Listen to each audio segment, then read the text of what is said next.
Rain everywhere. But then we did tell you this. I said the other day we were going to have loads of rain. I didn't get very much rain on the, excuse me, Saturday. I thought we were going to get loads of rain on Saturday. We didn't. In fact, it tipped down this morning. Boy, did it tip down. Really heavy. It sort of went tiddly, tiddly, tiddly, and then deluge. Dear me, excuse me. So what have we got this morning? Yes, we're still dragging it out with Matt Hancock and the girlfriend or the whatever she's called. I really couldn't care less. What somebody does in their private life is of no interest to me. It's the wife I feel sorry for. You know, she's been dragged through it, so the press are all outside the house. He's the sad little old man with his hand on the arse of this woman who was photographed. Well, I don't think it was CCTV. They think it could have been a hidden camera somewhere that somebody put in. And how much they get for it? I hear £20,000, which is very nice money, isn't it? Really. And Boris, he should have sacked him, but Boris doesn't sack anybody, does he? Because he's ineffectual. He's weak. He sort of leaves it to them until they go, oh yeah, okay, I think I better resign now. I mean, you know, he can't really sack people for having affairs, can he? That would be, because we'd all be going, oh, a bit hypocritical there, and it's old news. But to be honest with you, you know, you look at Matt Hancock and you think, blimey, if you can pull, there's a good chance for everybody. But then the wife had to go out, take the dog for a walk, and all the rest of it. He's obviously not very pleasant. The father has to sell his car. His son, his little son, racked up a £1,300 bill playing a mobile phone game. And so, you know, but I mean, that's not the phone company's fault. It's the son. Father should have put things in there that he couldn't have done it. So he's had to sell his car to pay the £1,300 bill. Good. Perhaps it'll teach parents to be more in sort of keeping. Naomi Campbell, seen that for the first time since becoming a mum. I mean, didn't we establish she didn't give birth to this child? I thought that had already been established in the newspapers. Whether they're right or not, I've got no idea. Grant Shapps says there's going to be a crackdown on annoying train announcements. What sort of... I mean, I don't understand what annoying train announcements could be. Apart from, hello everybody, welcome along to the South East train going to Windsor and Eton Riverside. You know, and I just don't... the so-and-so, the next station is Richmond. And that's all they do. But they list the stations, but then some people are a bit stupid. I've actually been on a train before, and somebody sticks their head to the door and goes, "So is this train going to Richmond?" I thought, why don't you just read the board outside? That's what the board is there for. It's got the little moving pictures and everything else. The buses are the worst one.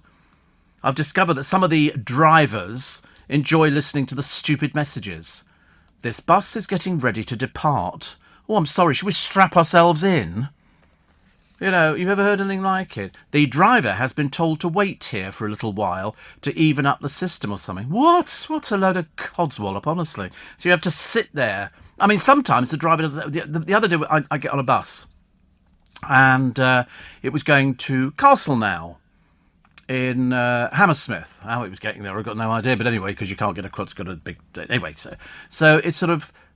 And obviously he's having a bit of trouble with sort of driving it because it sort of revs up and all the rest of it, and then it sort of kangaroos into the bus stop. So we all sit there, as opposed to him coming onto the intercom and saying, listen, I think there's a fault with this bus, you might have to get off and go to another bus. We sit there for the best part of 8-9 minutes while thicko driver doesn't say anything at all, just then he opens the doors, then he closes the doors, then he opens the doors, then he closes the doors, and then we lurch forward 2 feet, and then the engine switches itself off. And that was it. Still no mention of anything until somebody stands up and gets off the bus, gets on the one behind, but then swipes in again, which means that you're paying twice for the same journey. What an easy wheeze. What an easy... How to make more money out of people. Get the driver to pretend the bus is breaking down. Because blow me down, after we'd all got off it, he drove off. What a swizz. What a swizz. Drinkers, actually talking of buses, drinkers can now enjoy a beer at the old Bank of England on Fleet Street. They've lowered a route master into the courtyard at the back. They lifted it up by crane. They've took the wheels off and everything else. Make sure nobody drives it off. Anne Robinson starts on Countdown today, so there's a picture of her with her daughter in the paper in the different outfits and all the rest of it. I mean, at the end of the day, it's an old woman, and she's obviously too old to be considered for anything else because somebody else has taken on her old programme. Ramesh Ranganathan is going to be doing it. And so if she was... I can't remember why they stopped. Was it because she just lost it or run its course? Well, they're bringing it back. bringing it back. And then everybody was I love that person who phoned up Darren and said, oh, hello, Darren, can I call you Darren? I thought, what is his name? What are you going to call him? Doris? You ever heard anything so stupid in your entire life? Harry and Meghan irritating their gardens, irrigating, I do beg your pardon, it's just that they're irritating, with holy water. There was an Indian tribe that used to be on that site, and the streams that run underneath they claim are holy, and they're using it to irrigate their plants. They can't get it right, can they? They really can't. Plus, what have we got? Life is not as perfect as you think for Claire Balding. She said she can't wait to retire. It's a shame, because I like Claire Balding. She's very good. Rylan has split from his husband of 6 years, but I shouldn't imagine they saw very much of each other. The worst thing is that poor little Dan, who used to be a copper, what he does now, I've got no idea. Perhaps he doesn't do anything. He's had to move out into a rented flat. Why don't they kick Rylan out? He's apparently so traumatised by the whole thing, he's had to take time off from his radio show, the Eurovision Song Contest, and just about anything else you can think of. Honestly, these people. Such drama, isn't it? Such drama. We're finishing now. I want to know the true story, but apparently at the moment Rylan's not saying anything. Don't worry, he will be singing like a canary. And Steve, third day of isolation after catching COVID, even though I've had both vaccines, says Jack in Hull. Oh, there you go. Well, you just stay inside and it's fine. Because I'll tell you what I thought was odd. I was listening to Majid over the weekend, because he seems to be on at the moment an awful lot of times. He's a bit like Rylan. Well, he's nothing like Rylan at all, but he was on everything. And he doesn't wear a mask on the buses, and he was advising some woman, don't wear the mask. They can't question you. You don't have to produce a little certificate. You don't have to do anything at all. Yeah, if you've got a health problem. Yeah, but I mean, some people get on the bus, they don't wear it anyway. You know, and they just go, I've got a health problem. I've seen them on YouTube and stuff like that. So he was advising this woman, don't wear it. Then he said that if he saw his son, who is 4, wearing a mask, he made him take it off because he didn't think that children should have to wear masks and all the rest of it. And then the next minute, he's praising a nurse, quite rightly so, for all the work she's doing during the pandemic. I didn't quite get it. Does he believe in the pandemic? Because he always seems to be arguing against it. He's always arguing about, oh, you know, the figures here, more people die of flu and this kind of stuff. I would have thought anybody barring one would be one person too many. You know, 84850, steve@lbc.co.uk. Apparently, the person who wouldn't pay twice with the hopper fare, that lets you go on as many buses. We don't have any hopper buses round our way. Where are you from, Jack? You can go as many buses in 11... I don't know, 1.5 or something for £1.50. We don't have hopper buses. We have normal buses. We have hopper buses. Not round Twickenham, we don't.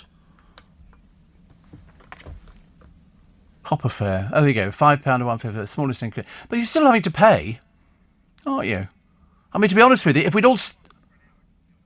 Right, but if we... I mean, I didn't pay for it anyway because I get it free. But I mean, after we'd all got off and trooped onto the bus, you know, behind, the bus drives off, the one that we've all just got off. I felt like chasing after him going, you pal, come back, take all these people. We were on a bus to start with. Ridiculous. And somebody says, I've never cared about Matt Hancock until now, but I found him very hot. Well, you're welcome to him. You're welcome to... I mean, to be honest with you, I mean, you must be a bit sad, or you need to go to Specsavers. But, I mean, it's no big deal, is it? But I like the idea that people were talking about tipping. I always tip in restaurants, but I tip individually. I won't pay it on the bill. If it's on the bill, I make them take it off, which you're legally entitled to do so. I'm more than happy to tell you that if they put it in it, they go, oh, it's actually put on the bill. Do you remember we had an argument in a place in Twickenham years and years ago, and there was no service. There was absolutely no service at all. We sort of booked this food, and they went out and bought the food, then came back and cooked it. You know, seriously, it was that bad. We saw them bringing it back, and in a restaurant, yeah, it's not there anymore. Luckily, they went out of business. But it was a case of they then had this charge on the printed thing. Don't be fooled by the printed thing. You just say to them, "Can you take the service charge off? I prefer to pay individually." You know, if I've had a good waiter, I don't want to give money to the restaurant knowing that it's going to go in a tin that they're going to divide equally, because some people could be bone idle, in which case they're going to get the same amount of money as our waiter, who would be perfect. So I took it off. I crossed it off on the bill and walked away. They shouted after me. Excuse me, you haven't paid all the bill. Yes, I have. You haven't paid the service charge. There was no service. I'm not paying service charge. Yeah, they actually confronted it. I didn't pay it. I thought you risk that one at your peril. Dreadful. And Steve. A lot of people talk about the weather, which of course is, listen, it's only a bit of rain. If you take your shower hat out there and a bit of shampoo, you can sort of, do the whole sort of bits and pieces, which is quite nice. Singer Harvey, it's not his real name. His real name's probably Twinkie or something, helping Cruz Beckham with his music career. Ask anybody. Sorry, can you name any of Harvey's hits? Nope, we couldn't either. But he's friendly with the Beckham family. Brooklyn, who's 22, and his girlfriend, 26, whose father's a billionaire, have just moved into a £10 million house. I mean, it's either rented or he's bought it. I suspect probably rented, because he doesn't seem to have a job. So I'm assuming Bank of Mummy and Daddy. Yeah, photographer. Yeah, I don't think anybody's really paid for that, have they? William Shatner talking about loneliness at the height of his fame. They hated him. They hated him. Absolutely hated him. People hated him. I don't know why. They just did. It was just one of those sort of things. They didn't think I think he looks great for his age. He must have had loads of surgery, but he looks very good. Will Young says he's had hair plugs. This is where they take hair from where it's growing and then stick it on your head. The vanity of the man. I can't believe it. And viewers blast the BBC for hiring Boris Becker while he's awaiting trial for fraud. But, innocent until proven otherwise. Come on. Naomi Campbell, which we did, didn't we? And what was the other? Oh, yes, Colonel Sir Tom Moore's daughters will be guests of honour at Wimbledon, because that starts today. I bet Cliff's going to go and sing, because if it rains, he'll have to sing. And Andy Murray says getting children to bed on time is better than winning Wimbledon. Bless him. Plus Jason Manford on losing weight. And the Beeb in the Little Mix dog cruelty row. Which is, I think Leanne Pinnock was complaining about racism, but they featured her dog in it, who's had his ears clipped. A rather disgusting habit, and they should have known better, but they don't, and they always come up with a good answer, don't they? What else that turned up? So somebody, I think, on Alison Hammond, was it Alison Hammond and the other dreary one? They actually put on Jo O'Meara from S Club 7. No mention of her racism. I couldn't believe it. I think, excuse me, why are you not asking the main question? That's what sort of killed her career, the fact that she was racist on television with Jade Goody and the other one about Shilpa Shetty. Was it Danielle Lloyd? Disgusting people. The racism was unbelievable. And I was glad that they got called out for it, especially Jade Goody, who had to go and apologise. I didn't know nothing. Yeah, of course you didn't, dear. I think you just sort of... What did she call her? Shilpa Poppadom. We had all of that kind of stuff. And Jo O'Meara thinking it's hilarious. Good, we think it's hilarious. You're not working, dear. It's as simple as that. You're listening to a podcast from LBC. Steve, I was chased out of a bar in New York by a waitress when we'd only had 3 drinks. Cokes! She said you didn't tip me. I was so embarrassed I had to give her $5. No, you didn't. You don't have to give them anything at all. But unfortunately in America they rely on tips. And there was a very famous bloke in America, and he would leave a card saying, listen, I've not tipped you because I think your bosses should pay you a proper wage, but your service was very good.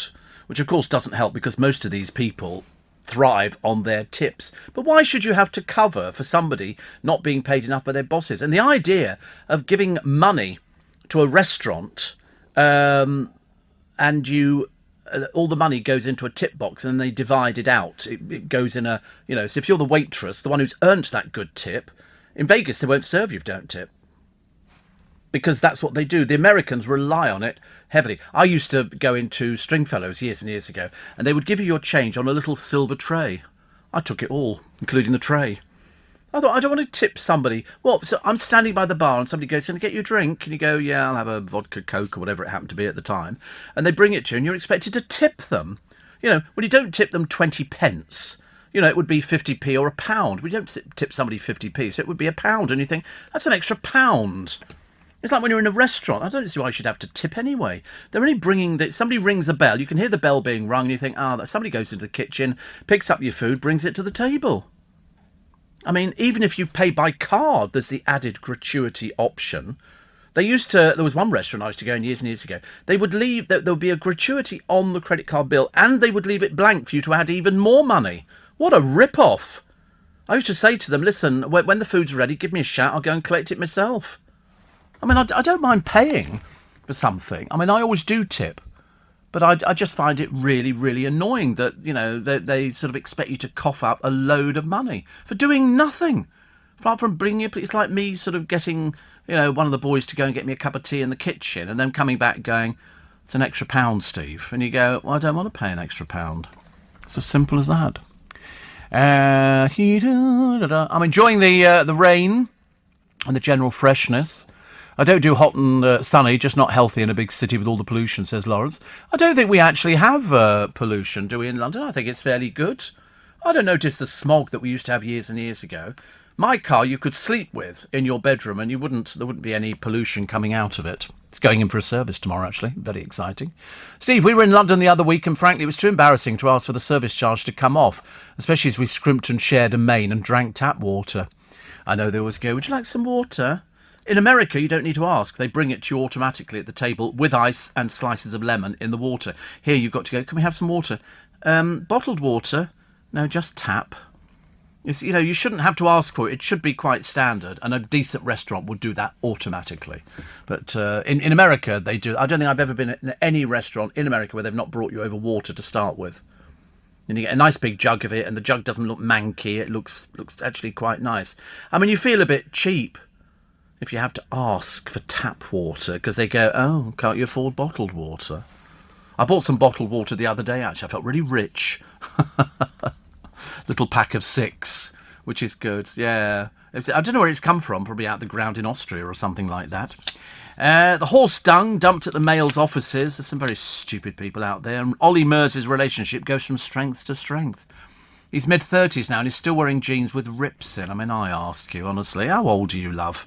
Really, it's not good enough. The pub boss who caused uproar with a job ad, he was looking for a woman with big bazookas. I mean, I ask you, who wouldn't? A Sheila. That's right, a Sheila with big bazookas. And he's hired 2 women, which is nice, isn't it? I don't see why that makes any difference, actually, but nowadays it does. You always imagine barmaids were always busty barmaids. Whereas nurses, it was just the nurse's uniform. Now busty barmaids. So somebody be leaning over the bar with their chest resting on it. There used to be a woman in America called Chesty Morgan. She was like sort of a dancer. She's very famous. I think she had something like a 78-inch bust. And her trick was getting up on stage and trying to stand up, which was very good. But no, Chesty Morgan. I think she appeared in a film called Deadly Weapons. Still alive. She must be fairly ancient by now, isn't she? Chesty Morgan. There you go. Real name, Liliana Wilkowska. Yeah. So 73-inch bust. That must be something to hang around with, isn't it? She grew up near Warsaw in Poland, orphaned when her Jewish parents were killed by the Nazis. And she lived in a series of orphanages before ending up in a kibbutz. She was a stripper in the 70s. And she starred in Deadly Weapons and Double Agent 73. Wow. And Morgan's last performance was a stripper. It was in 1991. She lives in Tampa Bay in Florida.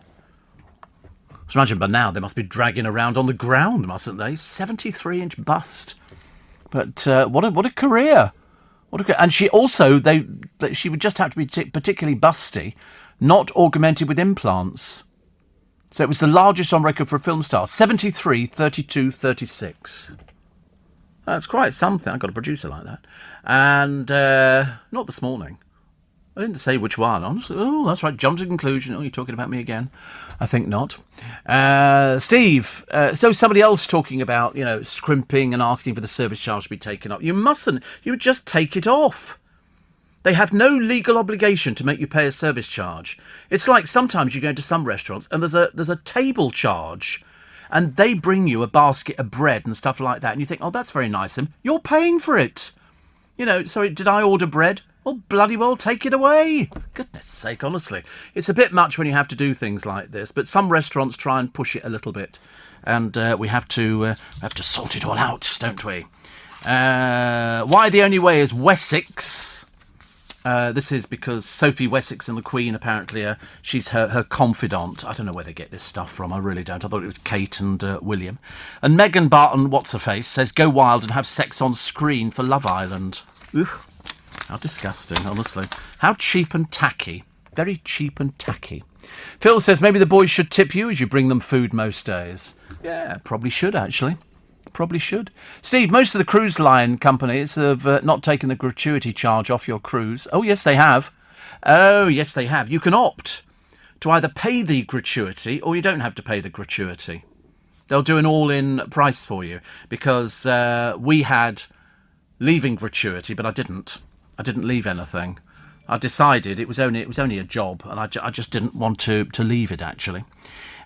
Steve, nice, cool, fresh morning. Have a look at the Mulsanne when you drop the car off. I could see you in that. I looked at it. I quite liked it, Mr. Neil. I thought it was very nice indeed. Yeah, the car's going in tomorrow, just for little service. And I've got some stuff to take down to my godchildren. It's not really for them, it's for their garden. And it's a box, well, it's 2 boxes actually, of wildflower seeds. And you just literally scatter them wherever you want the wildflowers to grow. And they just sprout up because they've got a section of their garden which is all wildflowers. And it comes out. And so if I got these other things, they've got some fields as well. They can throw this stuff in there, and it's quite a good idea. Nice and easy. Steve, chucking it down all night. I delivered my first customer at 10 o'clock, says Kevin, who's a very wet milkman. I'm on my 3rd and final dry jacket now, with 4 hours still to go. Fingers crossed the rain eases. Double prayers, please, everybody. Yes, particularly for Kevin, the very, very wet milkman. I didn't get wet this morning. I did bring an umbrella in, and I got everything kind of ready, and I thought I'll take it, but it's only a little folding umbrella. What's the matter? What is the matter? You've got that squashed. Oh, tell you about Kevin, the milkman. Yeah, he's very. Well, if you're out there delivering milk, he's going to get wet, isn't he? And milkmen don't walk around holding little girly umbrellas. It's the people I see walking along, and it goes inside out, and they don't know what to do with it. They're the ones I laugh at. You're gonna get wet. I've got quite a nice umbrella. It's automatic. You just push a little button, and up it goes, which I think is quite. Yes. No, it's small. It's like like a foot long. I don't do big umbrella because you feel such an idiot walking along with a big umbrella if all of a sudden the sun comes out, and 9 out of 10 times the sun comes out as you're walking home, which is so annoying. So, what do we got today? We've got... Andrew Neil has stepped back from work for a little while. And perhaps he's doing a revamp. We've all recommended. And there's somewhat else to tell us, Matt. Questions over the G7 trip with Gina. And but we can't work out where this camera is. We think it could be in... a smoke alarm or something like that, because the Spy Shop sell them. You can get little cameras fitted into anything. They're tiny, tiny little things, because the picture quality is not particularly brilliant, but he's over like a rash. I mean, seriously, how embarrassing for the poor soul. We knew he was going, it just depends when he was going. Megan Barton Hansen, go wild and have sex on screen. Ugh, tacky old bag. Seriously, honestly, how to take yourself down. And Elton John... Punters who stump up for a package, the VIP concert package, won't meet him. It's £1,200. You don't get to meet him for that. You just get a picture with his piano. Hardly worth bothering, isn't it? Fans paying top whack will get a welcome letter, a gift bag, a drawing, and can keep their own chair from the exclusive section. A ticket website selling the ultimate VIP package for next June's Yellow Brick Road, the final tour, warned Elton John does not participate in any VIP-related activities. The packages do not include a meet and greet with Elton. Oh, what's the point then? What's the point? Elton is playing 300 dates on his farewell world tour. Apparently fans who splash out for the posh tickets will get complimentary booze, finger food, decadent desserts, a dedicated host and a behind-the-scenes tour. This is behind the scenes, okay? This is backstage. Lovely. Even the cheaper seats are over £200 each. One fan, Kyle Anderson, said, I want to get tickets, but they're mad expensive. £1,200, you don't get to meet Elton. But you get to see the piano. Rivetingly exciting and dull. But then people like that. I mean, I've done meet and greets before. And you get to actually see me in the flesh, I wish. But you have to pay extra for the flesh. And here's a picture of little Rylan. Couple call it a day after 6 years together. Mind you, that's typical gay marriages. They don't tend to last as long as people want them to. And so his secret heartache. God, can't wait to see who's cheated. Somebody must have. There must be somebody else, mustn't there? There's no evidence for it, but I mean, by the law of averages, I mean, we don't know what Dan does, but apparently they don't want to discuss it in public. Yeah, that's what they say now. You watch. Year down the line, well, the reason we split up was... That'll be interesting. Apparently the source has said, this must be his agent, Ryland's a huge talent. Are we talking about the same person? The one, so obviously fans and TV execs hoping to see him back on the airwaves soon. Are they? Which execs? Give us names. He found fame as a contestant on the X Factor. And then he met ex-Met police detective Dan, who it's understood has moved out of the home to a rented flat in Essex. Bit bad, isn't it, when you've been living in a house, love? I mean, couldn't you have just said, listen, let's put a brick wall down the middle of the house? Now, the reason he's moved out is because presumably Ryland owns the house. Otherwise, he'd be going, let's sell the house, OK, and we'll split the money. See, I've worked all this out for myself. Worked it all out. If he's moved into a rented place, I mean, why didn't Ryland move to a rented place? Because I reckon he owns the house. Could be wrong, but it's a fairly healthy guess, I think. To keep my business ahead of the game, I knew I needed some fresh ideas, and fast. That's why I decided to host a young person on a T-level industry placement. My student has already brought loads of new skills into the workplace. Plus, we're getting first pick of new talent coming into the construction industry right here in the east of England. It's been a total win-win. Go next level with T-levels. Search Skills Revolution. You're listening to a podcast from LBC. Morning, everybody. Nice to have your company. It's 28th of June, 30 days in this month. 30 days, September, April, June and November. All the rest have 31. So that's, July on Thursday. I know. Frightening, isn't it, really? Frightening. Stand-in judge Tony Beak has trebled his wage after replacing Bruno Tonioli on the show's panel. He's so irritated. Have you ever met anybody so smug as Tony Beak? Oh, my godfathers. He really is. He's playing the David Walliams game at the moment, talking about, I could snog him or do it. And you think, tacky. Very tacky. He's called a veteran. That means he's well past his sell-by date. But they put him on with that Stephanie What's-Her-Face on that ghastly programme. Steph McGovern. God, the only programme that puts on people you thought had passed away for years and years ago. Native Americans feel Harry and Meghan are irrigating their gardens with what they regard as holy water. Their mansion is built on land that once belonged to the Chumash tribe. The area is home to several hot and cold springs, plus a series of underground rivers from which locals divert water.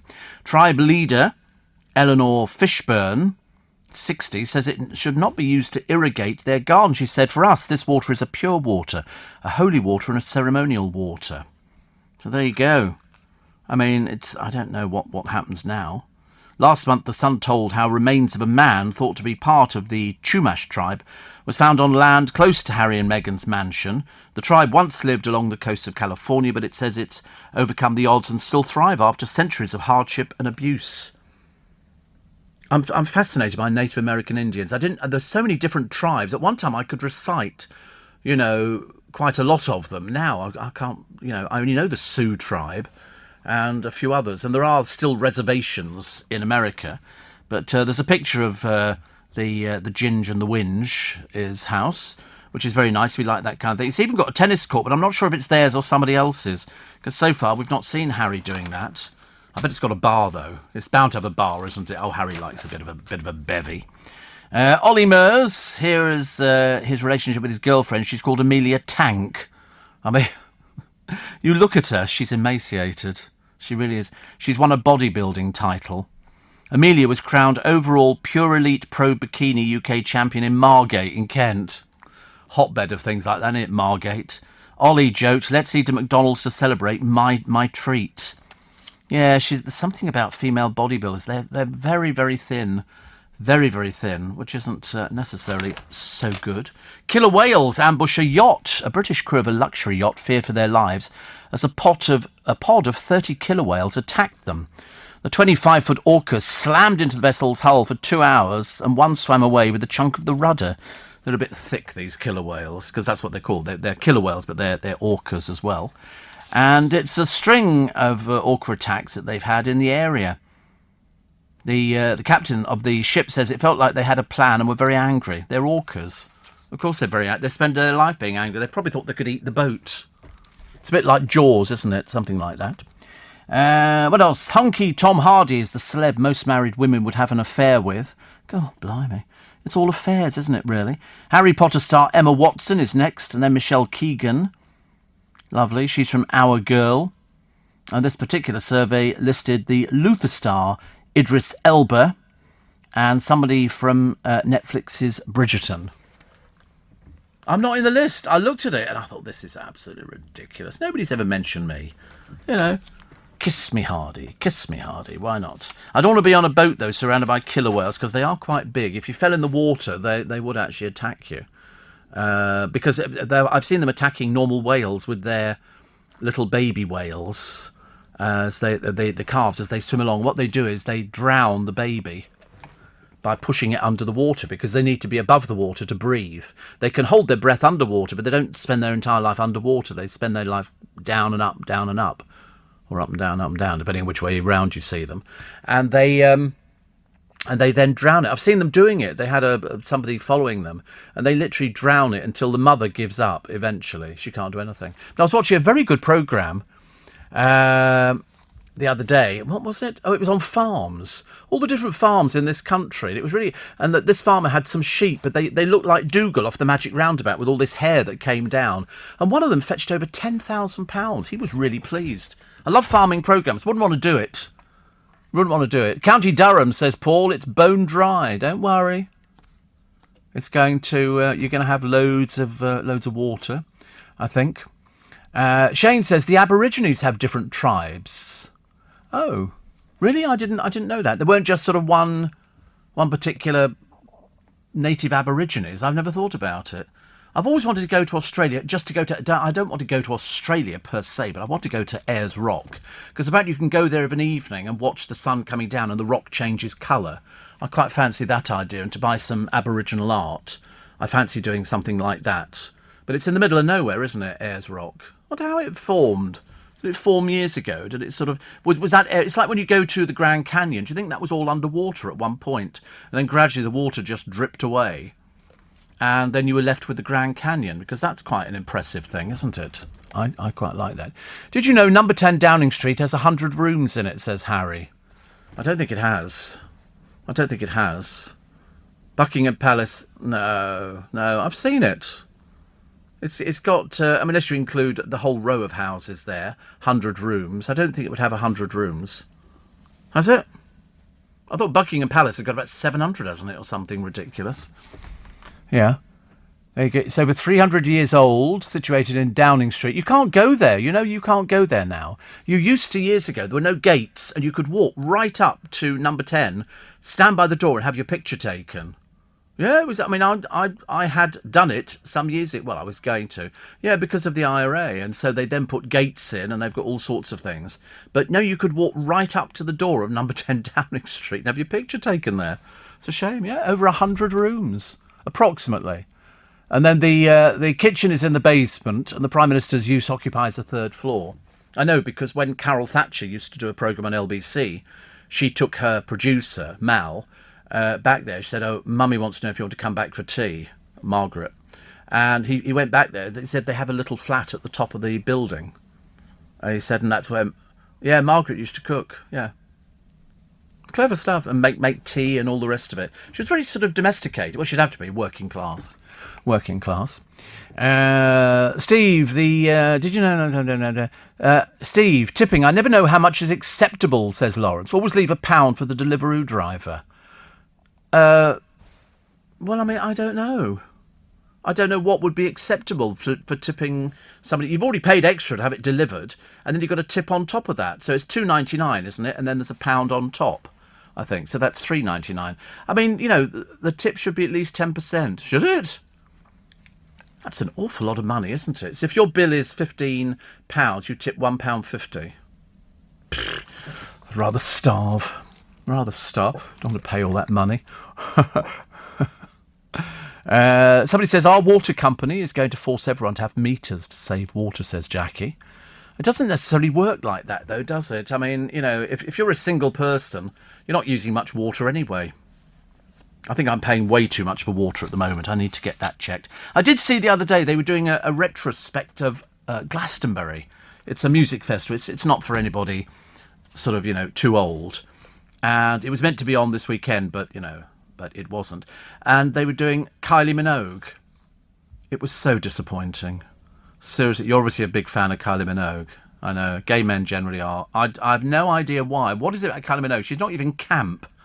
She's not camp. She's just a little tiny girl who went out with Jason Donovan and was in Neighbours. And that was it. But I mean, all the music looked like it was pre-recorded. And she doesn't have a great stage presence. You've obviously been to see her live, I can imagine. Have you? Oh, what was that? You haven't? Oh, I heard somebody talking to me then. That was very strange. What was that? Oh, wait a minute. Oh, my phone is now replying to me. But no, I didn't think she... I bet you've also been to Steps, haven't you, Kieran? You're going this year, I thought you would. It's just you can pick them out, can't you, really? Steps and Kylie, what a year that was. My goodness me, I should be so lucky. 5 to go to see Elton in Manchester. I bet you're not doing the £1,200 package. That is unbelievable amount of money, isn't it? That's an awful lot just to not get to see him. £1,200. Yeah, to look at a piano. Didn't he have a show in Vegas? I think it was on... it was called, was it the Red Piano or something like that? Red Piano Tour? I don't know what he's going to do when he stops working. I don't think he knows anything else apart from working. He really doesn't. The Red Piano, there you go. Residency at the Colosseum at Caesar's Palace. Have you ever seen Caesar's Palace? It's enormous. Originally scheduled to be 75 shows over 3 years, and he finished in 2009. Show was replaced by Cher at the Colosseum, and Bette Midler's The Showgirl Must Go On. And I think she was doing Hello Dolly. I think Bette Midler was doing Hello Dolly at the age of whatever it was, and brought the house down with it. Now she's camp. Cher's fairly camp at the same time. Do you believe in love at first sight? I was born in the wagon of a travelling show. I love it. You're listening to a podcast from LBC. The first tape, says Charlie, I ever bought was Tragedy by Steps. And therein hangs your life. Tragedy. Steve, seen a bit of Jeremy Clarkson's Farm with a chap called Caleb Cooper. It's a bit like the Benny Hill show set in a farm, says Roger. I've not seen it. In fact, actually, Connor says, have you seen Clarkson's Farm? I've not yet. I haven't. I do like the farming programmes. I like the families. Do those appearing at Wimbledon get a fee for appearing plus prize money? No, they're appearing for the prize money. You get so much for appearing in the game, but if you win, then it's a huge amount of money. So they're not doing it for free, put it that way. And that's why some of them, there's a piece in one of the papers today, some of them arrive by private jets and they stay in houses in Wimbledon which can rent up to, $15,000 a week, $20,000 a week, which is quite nice. I've never been to Wimbledon. I promise you it doesn't interest me in the slightest. It really doesn't. But still find it interesting. Strictly Come Dancing star Harvey is helping Victorian Dave Beckham's son Cruz get his music career off the ground by getting in the studio with him. I think because Harvey knows a couple of the Beckham boys. So obviously not Brooklyn, because Brooklyn is like loved up, isn't he? Loved up with his girlfriend, even though she's much older than he is. Plus, the dad who had to sell his car. His name is Mohammed. His son is Ashaz. And he's 7. He used costly top-ups whilst playing. His dad, Mohammed, only realised when he found 29 email receipts for transactions ranging from £1.99 to £99.99 for mythical monster training game Dragons Rise of Berk. The doctor has now had to sell his Toyota Aygo motor to cover the £1,200 bill with Apple iTunes. He's a doctor, though. How can he be a poor doctor? I should make £1,200. That's not very much, is it? He lives in Colwyn Bay in North Wales. Complained to Apple and was refunded £207. He said, I said to customer services, well done, you've ripped me off. You've succeeded in ripping my child off. Well, you should watch what your son's doing. Stop trying to blame somebody else for your problems. Shocked Mohammed said, initially my thought was that I'd been scammed. I'd never thought it was possible to spend that much money on a kids' game. Well, it is if you've got a stupid 7-year-old. I mean, they know how to do these sort of things. Because he says he was only playing the free game for an hour. Mohammed had no idea it offers unlimited in-app purchases for up to £109. I mean, you know, so he's had to sell his Toyota to cover the iTunes bill. Well, unfortunately, that's the way it goes. What do you think it is? It's for free? Of course not. Of course not. Who are the most likely to pass their driving test first time? The Welsh. The Welsh, apparently, top of the list. Almost half of Welsh drivers needed one test, compared with 37% of Londoners, according to DVLA data. So that's good, isn't it? It's something, because normally we have a story about the Welsh and it's never particularly exciting. Steve, did you know that the piano from the Red Piano Tour is actually situated in the Elgar restaurant at the Royal Albert Hall? Is it really? Told me something I did not know, actually. I didn't know that. And believe it or not, a parrot who loves Peppa Pig and oinks along to the song had a birthday bash themed on the kids' TV show. He's an African grey. Mr. Mojo watches the cartoon for hours every day. I should imagine after a while, if you sort of do. I can always say, I know the Peppa Pig tune straight away, so I suppose parrots can pick that up and could sing along with it. Here's the new countdown host. This is Anne Robinson. She's got that kind of startled look. Difficult to tell whether it's her hair or a toupee. I don't know. I really don't know. I can't tell. But she's presenting Countdown every weekday at 2:10, starting from today on Channel 4. So, I mean, it's the first time, isn't it, I believe, they've actually had a permanent woman host. And why not, for goodness sake? She did The Weakest Link, and everybody loved that. Ayers Rock is a huge lump of iron ore. It's red because it's rusty. I was there years ago, just after a rain shower, which washed away the rust, and it looked like a dull grey. Can you climb it, or is it considered... I know it's considered sacred by the Aborigines, but I don't know if you're allowed to climb the blooming thing. I'd love to do that. I'd love to go to the Valley of the Kings in Egypt. I've always wanted to do that, go inside pyramids, and because I just think you're going back into history. It's living history. Anything that's got Joanna Lumley in. She was doing one the other day, looking at different places around the world, Samarkand and stuff like that. It was just really lovely, actually. She's got a natural way with her. She's so excited, and obviously people write to her complaining about, oh, why'd you keep saying wow and fantastic? She said, because it is. She couldn't explain it any better, but you know what the trolls are like. They always have, you know, something they want to complain about because their own life is so shallow and dull. Jackie says Meghan and Harry's Netflix dreams dash. No one wants to watch them. What? I mean, why would you? I can't think of anything they've got to offer. Didn't they do a podcast? I mean, it's taken them something like God knows how many months to come up with something like a few minutes. I mean, they don't have anything to say. They're not professional people. Harry can barely speak. Little bit embarrassing, really, because you so want them to be sort of good, but, you know, after their efforts to destroy the royal family and Harry being a little bit economical and Meghan with the truth, I kind of lost the will to live, I'm afraid. Leading scientists, NHS staff and other pandemic heroes will be invited to the Royal Box at Wimbledon thanks to their work battling COVID. So that's a good idea. I think that's nice to give back. And it's quite difficult if you're a ball boy or a girl. They drill them to within an inch of their lives. You can't do anything. It's like, you know, if the ball stops, you're going to run across, pick it up, go to the other end, down on one knee, and then you wait there. It's tough for them, very tough. But they do a great job. Where they get them from, I've got no idea. Probably local school, isn't it? I should imagine. But they get an outfit, and you're there, and it's part of an institution. But apparently, the worst people at Wimbledon are the security there. Because they have stopped well-known tennis players in the past. And they feel like saying, look, I'm Andy Murray. All right, dear, come on. But they're all fairly ancient, I think. Steve, you can never hear Kylie sing because the music is too loud. You might be right, actually. 700 teenagers aged between 14 and 18 send in their application to be ball boys and girls at Wimbledon. They apply from schools nearby and they're usually in year 9, 10 or above. 250 are selected. 160 of the teens come from schools and around 90 of them are previous participants.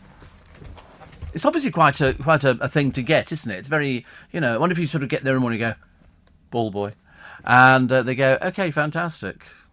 It's the noise though, isn't it, that ball boys and girls make? Well, they don't make it, but the people hitting the balls over the net make the noise. It's very noisy down there. I don't think I'd want to go. It doesn't interest me. I don't know why. I'm really not bothered. You know, the strawberries look very nice and the cream teas and all the things like that, but I'm just not interested in watching tennis. You know, if you watch it on slow motion, it's people left, right, and that's all they do as it goes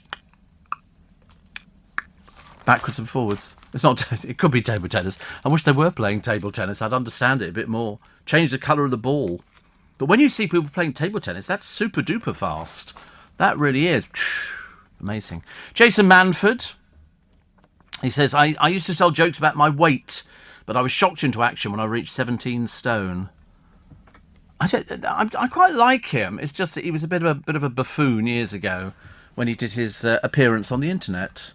And so I mentioned it, so he cancelled an interview he had scheduled for me.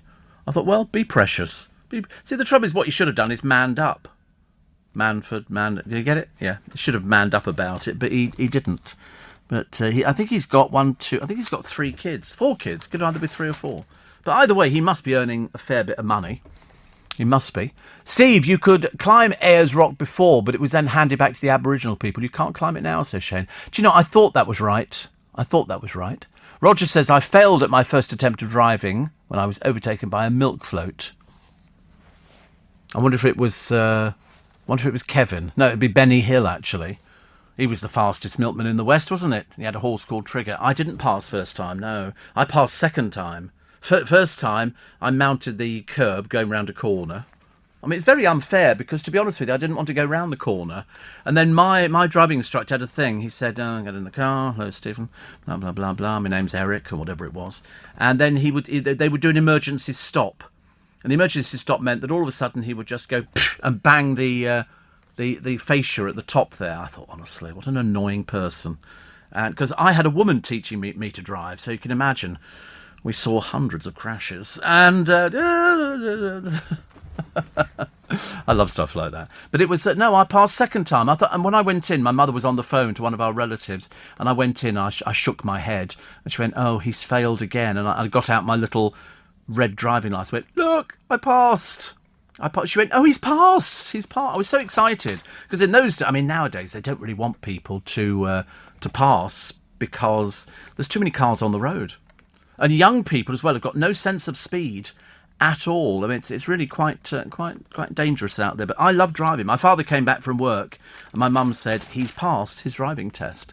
So my dad said, all right, well, you can take we had a little minivan which he used for work, and he took me out in that to see how I was, and then I dropped him off and I was off by myself. It was like a man possessed. 20 miles an hour, I didn't care. Whoa, round the corner, screeching of the brakes, burning rubber, as they say. 84850 steve@lbc.co.uk. Jason Manford apparently has got 6 kids, including twins. Good Lord, that is about 6 kids. He's obviously very busy in the bedroom department. Steve, the Pentagon report on UFOs has been released. What do you make of it? Are we alone? Yes, they've said we are alone. They've said there is no evidence to suggest there's anything coming. There are unidentified flying objects, but they could be cloud patterns, they could be all sorts of things, but they've said there is no evidence to suggest anything from another planet. So, to all those people who go, oh, we want to believe it, Steve, it's all out there somewhere, they make crop circles. No, they don't. You're listening to a podcast from LBC. Welcome to Wet Monday. Wet Monday. It's like, mind you, we did warn you. We did tell you the other week, we did say that it was going to be sort of wet for a few days. But my God, when it tipped it down, and I'll tip it down the other day. And we have a poem for you. Oh, guess what the poem is today? It's called Infidelity. We like to be topical on this programme. This is by Cedric McClester.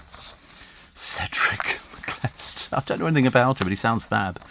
Young man here. Infidelity. So it's fairly lengthy, isn't it? There's a bit more of it than I thought. But there again, that's infidelity for you. As we shall see, infidelity, while seeming to be the latest fashion, where there's conviction and passion, so even those who walk down the aisle are often betrayed by words or a smile. Increasingly, we're beginning to see infidelity, wouldn't you agree?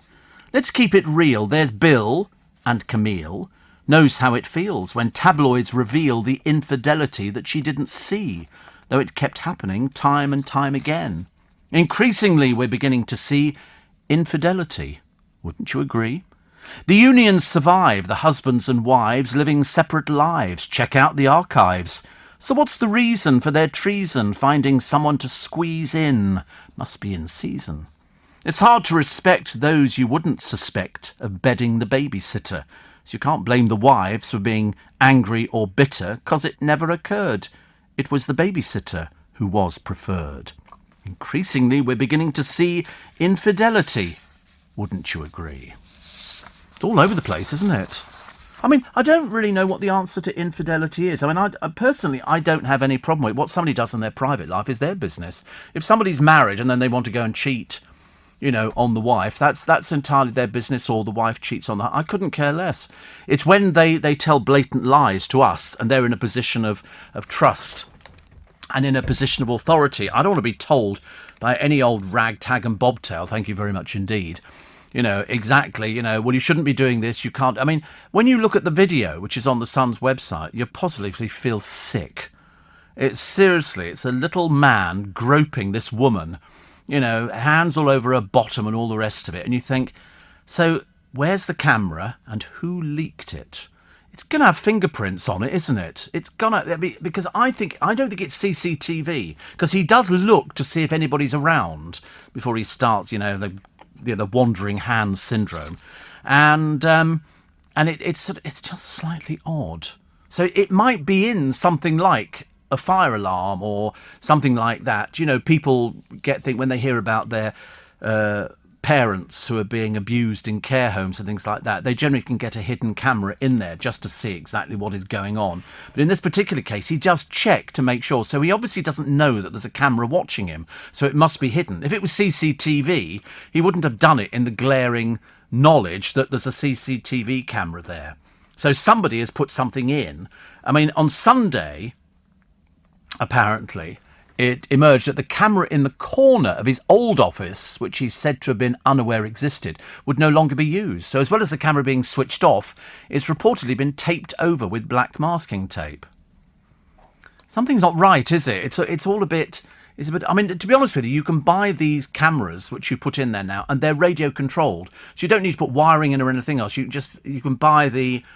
I've seen them. In fact, you could Exchange and Mart.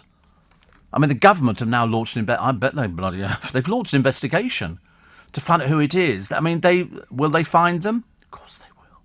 Because somebody at the Sun, if they decide, to be vindictive, could say, well, actually, it was somebody from so-and-so's office. Because somebody's obviously, knowing that he's having this fling, which, as I say, I'm not bothered about the fling, but that's the reason that it's blown up into all this is because he was being a hypocrite. We're all supposed to be socially distancing, and there he is groping this woman who's going for it in such a big way, and yet she's got a really good-looking husband. She's also now quit her job as well, but they don't suffer too much. Don't worry, they really don't. Steve, where can I find your shows going back to 1980? The LBC app only has shows going back about a year. No, they're all on there. They're all on there. Not to 1980, we can't go back to. But you can go back, how many years is it? About 6 or 7 years. Something like that. Yeah, there's about 7,000 on there. Iceman says, I heard it was in the smoke alarm. Well, that's about the only thing that you would... It would be, I can't think of anything else that would be attached to the ceiling, because you can tell it's high up because it's looking down. So it has to be something fixed to the ceiling. And the only thing that could be fixed to a ceiling would be a fire alarm. I can't see it being anything else. But these little tiny cameras, which can be in colour, black and white, all sorts of things, you literally put a battery in there and they don't use up very much power. We have CCTV at home and they're all fixed up onto the mains. But this one would be a battery, and somebody could have it transmitted to their phone so they could watch what was going on. I mean, it's slightly devious, but at the same time, if he was breaking the law, as he'd laid down to us, don't do this, don't do that. I mean, basically, the man's an idiot. It's as simple as that. You can't, they go, oh, isn't he a hypocrite? No, he's a liar. He's a liar. He's basically telling you to do one thing, but he's doing something else. which is a shame. Ayers Rock, says Agnes, has been renamed to Uluru, which is the Aboriginal name. Yes, either of them I like. Mind you, I never got used to Bombay being Mumbai. I always called Bombay Bombay because we flew into Bombay Airport when we came back from Hong Kong. And I always remember the airport because we got off this flight and I think we did a stopover from Hong Kong to Bombay before we landed at Stansted. And all we wanted was a drink. And the only drinks they had in the airport were fizzy drinks. And I didn't really want a fizzy drink, but it was the only thing that we had. And I always remember Bombay Airport was all white marble everywhere. White. I've never seen anything like it. And that's the only thing I remember because we were very tired. I was only young. I would have been about 10 or 11 at the time. Something like that. Yes, I think I was about 9 or 10 when we were in Hong Kong. And then we flew back into Stansted Airport, which was literally a Nissen hut at an airport. It's where a lot of the RAF flights landed. There was no big airport there at all. Not like it is now. Now it's super duper whooper. But we didn't have that. But anyway, just going back to this thing. So it's got to be in a smoke alarm. I mean, what else would you have on the ceiling? Not something going, this thing recording you. Because he looks to see if there's anything going. Then she walks into shot. And then it's hands all over the place. So it's obviously been going on for some time, but what in God's name does she see in it? But that's not our business. If he chooses it, that's between him and the wife and his sort of friends who might or might not have known about it. It's got nothing to do. I couldn't care less. I really couldn't care less. But just don't tell us what to do, Somebody else says they heard that it was in the smoke alarm. Somebody says next time you see Dominic Ellis, can you ask him where his accent is from? Oh, it's from him. It's definitely from him. He's not through one of these machines or anything like that. Steve, am I right in saying Gypsies, Tramps and Thieves was the B-side? No, Kim, it was the A-side, Gypsies, Tramps and Thieves. When he was born in the wagon of a travelling show, that was the A-side. I can't remember what was on the B-side of Gypsies, Tramps and Thieves. I'm trying to remember, actually. She had all sorts of hit singles. She's still going. But as far as I remember, Gypsies, Tramps... No, it was definitely A-side, because, I had all of these records, but for some reason you don't keep them, do you? You don't keep your records over the years. You just you get rid of them. And I should have actually done. It was the A-side. The B-side was He'll Never Know. Now, I've heard of a song, I think, called He'll Never Know, but I'm trying to equate it to Cher. 1971. I wonder if it was a ballad or something like that. But yeah, definitely Gypsies, Tramps and Thieves was the A-side. Very good song. It was beautifully put together. I'm assuming she still does it in her live shows. I think most of her back catalogue stuff would be done in the live shows. Super. Steve, if somebody breaks the social distancing rules, they get a fine. So why is Hancock losing his job? Well, he opted to lose his job. They didn't fire him. They're not stupid. Boris Johnson doesn't do anything like that. If you remember, with all the people, they've always fallen on their own swords. And so in the case of this one, you just leave them. The press build up this thing, he's got to go, and then he offers his resignation. So he wasn't fired. That was like, when people talk about Piers Morgan, he was fired from ITV. No, he wasn't. He walked out. In fact, they'd have him back tomorrow, judging by their figures. The viewing figures are sort of not going great. It's pulled up a little bit, but not a huge amount. Not like poor Andrew Neil's thing. That's really not done very well at all. Some of the audience figures, somebody was telling me the other day, 11,000. Well, that's hardly worth bothering. For the cost of that, honestly, it'd be far, far better turning it to a radio station, but changing the presenters. Steve... Imagine listening to one of your shows, says Roger, from the 80s. I'd be intrigued to have a listen. Yes, me too. 1980s. Yes, the tapes have been destroyed to protect the innocent, I think. But you can go back. If I started... Actually, no, there wouldn't be anything available for that. The only thing I've got is from 79. I've got a reel-to-reel tape in the spare room, and it's of my very first programme on LBC, and that ain't hearing the light of day any time. Oh, there wasn't a topic. There was a programme called LBC Reports Midnight, and then there was basically a magazine programme after that, with me presenting it and Mike Carson or Ian Marshall producing. And they would go through all the tapes and they would pick out things, and I did a magazine type programme. But you're not hearing it. Not for ages and age. Oh, I've got something for you this morning. I've got something very nice for you this morning at 6:30. So just in case you're sort of thinking about drifting off to sleep or going to work, wait till just after 6:30, because I've got something very nice for you. Something very nice you can have a go at, which will change your Monday. But I will check with Dominic Ellis where he comes from. I think it's up north somewhere. I'm pretty certain. But where it is, I can't remember. Would it be Doncaster or something? You don't think he's got an accent? Oh, I do. I think he's got an accent. But I can't remember. He did tell me it's something. I switched off, you know. You know what I'm like. Oh, Steve, I'm from... I don't care. You're listening to a podcast from LBC. Morning, nice to have your company. Do you know that Gazza apparently rings his mum on a daily basis? Dominic Ellis is from Sheffield, we're told. Do you know, I mean, I'm sure he told me, but for the life of me, I cannot remember. If somebody asked me a direct question about something, I can never remember. But there you go. Steve, my mum used to play it, says Kim. That was Gypsies, Tramps and Themes, or the old radiogram a lot. I don't know what made me think it was the B-side. Well, of course, I mean, that gives an indication to age, that records had an A-side and a B-side. But name me a record where the B-side became the hit and the A-side disappeared without trace. That used to happen on a few occasions, but the one that springs to mind is Jasper Carrot. Jasper Carrot had a record called Funky Moped. When I'm on my own moped out on the road, I'm gonna ride. But on the B-side was a song called Magic Roundabout. And it was him telling the story of Magic Roundabout. Hello, Florence, said Dougal. Hello, Dougal, said Florence. And so it went on. I used to play it in nightclubs. Seriously. And so that was it. So that B-side became the hit, and Funky Moped got shoved to one side. Queen's We Will Rock You, the B-side, more famous than the A-side. The Rolling Stones, You Can't Always Get What You Want. And on the other side of that was... Oh, God, what was on there? Can't always get what you want. I can't remember now. It was just terrible, isn't it? But there are loads of B-sides. The Beatles, Revolution. And Oasis, Half the World Away. The Smiths. I never liked the Smiths. I never understood the Smiths if I lived to be 37. And Green Day's Good Riddance, Time of Your Life.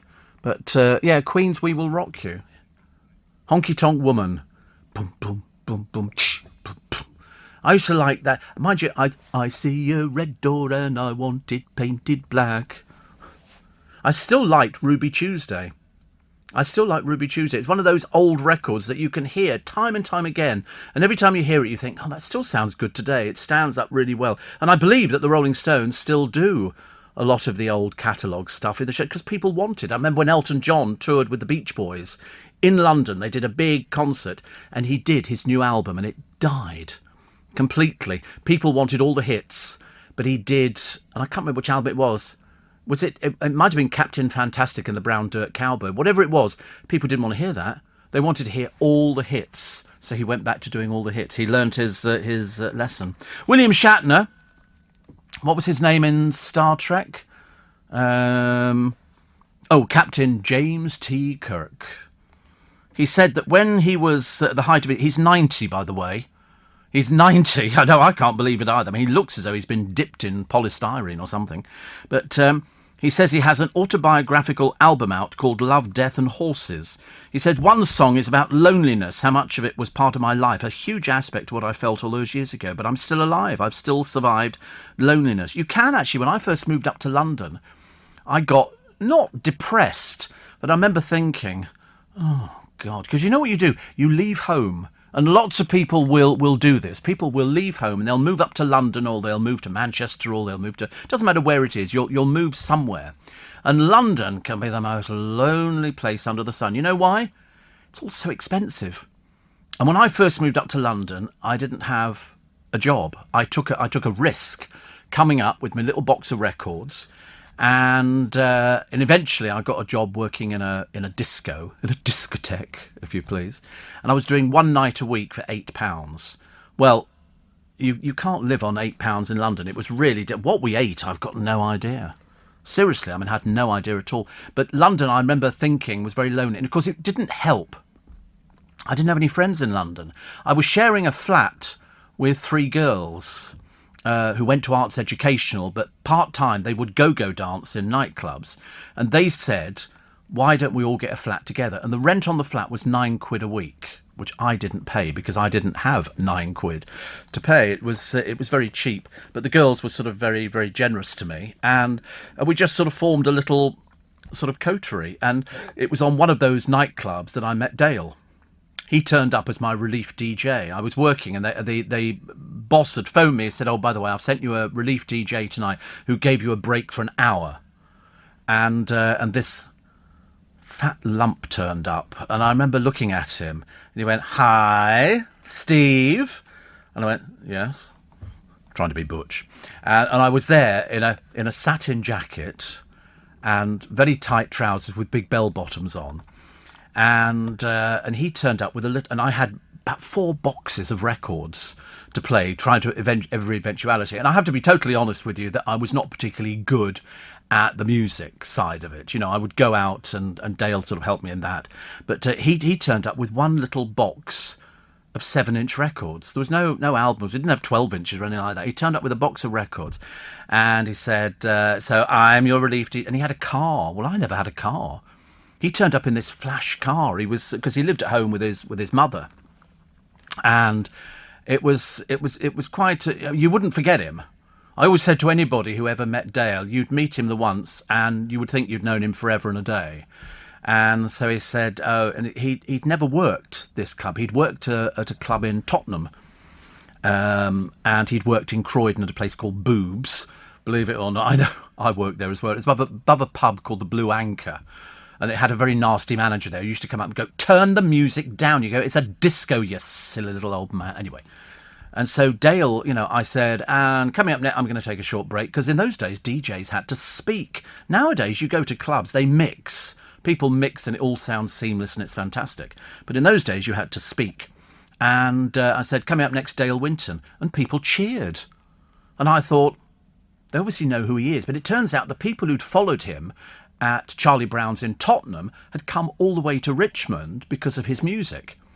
And he worked at HMV at the time, so he knew all the records. He was very good. He used to go to Contempo in Tottenham Court Road. He had all these record shops he went to, and they would play him all the latest records, and he would decide. So he was well up on his music, whereas I was rubbish. And of course, because I wasn't earning any money, I couldn't afford to buy, new records all the time. And that was the start of it. And he was then working for United Biscuits Network, and it was during that he said, "Why don't you come up there and meet the boss?" I went up there, and I was working there within a very short space of time. I got a letter from him and from the boss, and I started working overnight, so I could actually finish in the disco at midnight. They used to finish at midnight. Can you believe it? I mean, nowadays 4 a.m. would be considered. And then I started at 1 o'clock at UBN. It was great. I mean, it was really good. Didn't earn very much money, but it was still great fun. But he knew all about the music. Steve, you might have only been earning £8 back then, but the memories of that time period are priceless. Oh, absolutely. Oh, you never forget anything. It depends what you do for a living. I'm sure that you could go through this building, and the amount of people who work on radio in this building, they've got, stories of who they've worked with, doing the, when Capital do their balls and all their outside events. There's a whole team of people that put this stuff together. It's like, I went to the Global Awards some years ago because I got a Global Award, and I've never seen anything like it. It was unbelievable. It really was unbelievable. I've never seen anything like it. And you suddenly realise that when these groups turn up and they do all these big shows, it's Edwin Shirley trucking, and all the trucks are outside and they wheel the speakers on and all the rest. Exactly the same at all the global events, and it's quite fascinating to see. It really is. And there's so many people here who do music, but I'm kind of out of the music side of it now. I'm more chatty boy, light end. I can talk about things like that. Steve, I love the Rolling Stones doing Chris Farlow's "Out of Time," says Shane. Yeah, "You're out of touch, my baby." That was a very short record, wasn't it? Very short record. Somebody else talking about £8 a night. You couldn't really do a lot with £8. You really couldn't. I mean, much as though I really wanted. Move It was a B-side for Cliff Richard, says Dina. I was watching Cliff actually the other day on a film, Wonderful Life, I think, where they were on a ship and they were filming. I think they filmed it on Camber Sands. I don't think they actually went to a sort of a desert. I think they were on Camber Sands. But he was such a good dancer. Seriously. And he's touring again. Coming up, Cliff is touring. I think it's Cliff at 80 in October, because I'm going to the Royal Albert Hall, and I went last time he was at the Royal Albert Hall. He's sensational, he really is. And then you look back at all the films that he made. Good looking boy, and all those hits. And when him and the Shads toured last time, I bought the DVD, and they sounded exactly the same as they did back in the 60s and 70s. They can recreate that sound with Hank Marvin and everybody else, and Cliff as lively as ever. I mean, really, quite something. We should be very grateful. That's why whenever you see all these people now, and they're on the, Britain's Got Talent and stuff like that, and you think, you've really got no idea. All those musicians from the 60s and 70s, they played, they sang. Nowadays, you don't have to sing. Louis Walsh said that of an act that came on to, I think, Britain's Got Talent. He said, you don't need to worry about whether you can sing or not. They can take that over from you in the studio and put you through auto-tune. It's as simple as that. Steve, I've built up, says Simon, a 4-year archive of your shows, 1983 to 87. You did Weekend Night Extra, then you had the Monday morning added. It was fun radio listening to you. Age 14. Crikey. And, yes. Ooh, the insomnia hasn't improved, he said, even at the age of 54. It's funny, isn't it? People, I used to get somebody who used to write to me before, and they'd go, oh, the graveyard shift. You go, there's no such thing as the graveyard shift. This is London. This is London. Only if you're really sad and lonely and on probably major medication would you ever consider anything the graveyard shift. You only have to look at overnight audiences on radio to realise the last thing they'd be called is graveyard. Yeah, I mean, look at the Spike. The Spike, fantastic. So William Shatner and his loneliness, because London, I said before, can be very lonely. Very, very lonely for people. I've always said, if you want to meet people in London, get a job as a barmaid or barman or bar person, because you'll meet loads of people. If you just go in as a customer, you're not going to meet anybody at all. But if you're working, and more a barmaid and a barman or a bar person than working as a waiter or a waitress. Because nobody cares. They don't see you just bring the food to the table. But if you're working as a bar, they're desperate trying to catch your eye, and you go, within a minute. And then if you're a regular, they'll know what you have to drink, and that's where you can get into conversations. It works brilliantly. At Honda, we've been listening out for inspiration and discovered something everyone wants in a car. Nothing. So, introducing the Honda HR-V Hybrid. The exterior is very nothingy, just beautiful, clean lines front to back. And you don't need a key or fob, so there's nothing to forget or lose. You can do everything with your phone. In the back, it's all about nothingness, with its legroom views and seats that can disappear, making way for even more nothingness. The HR-V Hybrid. Nothing to it, really. Where will listening take us next? Honda, the power of dreams. You're listening to a podcast from LBC. Apparently, the winter has been very, very cold in Melbourne. I've had to purchase 3 thermal vests, Steve, says Roger. Do you know, we can't imagine over here it being cold in Melbourne. We just imagine it's going to be always sunny, don't we? Steve, my COVID app has pinged me, so I'm not allowed to go out for 10 days, as obviously I've encountered a person with COVID. And somebody said I was an apprentice photographer. First week's wages, £4.50. My first week's wages, my very first week's wages, £5.19 and sixpence. Just under £6 in a shop, working in a shop. And that was for Monday, Tuesday, half-day Wednesday, Thursday, Friday, Saturday. Yeah, five. Well, just under £6 for a week. Yeah, but we thought we'd arrived. We didn't know. Nobody told us. And also, that's what I've always said about shop workers. They really don't. They don't earn a huge amount of money, and some of the rubbish they have to put up with, poor souls. So here's this story about the BBC. They've come under fire from MPs and campaigners for airing scenes of a Little Mix Stars dog with mutilated ears. This is animal cruelty of the worst possible kind. This is Leanne Pinnock and her American Bulldog. It comes as the government is to ban the importation of the dogs. Ear cropping is a cruel, horrific and unnecessary practice that rightly is illegal in the UK. I don't know why anybody would ever buy a dog that's had its ears done. I think it's disgusting. People caught cropping ears face a maximum 6-month jail term. However, it's legal to import the dogs and breeders charge thousands of pounds for them. It's awful. Awful. Absolutely dreadful. You know, one particular bloke, a celebrity dog breeder, got a suspended jail term and a 15-year ban from keeping animals after being found guilty of cropping dogs' ears with razor blades. I mean, these people are sick. He was also fined £10,000. I mean, I don't know why people would ever buy a dog like that with cropped... It is the most horrendous thing I've ever seen in my entire life. Ghastly. They should know better. They should know better, these people. And Prue. We like Prue Leith. Do you know, she's absolutely... For 81...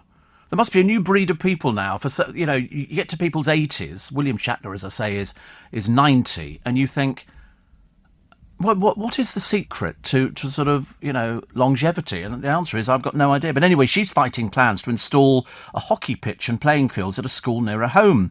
She fears the floodlights a quarter of a mile away would glare into her home.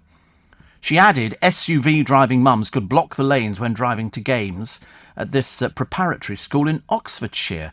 She's nearly one of 100 people who've complained about this.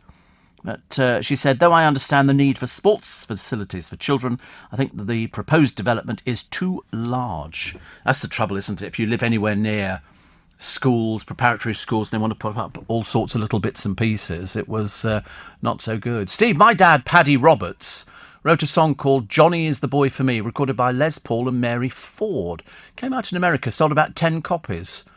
Paddy Roberts. That name rings a bell to me. That name really rings a bell to me. I think I've got... Somewhere my parents had an album of Paddy Roberts. I'm pretty certain. Did he do comedy songs? I don't know why. I've just got Paddy Roberts. So wait a minute. A disc jockey started playing the B-side, Vaya con Dios, and then the other started playing it. The record company flipped, went to number 1. I remember that. But Paddy Roberts, I remember everything. There you are, The Ballad of Bethnal Green, several LPs and EPs of his own material. He wrote the chart topper Softly, Softly, sung by Ruby Murray. I interviewed her. Lay Down Your Arms by Anne Shelton. And he died in August 75 in Dartmouth. Yeah, well, I've definitely got an album of Paddy Roberts. Isn't that strange? The Ballad of Bethnal Green. And it was also recorded by Beatrice Lilly. But I remember Vaya con Dios. Absolutely. None of the boys round here. He was a lawyer and a pilot serving with the RAF. That's why we'd have heard of him, because my dad was RAF as well. We all stuck to our own kind, let me tell you. But Vaya con Dios by... Oh, who recorded Vaya con Dios? I can't remember. But not Les Paul and Mary Ford. It was somebody else who did it. Perhaps there were all sorts of different versions of it. Different sort of versions. Somebody else saying they've also been pinged as well. So they have to isolate for 10... The amount of people who've gone to America recently, I keep reading stuff about people who've gone to America, and I think, but when you come back, you're going to have to isolate, aren't you? Is Harry isolating? We do hope so. We do hope so.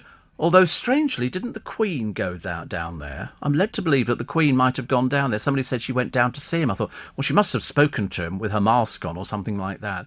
Apparently, the Queen has invited him and to the Platinum Jubilee. I'm sure they'd have followed all the... Because they've divided the house, isn't it? It's 3 houses all put together, Frogmore.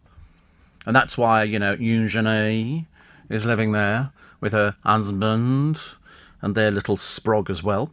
Former Lord Chancellor David Gorky says he was surprised to see civil servant Sharon Gafka sign up for Love Island, but has wished her luck. Yes, all these people, though, they worked together at 2018 in the Ministry of Justice. I mean, to be honest with you, it's a bit sad, isn't it? So you have a good job, you know, working, you know, for the former Lord Chancellor, and then you go, oh, I think I'll do Love Island. And you go, I'm sorry, do you think that's a career, dear, do you? How sad. Speaking before entering the villa, Sharon said David was the most fun minister and her favourite politician to work for. Oh, that lovely. Nobody's ever heard of him, of course. But we'll all go along with your balmy mad thing, dear. Poor soul. Fashion blogger Kaz Kamwi promises this summer will have stratospheric levels of sexiness. This is for Love Island. They're all talking about Love Island because apparently it starts, I don't know, sometime never. They've got the labourer, Brad Boy, who's going to turn out to be muscles but a bit thick. You know, he's a labourer. All right, you're not going to, you know, it's like footballers. You never invite a footballer around if you want a conversation. That's why you don't find many of them on, you know, one of these dinner programmes, because they don't know what to, they can't cook. They can't do anything. But labourer Brad says his 75-year-old Nana Joyce would rather watch him have sex in the villa than hear him entertaining ladies in the room next door. God, these people are quite revolting, aren't they? But Joyce said over the weekend she hoped he wasn't paired with sex-mad Sharon, who boasts she had sex 8 times a day. I know. It's nothing like you don't want to go anywhere near her, do you? Definitely not. Paddy Roberts at the Blue Angel. Ooh. And David says, I'm back after attempting the 3 Peak Challenge with my son. Right. I don't even know what the 3 Peak Challenge is, but you climb 3 mountains. What for? Why'd you climb 3 mountains? What's the point of that? Oh, but for charity, is it? Oh, right. We were saying, actually, it's very funny, because they've got celebrity karaoke, and the last time it was the worst programme on television, and we looked at their lineup the other day, and one of them is the bloke from Capital's Breakfast Show, Sonny J, and then I was speaking to their producer this morning, a friend of mine, and the contestants taking part, singer and West End star Amelia Lilly. Hello? Who? Never heard of her. Ibiza Weekend's Jordan Davis. Who? Reality star Olivia Attwood. Why? Big Brother legend Brian Dowling. Why? Comedian Darren Harriott.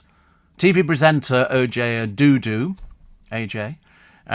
Radio and Dancing on Ice champion Sonny J. Now, he does sing. We know he sings because he was on Britain's Got Talent. He's on YouTube. Social media superstars Max and Harvey. Who? And these are celebrities. The Real Housewives of Cheshire's Tanya Bardsley. Who? Good God, dear. Made in Chelsea's Mark Francis Vandelli. Very camp. TV and radio presenter Yasmin Evans. Anybody on that one? Not a clue. Comedian Susie Raffel. Blazing Squad's Marcel Somerville. Oh, blimey, honestly. Is that the dirgiest lineup? Obviously, everybody else's agent went, you must be joking. Not putting anybody up for that one. The last time they picked somebody from that Ibiza Weekend programme, and that was David from Behind the Desk, the big one who needed to lose a load of old weight. And he was on there, and he didn't actually contribute anything to it. In fact, he was just a complete waste of time.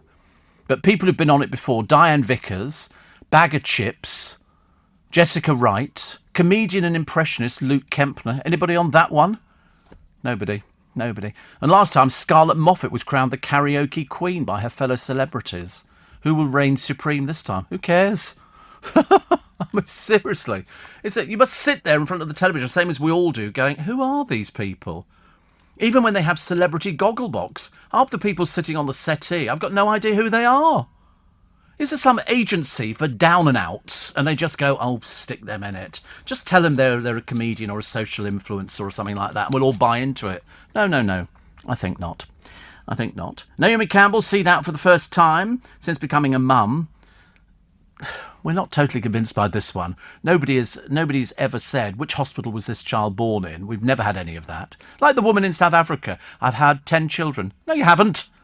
But they say she had a girl in May. She was snapped with a cucumber. I don't know what that's supposed to mean. I don't know. She was going out buying something. It's very unusual for Naomi Campbell to actually go out and do anything by herself. And a beauty queen is hoping to turn back the time by entering Miss Great Britain 32 years after she last competed.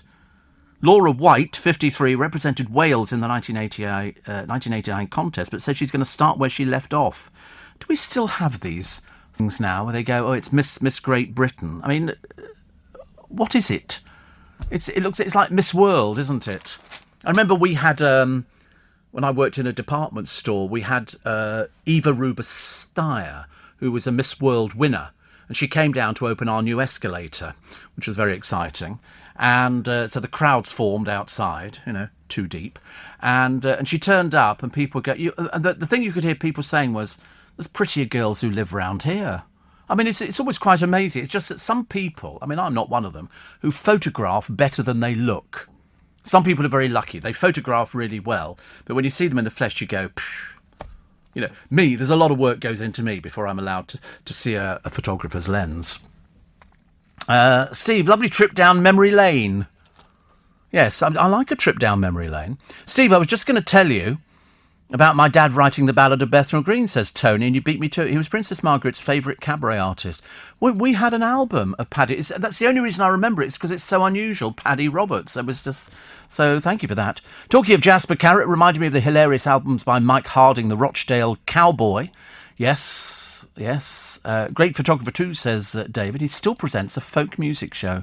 Do they still do folk music now? Is that still going? It's like country music, isn't it? Well, I like it. Because in most country songs, either the dog gets run over or the old man has run off with the next door neighbour.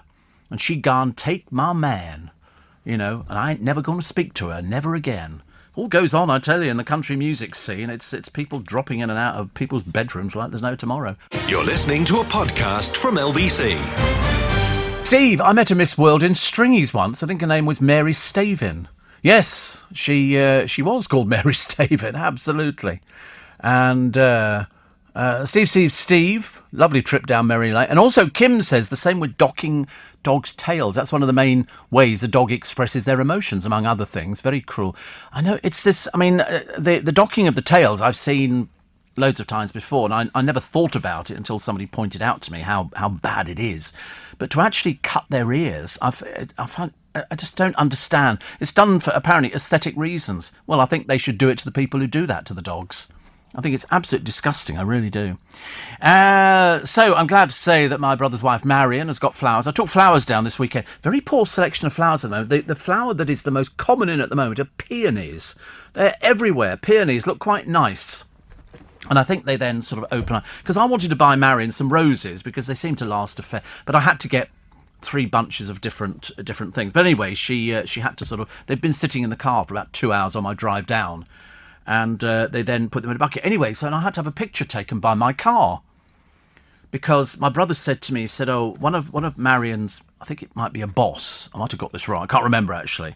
But said they are listeners to the programme. Without realising that my brother is, in fact, my brother.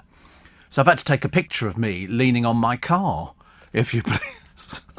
So, and I know that they listen every morning. I think they do it on catch-up. So Elliot and Charlotte, good morning. They'll be going, he mentioned us. You get the things like that at all. And my brother said they're so excited. And then, I won't tell you what Kieran said. I think we'll save that embarrassment for another time, actually. Far too embarrassing.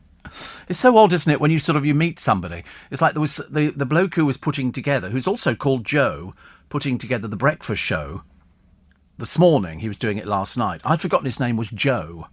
And it wasn't until I remembered him, but I couldn't remember his name. And he said to me, so I was hoping to sort of finish early so I can get home and listen to the show. Stalker. And which is nice. Steve, it's being reported Mr. Hancock was preparing to leave his wife to be with said mistress. Yeah, but that's nothing to do with me. I don't care. I don't think anybody should actually care about whether somebody is having an affair and is going to leave their wife. Apparently he did go upstairs and say to his daughter that he was leaving and all the rest of it. But that's between them. It's the hypocritical way he did it. That's actually what it is. It's the fact that he basically went against everything he'd been telling us to do. Socially distance. And there he is groping this woman, caught on this camera from somewhere. But apparently, big investigation now. Big investigation. But you know what they're like, somebody will be dismissed who's got nothing to do with it. So, I mean, it doesn't really matter whether he was thinking of leaving his wife. Because I'm told, but again, nothing to do with us, that the relationship's been going on for about a year. And but we don't. But I don't think it makes any difference. He's the one who has to live with it. He's facing the probe over his conduct as the health secretary, and of course all the bereaved families, people who couldn't actually go and see loved ones. And here he is breaking every rule under the sun. What a stupid man! even has the audacity to be on the front of the Mirror this morning wearing an NHS badge. I mean, really, what an idiot. Only goes to prove, doesn't it? You never know what people are. But it seems to happen more and more. And you think to yourself, surely, if you're going to be that open about a relationship, which again, as I've said, it's nothing to do with us. I couldn't care less. He could pogo stick naked around the garden, as far as I'm concerned. I don't really care. But don't start because we're supposed to look up to these people because we think, oh, if they're MPs or they've got, such a great job as health secretary, they're going to be especially careful knowing what the press is like in this day and age. Somebody's only got to whisper in somebody's ear in Fleet Street, he's having an affair. And immediately somebody goes, well, how are we going to... I mean, who knows? Who knows? The Sun have said it was somebody who was concerned, but we don't know. I mean, we might never know. And to be honest with you, I couldn't care less what happens to him. Doesn't make any difference to me. Somebody said the other day, oh, don't worry, they'll welcome him back into government. But he wasn't fired, remember? He quit because he suddenly realised that his position was absolutely untenable. But it's not CCTV footage. This is not a CCTV camera. This is something else. It was secretly recorded from the building security. I don't think it is. Because he would have seen that camera in the room. CCTV cameras, even if they're small... I mean, I've got 3 cameras in my studio. 6. Oh, don't say that. Don't say that. Somebody said to me that people can watch you on your mobile phone. I thought, hope to God not. And, when you're sort of sitting there thinking, I think I'll have a bacon roll. And I've got a little bit into bacon, chicken and salad from Greggs. It's a baguette. £2.75. It's an absolute bargain. So I bought 2 and took them down to my brother and his wife. So, but it was so funny when sort of people say, because they also, chicken and bacon baguette, it's really nice. I felt it was healthy. You know why? It's got a bit of tomato in it. So I thought, that'll be healthy. That'll be healthy. But when sort of somebody says, I'm sure it was Marion's boss. I can't remember. But Elliot and Charlotte, I think they go out running or jogging or they listen on catch up and everything else, which is good, which is very good. So we're very pleased with all the people who listen to the programme because you can pick us up all over the place. And if you go to the LBC website, and I do urge you to go to the LBC website, which is lbc.co.uk. I'll remind you at the end of the programme, which I do every day, and then you can. It's free. It'll be very easy to do, and then you can download all of my programmes, Nick Abbott's, Nick Ferrari's, James O'Brien, Majid. You can download just about everything, and you get to keep it forever and a day. So you'll need to make sure you've got enough capacity on your own phone. We worked out, didn't we, how many years you could listen to Steve Allen every day if you listened to a podcast, and it was a long time. It was a long time. Yes, yummy, says Marion. I told you, these rolls, I ate one on the way down to them, which I don't think I should have done, really, because eating at the wheel is not a particularly clever thing. But I did do it when the traffic slowed down, as it does regularly. But I had a nice drive down there. Very nice drive down there. I was quite pleased about it, actually. Had a few hours down there, had a couple of cups of tea, and we tried to empty the boot of the car. We failed miserably, because the boot of my car is packed to the gunnels with stuff. Seriously, put it this way, my brother ended up with tons of stuff plus 2 sat navs, stuff that I know, the stuff in the boot of the car. And even after they took tons of stuff with chocolates and bits and pieces, we still haven't reduced very much capacity in the boot of the car. So when it goes into the garage tomorrow for its service, hope to God they don't touch anything in the boot. And then to add to my problems, the building society I'm with sent me back all the documentation to do with my place because they hold it on file. But of course now Land Registry and it's a big thick file of all the stuff to do with my place. Land Registry, it's all on, used to be microfiche, now it's all put onto computer. So anybody who buys my place can then just get all the stuff. You can download it, but I've got the hard copies. Microfiche is what the banks use when they go through and they slide it underneath and you can see all your bank statements. When I had to get some information donkey's years ago of all my bank statements, I had to go to the bank and it's all on microfiche, so they can do it and then they blow it up and then they photograph it and then they send it on to you. You didn't know what microfiche was? I'd never heard of it either, to be honest with you. Somebody said to me, microfiche. It was only because my brother said they don't do microfiche anymore. Steve, there are plenty of roses in Brixton. Stall by the station, says Susie. Thank you. And also, Steve, what upsets me is seeing the Queen alone at Prince Philip's funeral due to Hancock. He should be ashamed of himself, says Cameron. I mean, to be honest with you, I heard more people over the weekend saying we couldn't go and see, you know, one of our relatives. My nana was dying and we couldn't go and see because of what he told us. Yes, for that, you know, he's going to be hated forever and a day. Steve, did I hear right on the news? He'll still be a backbencher, yes. And he'll probably end up in the House of Lords. I mean, I'm hoping not. Because what they do nowadays, they hand out these awards like dolly mixtures, don't they? Would like to be in the House of Lords? What does that mean? Nothing. I mean, Ian Botham's in the House of Lords. How does Lord Botham, how does that happen? See, I don't think we should have to call them Lord Botham. That's like, you know, when I don't think we should have to. I didn't make him a lord. He's Ian Botham, isn't he? He's old beefy Botham. You're not a lord. He hasn't changed. I bet he's got it on his chequebook, though. That'll be there. And and it's going to... Oh, somebody else telling me about what's going on with Mr. Hancock. I really don't care, actually. Steve, the Chicken Club Baguette, a favourite at Lawrence Towers. I just felt I mean, to be honest with you, I did actually have a bacon roll with it at the same time. I know. I've got to wean myself off them. It's an addiction.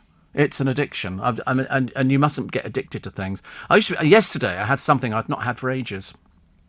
Scampi. I'd say, what? I always talk about scampi, and I had scampi at the Seashell in Lisson Grove yesterday with a friend of mine, and there was so much of it. I was quite surprised, actually. I ate it all. But the good thing was I didn't eat all the chips. So that's good, isn't it? Not really. Doesn't make any difference. It's all fried.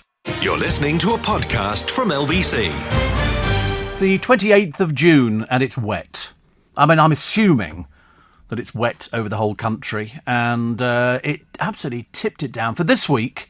Today, high 21 degrees, light rain showers and a gentle breeze. They all say a gentle breeze. Have you ever experienced a gentle breeze? No, me neither.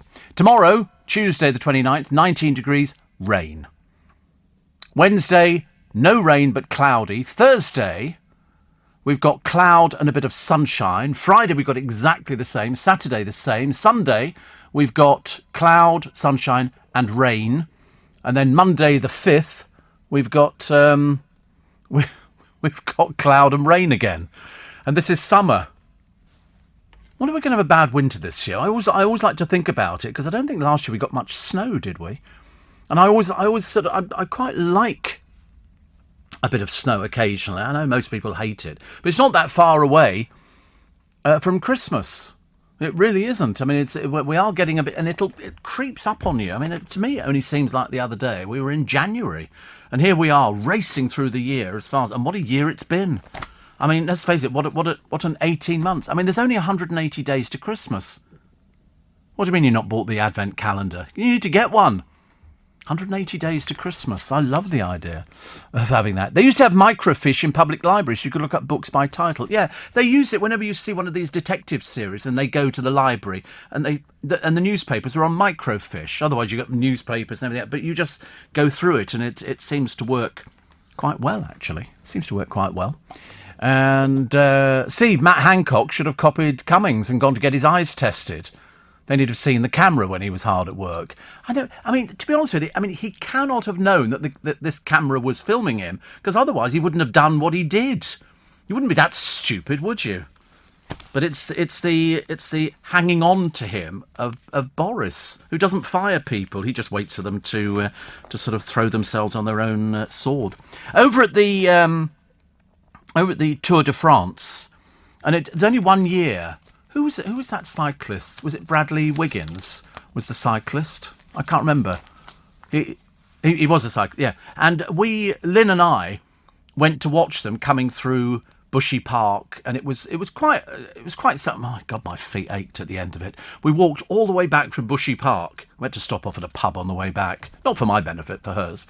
And all the cyclists came through, and I remember thinking that because around Kingston, There's loads of people cycling. They go through Twickenham, they go everywhere. They're cycling all over the place.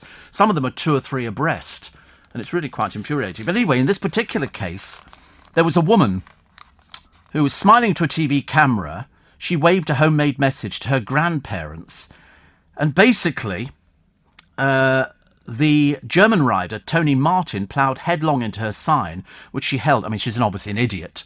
She's held it at handlebar height. The chain reaction brought down half the pack, causing 21 injuries.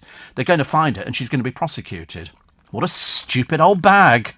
What a silly old bag, eh? I mean, you look at these people. Have you ever seen people crashing in bicycles? It's blooming dangerous. I'm not the biggest fan of cycles, as you can well imagine. But when you look at what she caused, and then she disappeared, they'll find her. Somebody will go, I know who she is.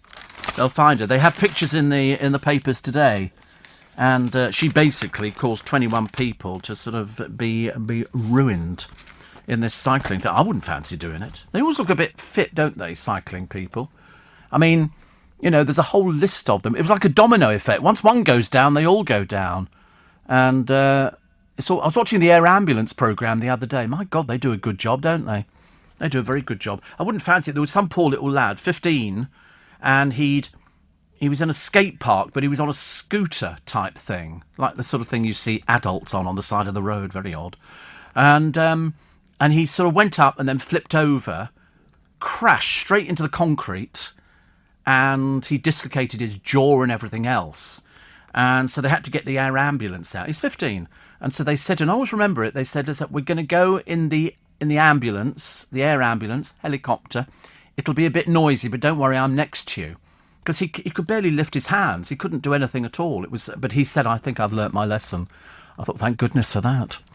And Helen says, all good. 180 days to Christmas. My son's birthday is Christmas Day. Need to start sorting gifts out. Well, I mean, you just start organising the tree. I mean, you have to think of these things, don't you? There's no point in having Christmas without a tree. I mean, some people don't celebrate Christmas. I don't have a problem with that. It doesn't make any difference to me, because I think to each his own. Steve, back from a week in Greece. 7 days of solid sunshine. Great to be back in the cool rain. Oh, it's bliss, isn't it? It's bliss. Well, it saves you having to water the garden, I suppose. And Steve, I don't actually think we're in summer, says Kathy. Due to global warming, I believe we're only in April, May. No, I think we're in summer. Because you've got June, July, then August, September, and then all the plants die. So that's it. Steve, it's microfilm, not microfiche. No, it's microfiche. Yes. I'm sorry, I'm always right. You should never question Steve Allen. Ask James O'Brien. I tell you, never question Steve Allen. He's always right. No selfies, no tents. Southwest 19's COVID do's and Wimbledon don'ts. They're all queuing up, aren't they? Fans camping in Wimbledon 2 years ago. Now it's deserted.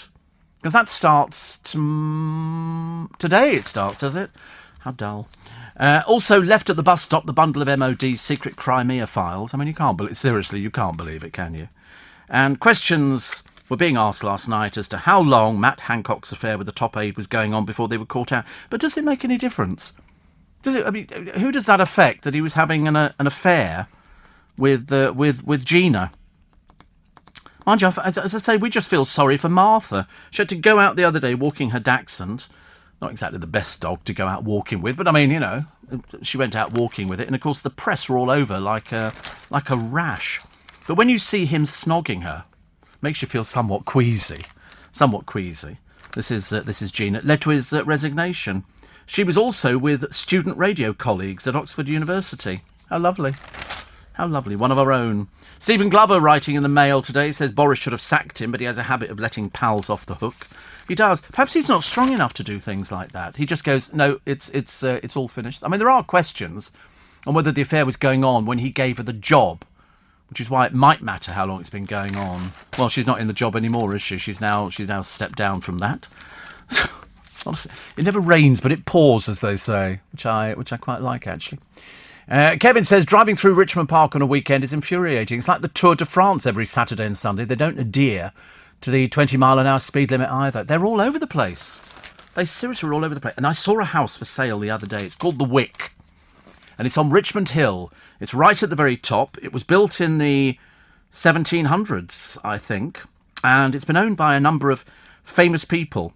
At the moment, it's owned by Pete Townsend, and I looked at it and I thought, if I win the lottery, I'm going to buy that. But it said price on application. So in the Daily Mail today, they have it here. John Mills used to live there, and Ronnie Wood, and it's up for sale for £15 million. But the views at the back, look at that. The views at the back are sensational. Absolutely sensational. And it says it's got parking, but I can't work out where the parking is. But you see, they've got huge rooms there, but very sparsely decorated. Very sparsely decorated. But I want to know where the park... I mean, look, empty... Perhaps he's moved out already. I mean, but it's got a nice big kitchen, but it's the fact it's on Richmond Hill. So 15 million, it's very reasonable. Very reasonable. You get these beautiful views every day. Look at the size of that shower. It's like the size of somebody's bathroom. Just the shower. And a chair where you can sit down and obviously talk to somebody who's in the bath. How very odd. How very odd. But it's 15 million. It's got 6 bedrooms and it's 8,500 square feet. And it's got some lovely pictures of it. And it's beautiful. But the Mills family, see, I loved John Mills. Loved John Mills. He was great. And they had it in the 1950s. They sold it in 56, bought it back again in 64, and then passed it to Ronnie Wood in 72. And it was bought for 3.25 million in 2016. Gone up a little bit, 15 million. It is lovely, actually. It was a mecca for 1970s music talent who rehearsed and let their hair down there. It's where you park, but it's got a swimming pool and everything. But it's on a slope, so the garden is tiered. But the swimming pool's flat, otherwise all the water would fall away, wouldn't it? You'd be sitting in there and there'd be no water. So you'd be sitting in basically sort of a tub or something like that. Joan Collins in the papers today, which we love. We love Joan Collins. And here's all the games set and Instamatch. Wimbledon starts today, but the battle to be women's champion of social media is hotting up. And they've got all sorts of people. One of them arrived in the UK by private jet. Some woman promotes Mercedes. It's just amazing. Serena Williams is worth 67 million just for hitting a ball over a net. Amazing, isn't it, really? I can do that all the time. A sports model. They're all obviously, sort of part-time models, but they can also hit a ball and make a lot of noise at the same time, which is how it is. Emily Maitlis has been slapped down by the BBC after sharing a tweet by Piers Morgan, which criticised the government's response to the pandemic. So she's in the bad books again. Doesn't really help, does it? And trying to find something else, actually. You're very thin. Unless you're into Matt, it's... And let's face it, I'm bored with him already because I've heard nothing but that on all the programmes on LBC. Birthdays today, Elon Musk. How old do you think Elon Musk is? Come on, easy peasy. 45, 47, 50. He's 50. He's a South African-born entrepreneur, made his fortune with PayPal, then he founded SpaceX and became CEO of the electric car company Tesla. He's got a fortune of more than 100 billion. Well, we've had worse days, haven't we? 100. Can you imagine having a fortune of 100 billion? I'll be on the phone to the bank all the time. Can you send me a statement? Oh, you had one only 10 minutes ago, Mr. Allen. Yeah, well, I want another one, all right? Otherwise, I'll buy the bank and throw you out. You could have a field day, couldn't you? A field day. Clarissa Eden, the widow of Anthony Eden, who was 23 years her senior, the oldest living spouse of a Prime Minister. She's 101 today. Many happy returns to her. Also born on this day, Sir Harold Evans, son of a train driver, editor of the Sunday Times. That was when the paper exposed Kim Philby as a Soviet spy. They also covered the thalidomide scandal. Gilda Radner, the comedian and actress, an original cast member of Saturday Night Live, the wife of Willy Wonka and the Chocolate Factory star Gene Wilder. Good Lord above. She died in 1989. And in 1838, Queen Victoria at 19 was crowned in Westminster Abbey. Short, dumpy little thing, wasn't she, honestly? And in 1986, Wham! Achieved their final #1 before disbanding with The Edge of Heaven. The only one I've never heard of. It doesn't help, does it? You're listening to a podcast from LBC. It's interesting. What do you call a dinosaur that crashes his car? Tyrannosaurus Rex. Rex, W-R... Oh, goodness sake, honestly. Sometimes you waste your time. You know, you chuck out a quick funny and you expect some sort of feedback from the other side, and they sit there looking blankly at you going, and you think, yeah, you're Bart. I do like Claire Balding. She pops up on all sorts of things, and I think she's doing all sorts of bits and pieces, and she's going to be doing Tokyo next month and everything else. But she says, I'm proof you can reinvent yourself. She was suspended for shoplifting. I know. I find it unbelievable as well. But she hasn't always been so perfect.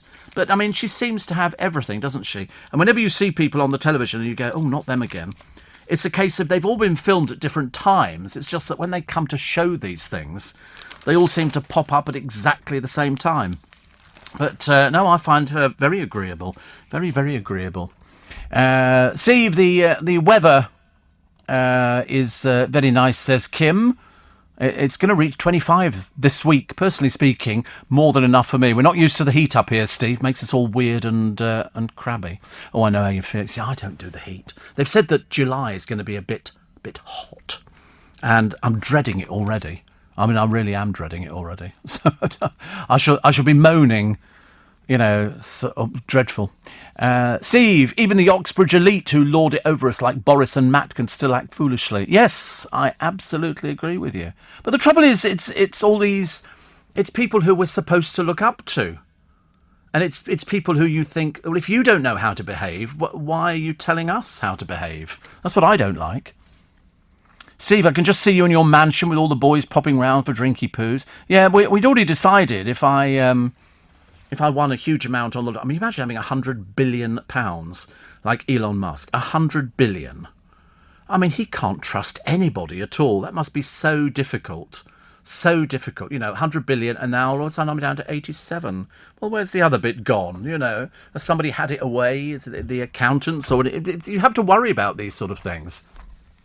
It's interesting. I went to Selfridges yesterday in London. But it's one of these stupid things where you can go in from 10:30 or 11 or whatever, but you can't buy anything till 12. It's for browsing. It's so infuriating. It's a case of who the heck wants to browse? If I go into a shop, I want to go in there, buy something and get out again. And so they're only allowed to open 6 hours on a... Well, we've got to stop it. We've got to stop it. It's the only way forward. Who wants to wander about and then you go to... I mean, I've seen people going in there because they obviously don't know the rules. And they go, oh, can I buy this? They go, the tills don't open till 12. Well, we managed to buy stuff at 11:30. The girl said she could get into an awful lot of trouble for selling us something. I'm walking around with a little Selfridge bag with my little goodies in there. And then immediately somebody said, a friend I was with said, she's not supposed to have sold that to you. So I tucked it under my coat. I felt like a right crim. It's dreadful, really, isn't it? I don't like this sort of going out and, you know, you have to shop at a certain time and do certain things. I find it very infuriating. But, I mean, she was lovely. Did you see the lovely twins celebrating their 100-year-old birthday on the news yesterday? They look closer to 50 than 100, says Will. I know. I saw them. I'd mentioned them the day before. I'm always very impressed. And, Steve, we know Sajid replaced Matt. Who's replacing Gina? God knows. I've got no idea. I've really got no idea. And it's just one of those sort of things, isn't it, really? Are you watching Jeremy Clarkson's I Bought the Farm? I haven't. I'm told it's very good, but then all of the stuff he does is good. Have you not seen it either? No. The boys, have you seen it, Kieran? Kieran's seen 2 episodes, which for him is a bit of a record. He's generally bored within one. Is it attention span is sort of a bit lacking in that department. I mean, it is a working farm. Is it? Oh, right. Yeah, it's called Diddley Squat, isn't it? This is the one the neighbours hate. Must have the most miserable neighbours around there. You'd think, that a business... I know that people aren't happy when they get sort of successful businesses, because it then means that, you get cars that drive around. There used to be a lovely place down near my brother when he lived in a different part of... wherever it is he lives, and it was a close. Yeah, England. He lived in England. It was a close, and at Christmas time, they all the close had the same little. They're called pea lights. Little pea lights. They're little tiny lights, and they had them over all their bushes and everything else. And it was just, and some of the residents there, they all adhered to the same thing. It was a close of about 15 houses, and people would go down there because it was a tourist attraction. And some of the people who lived there would open up their garages and do mulled wine and sausage rolls and stuff like that. And then it became too successful, so the council closed it down. Miserable little so-and-sos. Honestly, that's the whole thing, isn't it, about Christmas? It's like people who decorate their houses. I mean, I don't mind people decorating houses, but, you know, it has to be done tastefully. We don't want anything very tacky. You know, we don't... I mean, I don't mind the nodding reindeer, and I don't mind the giant Father Christmas up on the roof. And I don't want big plastic snowmen. I had one which we thought it was very funny, actually. And I bought it in Maplins, which isn't there anymore, which I kind of predicted years ago. But anyway, and it was an inflatable snowman and Father Christmas. They were about 8 foot tall, and they came with a fan and a light inside. So when we did the Christmas shows, when we did the one-man shows, we had them on the stage. And I thought a good idea would be, as I'm sort of finishing the show, one of them deflates. And so we did it at the Beck Theatre in Hayes, and it just went and collapsed. And of course, it brought the house down. So we put it into every show. We thought it was the best thing ever. It was so... I mean, we thought it was funny. Everybody else thought it was funny as well. Steve, says David, read the Wick. There's parking at the front of the house. Oh. It's only 15 million. But I've just been paid. I know. Can you imagine? I've just been paid. What do you think this is? The Nick Ferrari programme? Excuse me. Steve, what did you buy in Selfridges, says Winnie. I can't tell you. Because it could get her into trouble, because I'll be on the CCTV cameras. And I don't want it to get her into trouble. Because I thought that they opened the tills at 11:30 or something like that. Because frankly, I've been wandering around since God created the Garden of Gethsemane. And I decided I just wanted to buy this particular item. And then we had a look around. It's quite nice. It's quite nice. How they're making enough money in there, though. I mean, seriously, there's so many staff in that shop, and their rent must be astronomical. It really must be. I mean, we saw loads of it. They've all got smart suits on, and especially in the jewellery departments, where you can go up and buy just basically whatever you want. I like it. I do like a department store, but I mean, if you worked in there, a bit like Harrods, you wouldn't know anybody else in the store apart from the people in your immediate vicinity. You wouldn't know anybody on floors above you or down in the basement. We spent most of our time in the basement, so it's got all the electrical stuff down there, which I find interesting. They had a lovely television. It was only 6,000. I thought, should I put it on the card? And I thought, no. But the quality was beautiful. But remember all the pictures you see on the televisions in any of the shops, that's a DVD you're watching. Okay, that isn't actually the feed, because some people get the televisions home and suddenly realise that it doesn't look exactly the same as it did. It's playing a DVD. Should I tell you that now? And Steve, there's a guy in my village puts a Spider-Man in a bathtub on his roof. Oh right. And another one here says the woman in Selfridges might have been lovely, but she'll be lovely and without a job after you've blabbed on the radio. Ooh, little Miss Misery. Little Miss Misery. Steve, time to modernise and get rid of the browsing hour. I agree. It's the only thing that annoys everybody. People queue to get in there and they go, you're browsing. It's the Sunday trading laws. Well, stop it. Stop it immediately. I mean, I don't want to be rude about it, but frankly, it's dated. It's dated. We've had enough of lockdown and, and ministers doing all sorts of shenanigans and everything else and performing under a fire guard or something. What it is, I don't know. I've got no idea. Try not to worry about it. Better things to worry about, like, will you be going on holiday this year? Some people might be. I like the idea that Wimbledon are doing a tribute to Captain Tom's NHS Heroes, which I think is very good. I'm all in favour of that. And how Sophie Wessex has become Her Majesty's Rock. There's something about the Queen. It doesn't matter what she wears, she always looks fantastic. Every time. She looks fantastic. She laughs. She must be getting... she's had enough heartache. What with sort of Harry and his shenanigans going on and all the rest of it. 3/4 of working parents claim lockdowns have made them want to spend more quality time with their children, not less. Isn't that funny? I thought differently. I thought people would be going round the bend, Oh, God, they're all still here, aren't they? Presenter Andrew Marr apparently, revealed he'd been struck down with COVID despite being double jabbed. So there you go. Dawn Neeson says, guess where we were yesterday too? She went to Selfridges. Isn't that funny? We went to, the first place we went to, actually, Dawn, was we went to Marylebone High Street. Because there's loads of shops that have closed in Marylebone High Street. And they have a farmer's market there. And the big question I had at the farmer's market was, are they all really farmers, or do they go and buy this stuff somewhere else and then repack it? Because you don't know. You really don't. There were a couple of stalls selling fish. You know, they had crabs, and which you can get sorted out now, and lobster. Couldn't resist it. Lobsters. But they had all these people selling flowers and bakery and stuff. I understand the bakery bit, but there was loads of stalls selling cheese and stuff like that. And then one of them was selling ice cream. It said locally sourced. I thought, does that mean they bought it locally and they're just reselling it? Because I don't know. When they say it's a farmer's market, we go and believe when we buy stuff there that person selling it has got a farm. They had loads of them selling strawberries in punnets and asparagus. I'm thinking, do you really grow all this stuff on your farm, and or do you go and buy it in the wholesalers, and then you know? I'm very cynical, I'm afraid. Very cynical. I can't help it.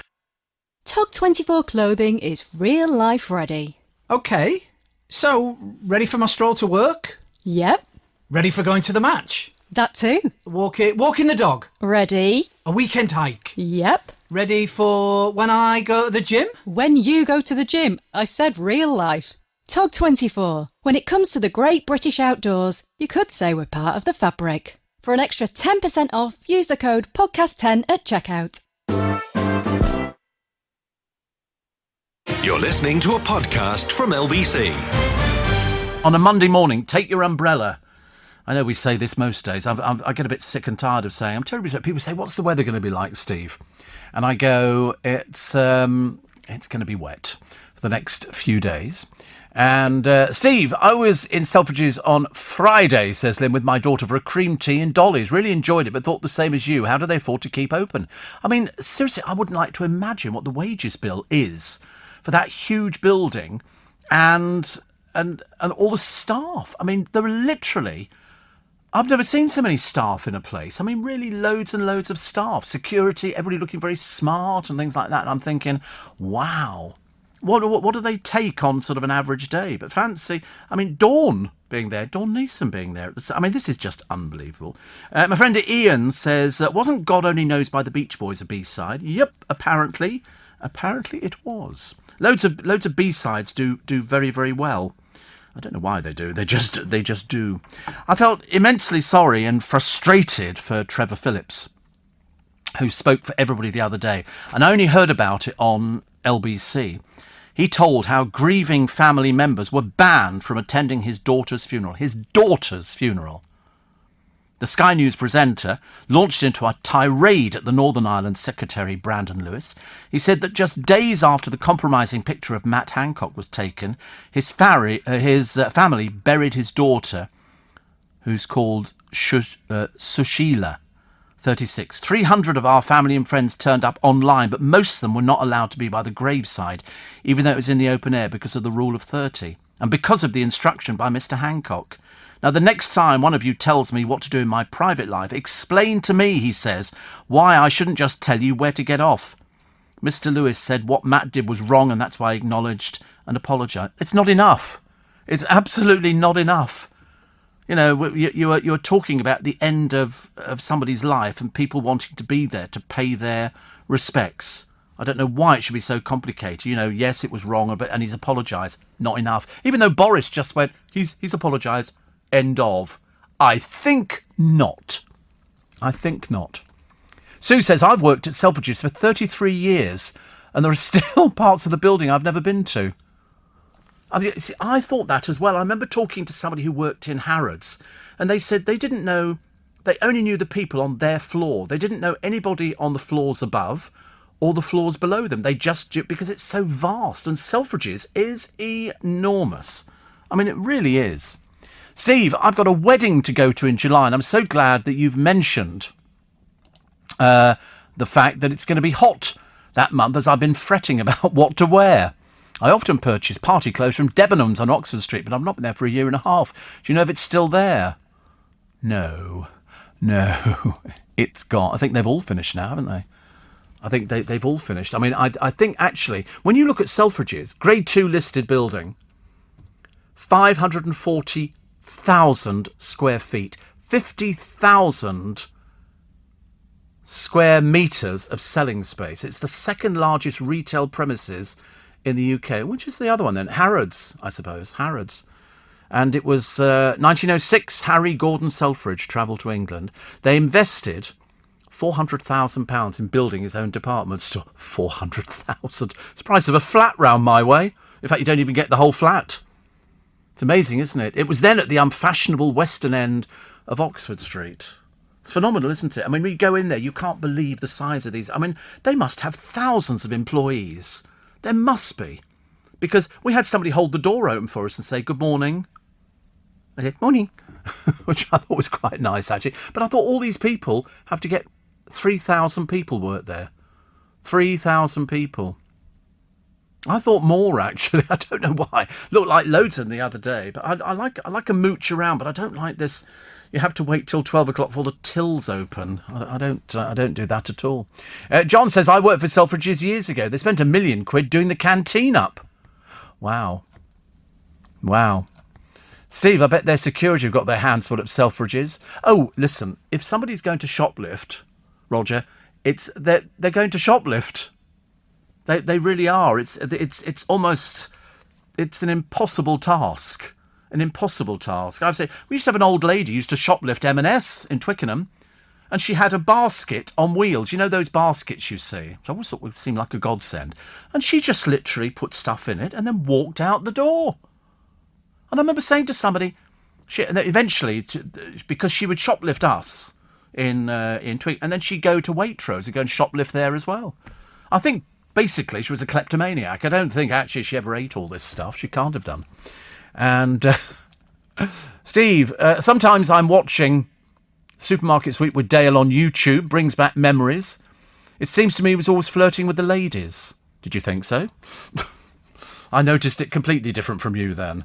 I thought he would flirt with just about anybody on there. He liked it. That's what he did. Steve, Selfridges is a concession store.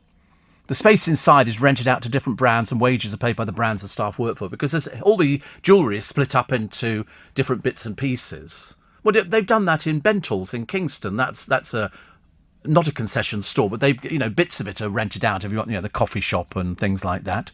And Bev says it's not enough that he's apologised and resigned. What more do you want him to do? I don't know. I mean, I don't know really what you're talking about, actually. He told lies. OK? You think that's OK, Bev? Fine. And it's not enough that he's apologised. I'm terribly sorry. It's not enough that he's apologised. It really isn't. Chris says, what are you talking about, the rain? The sun is shining and the sky is blue here in sunny Whitby. Whee! Which is lovely. So good for you. Don't worry, it's going to rain. Definitely going to rain. And another one here says...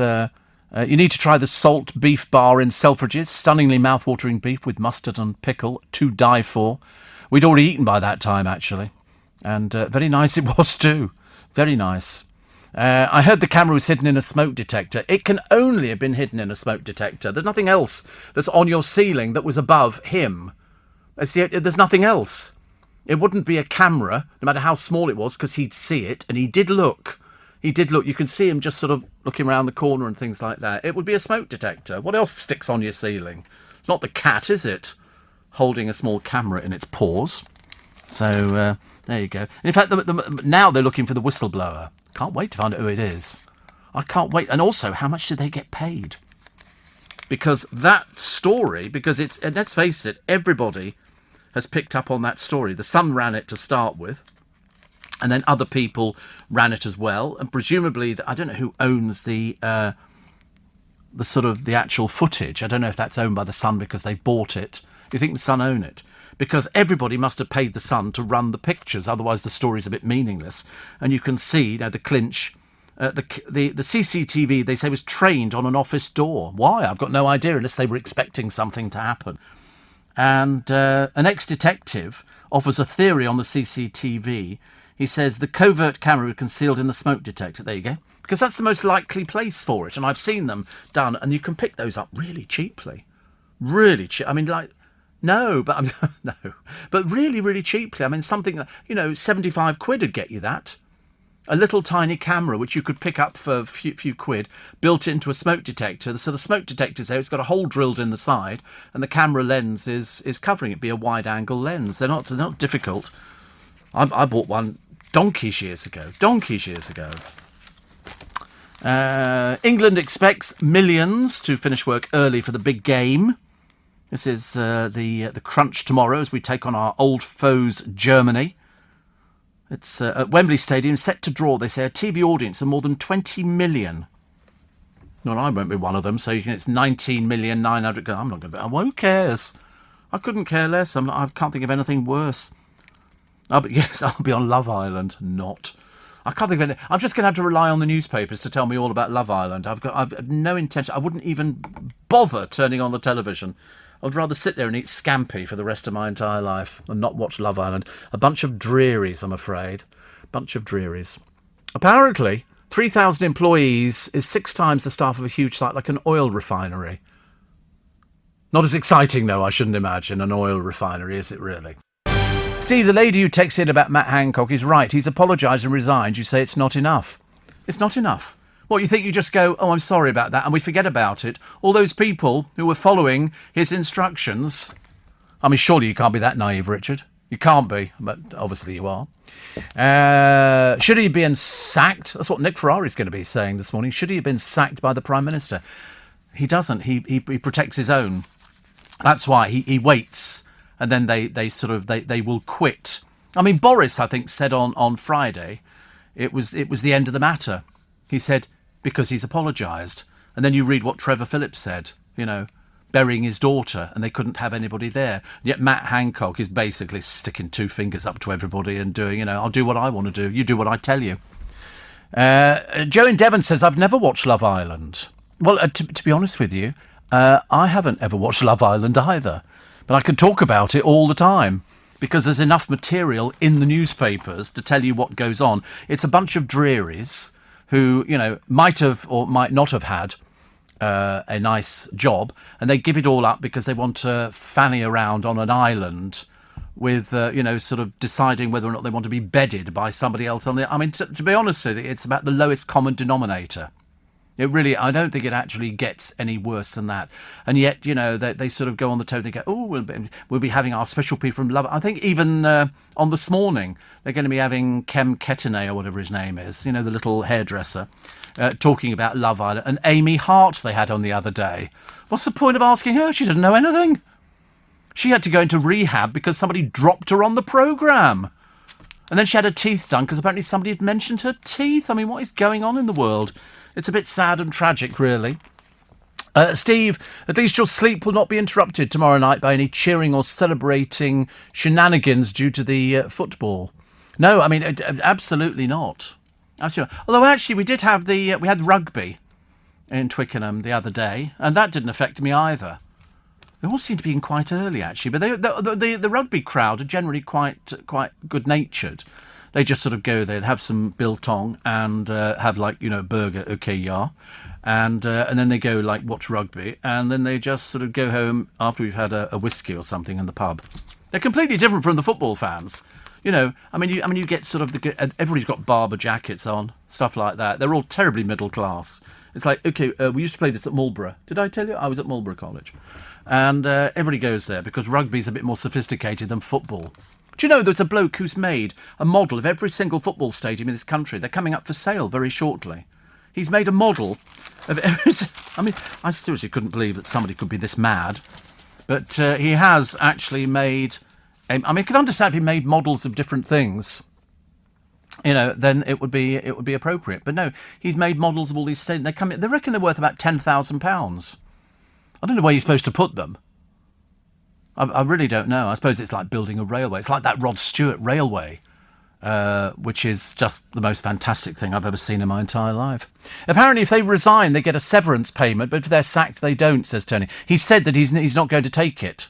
It's £16,000. And I would think it would be an absolute disgrace if he actually took the money. But he said he's not going to. So there we go. He will not accept £16,000. He resigned amid mounting pressure of the kissing and cuddling. And boy, did he go in for the kissing. I mean, that's why we knew. And I remember saying on Friday, I said, this isn't a peck on the cheek. This isn't a showbiz air kissing. This is on the lips. This is like that. That's, oh no, horrid. Definitely not. But yeah, he could have been entitled to 16,000 quid, but he's not taking it. So that's good news, isn't it? So we've saved 16,000 quid. God knows where we go from here. I've got no idea. Do you know that 100,000 pupils have become the lost children of lockdown after the pandemic ravaged the education system? I began to think at one point that they were never going to go back to school. I really did. I mean, they seemed to be, out and about and everything else, and now they're going back, which is a little bit better. My dad always said, Steve, rugby is for gentlemen, football is for thugs. Oh, for goodness sake. I mean, I always thought, actually, that rugby was sort of better than football. I mean, I've never seen either. I used to play rugby. That doesn't mean anything at all. But I often used to think to myself that the people who go to football are completely different from the people who go to rugby. I mean, you do see the jolly hockey sticks girls, in the bars in Twickenham. I mean, the only time it actually resembles a football match is when the Army and Navy play. And they're basically, it's, the problem there is trying to sober the poor souls up and point them in the game's starting, guys. Yeah. Hey. No, the game's in the stadium. It's going to take you 35, 40 minutes to get up there. Because you have to walk and then you've got to get into the stadium. So most of them miss it. Mind you, those that haven't been arrested. Also, there's lots of talk on, what Matt has a lot to answer for. That was the trouble. And it's when you read the Trevor Phillips, and he's tip of the iceberg. Trevor Phillips, tip of the iceberg. All the people who wanted to go to his daughter's funeral and couldn't because of what Matt Hancock says. One here says, Steve, my dad passed away on Christmas Day. I live in Yorkshire. He lived in Southend. I couldn't even attend his funeral as I don't drive and couldn't commute outside of my borough. All on Matt Hancock say so. That was the big problem. We've had no end of cases, I've mentioned them on the programme, of people who weren't allowed to go into care homes. They had to, in fact, one particular case, there was a woman who was dying and her family had to get a stepladder, stand on the stepladder and look over a hedge to see her in her room as she ebbed away and went into the next world. I mean, seriously, that's what he was the one telling us, this is what you've got to do. And then basically didn't follow his own advice. So I'm sure it's gonna be, hot topic today, I should imagine. Also, I don't know. The producer raised the question of, do you think they really will catch somebody who let that? It depends how committed they are to actually finding out, or do they not want to know? I think seriously somebody... This is the first time I've ever known them say something like this. They don't normally say anything. They normally sort of just go... And you go, yeah, well, do you not want to know who it is? It's obviously somebody who's got access to these rooms. Because you've got to get in there. You've got to get a stepladder. I mean, nobody just walks around with a stepladder. You've got to put this thing up there in the first place because they are freestanding. So a stepladder with this thing on there... Do you think... Oh, I don't know. I mean, it opens up... Basically, it's a can of worms, isn't it? And also, the secret files at the bus stop. I mean, this is... I've heard of people, actually, MPs, who've left stuff on the train before now. Confidential file. You think, I mean, can you be that stupid? And the answer is, yes, I can. Because I left here the other week... And I got all the way to Waterloo Station and then suddenly realised I'm walking up the escalator, because I like to walk, a bit of exercise, and I'd left my keys here at work. I'd come all the way back to work from Waterloo Station to pick up the keys and go back out again. In the end, I was sick to death of seeing the 176 bus and a taxi as well. I took a taxi back, so I'm thinking perhaps I'll be a bit quicker. I don't know why. I'm never going to catch the train. It's okay for Sun. New arrivals on Love Island. I mean, it really is. It's life's drearies. Life's dreary. It'll be a case of they'll all be fighting for the attention. It's not like I'm a celebrity, get me out of here. In this particular case, it's a bunch of ne'er-do-wells who just want to be the ones who get the coverage in the newspaper. Their agents would have said to them, listen, the sooner you can get stuck into one of the fellas, the quicker you'll get the publicity. That's what it's all about. And then you can do the fake relationship and you can pretend that you're really an item. And then we can all go, oh my God, did you see it the other night? Dreadful. Steve, I was an honorary steward at Twickenham. We stewarded all the games apart from the Army and Navy. Military police. Yes, I know. The military police arrive in the week beforehand, working out where they're going to put them when they arrest them. Fantastic. I've got to go. And 84850 steve@lbc.co.uk. Use that tomorrow on today's Little Bit Extra podcast. Simon Cowell wants to get One Direction back together again. He says he knows how to. Of course, offer them money. The line-up for the new series of celebrity karaoke clubs been announced. It's even worse than you thought. And Ollie Alexander is apparently going to take Doctor Who in a new direction. Downwards, I should imagine. I really can't understand that. But apparently the writer recommended him. Morning, bonjour. Nice to have your company. Welcome along to Tuesday, the 29th of June. You've got one more day of this month, and then we'll be doing the pinch and the punch for the first day of the month, and white rabbits and don't walk under ladders and all that usual baloney that we seem to come up with. Anne Robinson makes her countdown debut. She looked as nervous as a barrel load of journalists caught on CCTV in flagrante. Gogglebox star Pete dies at the age of 71. The calls are growing to ban smacking across the UK. Apparently it doesn't work, so they say. They're complaining, there's a little group complaining about Joseph and his amazing Technicolor Dreamcoat. What are they complaining about? Not enough Middle Eastern actors in it. I mean, good Lord, it's been running since the year dot. You know, this was written years and years and years ago. I've got the concept album, which has got a group called The Mixed Bag on it. And if you've got one of those in good condition, it's worth a little bit of money for you. But fancy complaining now. You've left it a bit late, dears, haven't you? Halford says e-cycles sales of have risen 76%. The Loch Ness Monster mystery finally solved. I suddenly realised when I was talking to Darren about it, I'm wasting my time. Because being Scottish, he's obviously got a vested interest, probably owns the little gift shop along the side of Loch Ness. One man's been waiting for 30 years to sort of see all this sorted out. And you think to yourself, well, you're going to be very disappointed. Even if they drained Loch Ness and you went down to the mud at the bottom of it, nothing would appear because they're lying to you. You know, people who go, there's been 7 sightings of Nessie this year. No, there haven't. Don't tell lies. Okay? Don't tell lies. Nobody's ever got a photograph of it. You'll have a photograph of something very blurry, and yet every camera that I've seen in the past 20 years, the picture quality is perfect. You know, you should be able to take a picture of it, zoom in on it, and see whether it's got all its teeth still there. You know, but of course it'll be something that looks like a log floating on the top of Loch Ness. It's just a load of old rubbish, but the Scots are desperate to hang on to that little source of income. They don't have much going there. It's either kilts or whiskey, or Kayleys or all sorts of things like that. EastEnders bosses defend the lowest ever overnight ratings, 1.9 million. That's not looking very good at all, is it? The Hindus who are lobbying the Edinburgh Festival to drop a play in which 3 gods go on a bender. A bender is when you go out, you go, woo, drinky poos, and things like that.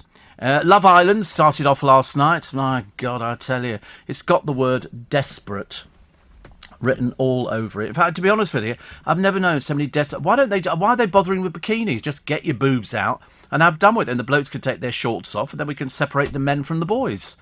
Makes it a lot easier. All this, oh yeah, I think I want to go out with you. I think I want to go out with you. They don't want to go out with anybody. They want to be famous. They think they're going to earn money, but of course they can't. You know why? Not enough money in the advertising for them, so they're not going to get the endorsements. No nightclubs open, so they can't do anything like that. And nobody believes their stupid relationships anyway. I mean, they're just basically one-night stands that they drag out for a little bit longer.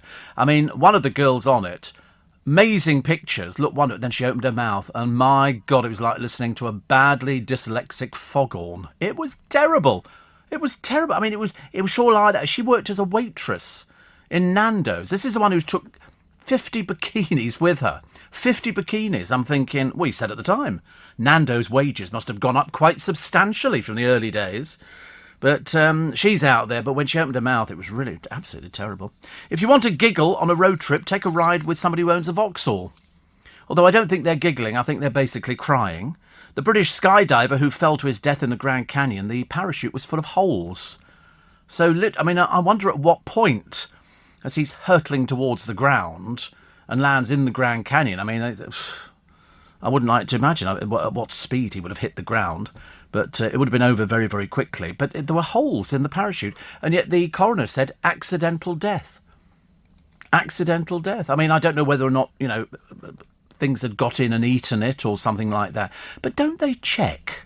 I thought they checked things like that. It's like, if ever you go to the circus and you see somebody on the trapeze or the high wire, they've put that up themselves so that they know that their equipment is safe for them. If somebody else puts it up there is the danger that it might not be done to the same sort of standard.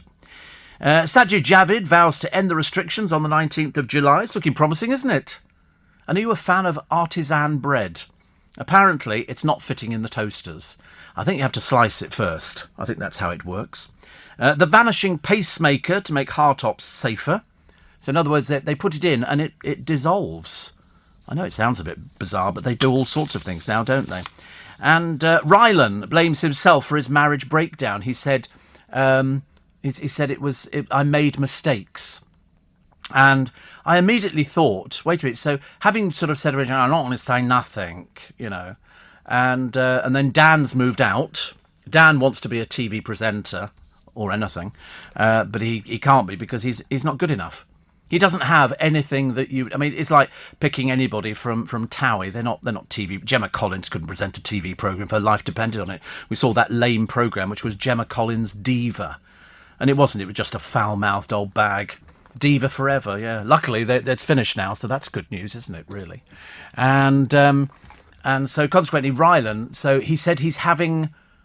He didn't say therapy. He said he's having treatment for it. And I remember thinking, he's getting help. So help could be either if you have... a problem with substance or drink or something. Me being me, I thought immediately, perhaps it's sex addiction. Because I've heard of people have it. I didn't know it existed, but apparently it does. But it could be any one of these things. And eventually, no doubt, we will be told what it is because Rylan, being Rylan, couldn't keep it quiet. So he said he's seeking help. Meanwhile, poor little Dan has been shoved off into a rented place in Essex. You'd have thought he could have helped there. But he said he's not in a good place after making mistakes which led to the breakdown of his marriage. It would have to be something fairly serious. To be honest with you, the more I thought about it, the more I thought, well, it wouldn't be... the trouble is, because he's going out with Dan, who's a former police officer, perhaps there was a conflict of interest, perhaps... I don't really know. I don't know what the pressures are of people in show business, because I've been in it for donkey's years and I haven't had any pressure. Nobody's encouraged me to take substances or, do copious amounts of Prosecco. But he's not in a good place. Sounds a bit drama, doesn't it, really? It's a case, I'm not in a good place. Yeah, but, your good place led you... Did you know that Dan has a 20-year-old son with his ex? But he wanted to find TV stardom. I love the way people go, I think I'd be TV stardom. You look at all those poor old reprobates on Towie. They're showing repeats at the moment in the early hours of the morning, which is the best place for it. And to be honest with you, half the blokes on there, they really are planks. They really are planks. One's called Diags. They've all got... Diags. They've all got sort of funny like names, like Arge. And sort of Lydia Dim and things like that. And there's something the matter with every single one of them. Apparently that holidaymaker who plunged to his death in the Grand Canyon skydive, it was bought as an anniversary gift by his wife. But the parachute was patched with holes waiting to be repaired. It sounds even worse, doesn't it? I don't know how... I've flown over the Grand Canyon. It's huge, the Grand Canyon. It runs for miles, hundreds of miles. You'd think it's just a hole in the ground. But no. Runs for miles. And I'm assuming you get in a light aircraft, go up early hours morning, and then you sort of float down and a car will meet you in the Grand Canyon. In his case, I don't think so much a car as a hearse would be meeting him. The speed he must have hit the ground. I've heard of people who have... done skydiving and the parachutes failed to open it, but they've survived. I don't know how they manage it, but in his case, the Grand Canyon is well, you've seen pictures of it. It is what it is. It's a grand canyon, very grand, and it's all rock. So even if he hit the side of it, he'd have bounced off and gone somewhere. And that must have been dreadful. It must have been over so fast for him. But imagine that. That was an anniversary prize. The wife's going, have a nice time, dear. Have a nice, and that happens. It doesn't happen very often. It really doesn't. 84850 steve@lbc.co.uk. Steve, give Dr. Martin's boots a try for your feet. I don't know. Maggie says, I don't understand why Love Island is presented as a decent programme. It's porn. No, it's just sad, desperate little people. And, this one here. Oh, there we go. Can you find out who that one is? Well, I think we'll have to lose them now, actually. That's 0407. Somebody from Scotland. It'll be that Andrew Wallace, won't it? That was the peculiar one. Poor old Andrew, honestly. Never mind. There's somebody who should have been seeking attention some time ago. Steve, another one here, which is good, which says, you haven't got a good word to say about anybody. And, we don't have a good word to say about you at all. He says, I knew Dale. Yeah. I love it when people write to me, I knew him since he was 18, and they go, I knew Dale. Yeah, he hated you. He told me once, he said, oh, this one here, disgusting. Somebody else says, did you hear about the fire at the Elephant and Castle yesterday? Yeah, it was on the news. It was under the railway arches. Simple as that. Plus. I've been at the end of fraud, says Anastasia, by an accountant. Yes. Unfortunately, if the accountant screws you up, the tax man's not interested, because it's you're supposed to know these things. Of course, a lot of people don't, actually, which is always very funny. Anyway, loads of your texts and emails on the programme this morning, plus we got birthdays, plus the an estate agent who said he was entrusted to sell a house, and it was called Thistledome. An unusual name for a house, you would think, wouldn't you? Let's see if you can work it out between now and the end of these. You're listening to a podcast from LBC. Happy birthday to Marcus Waring, the chef and restaurateur. He's 51 today. So many happy returns to Marcus. He will be up at this time of the morning. That's what chefs do. And did you get that? The estate agent who was selling a house named Thistledome. Did you get it? You didn't get it. Okay. The client called to advise the office we were mispronouncing the name. It should read This'll Do Me. But if you put it all the way down, it's Thistledome. Yeah, a bit like Anne Robinson. This'll Do Me. That was somebody called Nigel in Hazelmere in Surrey. Because, everybody in Hazelmere is called Nigel. Or Sebastian. Very popular. Mickey Arison, the chairman of cruise operator Carnival, is 72 today. Loads of birthdays. Charlotte Bingham, the novelist. Gary Busey, Amanda Donahoe. All these people celebrate birthdays today. Also, Baroness Sally Greengross, president and chief executive of International Longevity Centre UK, is 86. Carl Howard. Catherine Jenkins is 41 today. Many happy returns of the day to her. Plus, who else have we got? Michael McIntyre. That's the yachtsman, by the way, just in case you thought it was the other one. Loads of people. Nicole Scherzinger, 43 at least.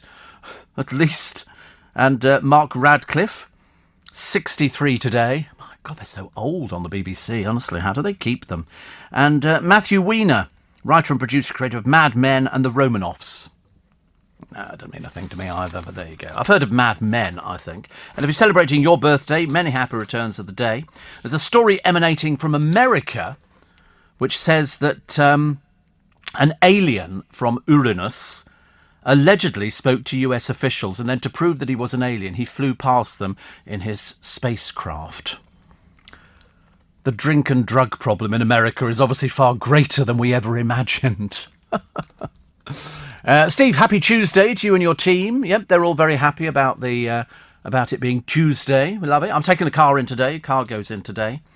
And I'm just hoping, it's only having a little service, only needs a little service. But I'm hoping if it goes in today, I should get it back for Friday. I don't know how long little services take on cars, actually. I can't remember. I don't think they take very long, do they? But they're always very busy. I've had to wait about a week for this one here. And somebody says, Steve, I'm guessing you wouldn't like the temperatures here in Western Canada today. 35 centigrade to 48 degrees in Alberta and British Columbia. Ugh. 48 degrees, double it, 90, good God, up in the 130s, isn't it? 120, 130. No, thank you. No, thank you. I mean, I couldn't breathe in that. I thought it was bad. Dale used to have a place in Sarasota in America, and the heat was unbearable. In fact, you longed to get out the car and get into a shopping mall or a restaurant. We went to the Outback a lot because the food was very good, and that was fully air conditioned. You walked in there and it would go like that. It was so cold. But to be honest with you, better than sitting outside in the heat. Really, really bad. But I was talking to somebody the other day because when he died, he'd been ill for quite some time. He had these pains in his shoulder. And a friend of mine said to me on Sunday, he said, interesting. He said that Dale must have had that illness for some time. And I said, yeah, he had, because he'd mentioned to me that he was in a lot of pain. He said because he went to the Pet Shop Boys concert with David Walliams, he said, and he was having to lean up against pillars there. He was in so much pain. So what it was, I've got no idea. I don't know. I've got no idea. Just on his shoulder. The trouble is that, I mean, it could have been smoking related. I've got no idea. No idea. I mean, as far as I was concerned, throughout his entire life, he didn't really do illness. He smoked, even when he was ill, he smoked. He didn't seem to get colds. I don't remember him having a cold at any time. He loved sitting in the sun, even in Regent's Park, where he had a house in London. He would sunbathe. He just loved the sun. It bored me senseless. Apparently, parachute jumpers are taught to fold their own parachutes. If anything goes wrong, they've got no one to blame but for themselves. Well, put it this way, if something does go wrong, who do you think they're going to be blaming? He crashed. I mean, he'd done hundreds of jumps before. But also, it's no good saying that, because as he crashed into the Grand Canyon, what's he going to do? Go back and say, OK, get me a lawyer. We're going to be... Of course not. Of course not. I've never heard of that. Do you need a number? Oh, here we go. First number... Oh, actually, it's probably gone, actually, yeah. Do you want to try another one? So we have to do this thing with the number crunching, which is very good. OK. The first one is... add 7. Then... Yep. Then... sorry. Yes. And then... and again. Yes. We have to do this. Somebody wrote to me the other week and they said, what are those series of numbers? And I said, well, it's numbers that it's a code. It's a code. And pretty sure, says somebody, the Towie crowd thinks you also are best placed in the wee hours of the morning. I love the way you think. Are you on tablets or something? You're in a home. I suspect you're probably in a home, actually, because this isn't the wee small hours of the morning. Every single breakfast show in the country, and of course, I mean, you don't need to worry about getting up for breakfast because you haven't got anything to get up for, have you, really? But they all start at 6 in the morning. When am I on till? 7. We don't look at this as the wee small hours of the morning. We're in Londinium, dear. We're in Londinium. It's a 24-hour city. People go New York, so good they named it twice. They say the same about London. London is buzzing. You go out there now, it's buzzing on the streets. Obviously, where you live... in that maximum security Twilight home, I mean, there wouldn't be much action going on. But anyway, we put you out of your misery, which is much better. Steve, I'm watching the UK TV series Beautiful People. You Brits make great television, says Shane. Yeah, we do sometimes. Then we make things like Love Island and Towie. And there's somebody Garner who turned up at Wimbledon the other day. I mean, dear God in heaven, obviously her parents must be so delighted. That's our daughter who doesn't know how to wear a bra. She's turned up to Wimbledon. You know, mind you, Romeo Beckham hasn't got much to choose from with the naff clothes he's wearing with his little girly friend, which was embarrassing. They've started pulling strings.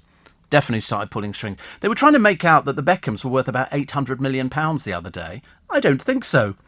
I'm not even sure if her shop's still making money. It's a bit difficult. It's not the most successful. And another one here, which says, locked into the spike after watching Mississippi Burning. True story, says Waj. Thank you very much indeed. I've never seen it. I'm assuming it must be available on DVD. I watched that film the other day, which is very good. Very good. Which is called All Mine to Give. Which is also called The Night They Gave Away the Babies. It's an American film. Glynis Johns was in it. And quite a lot of well-known people.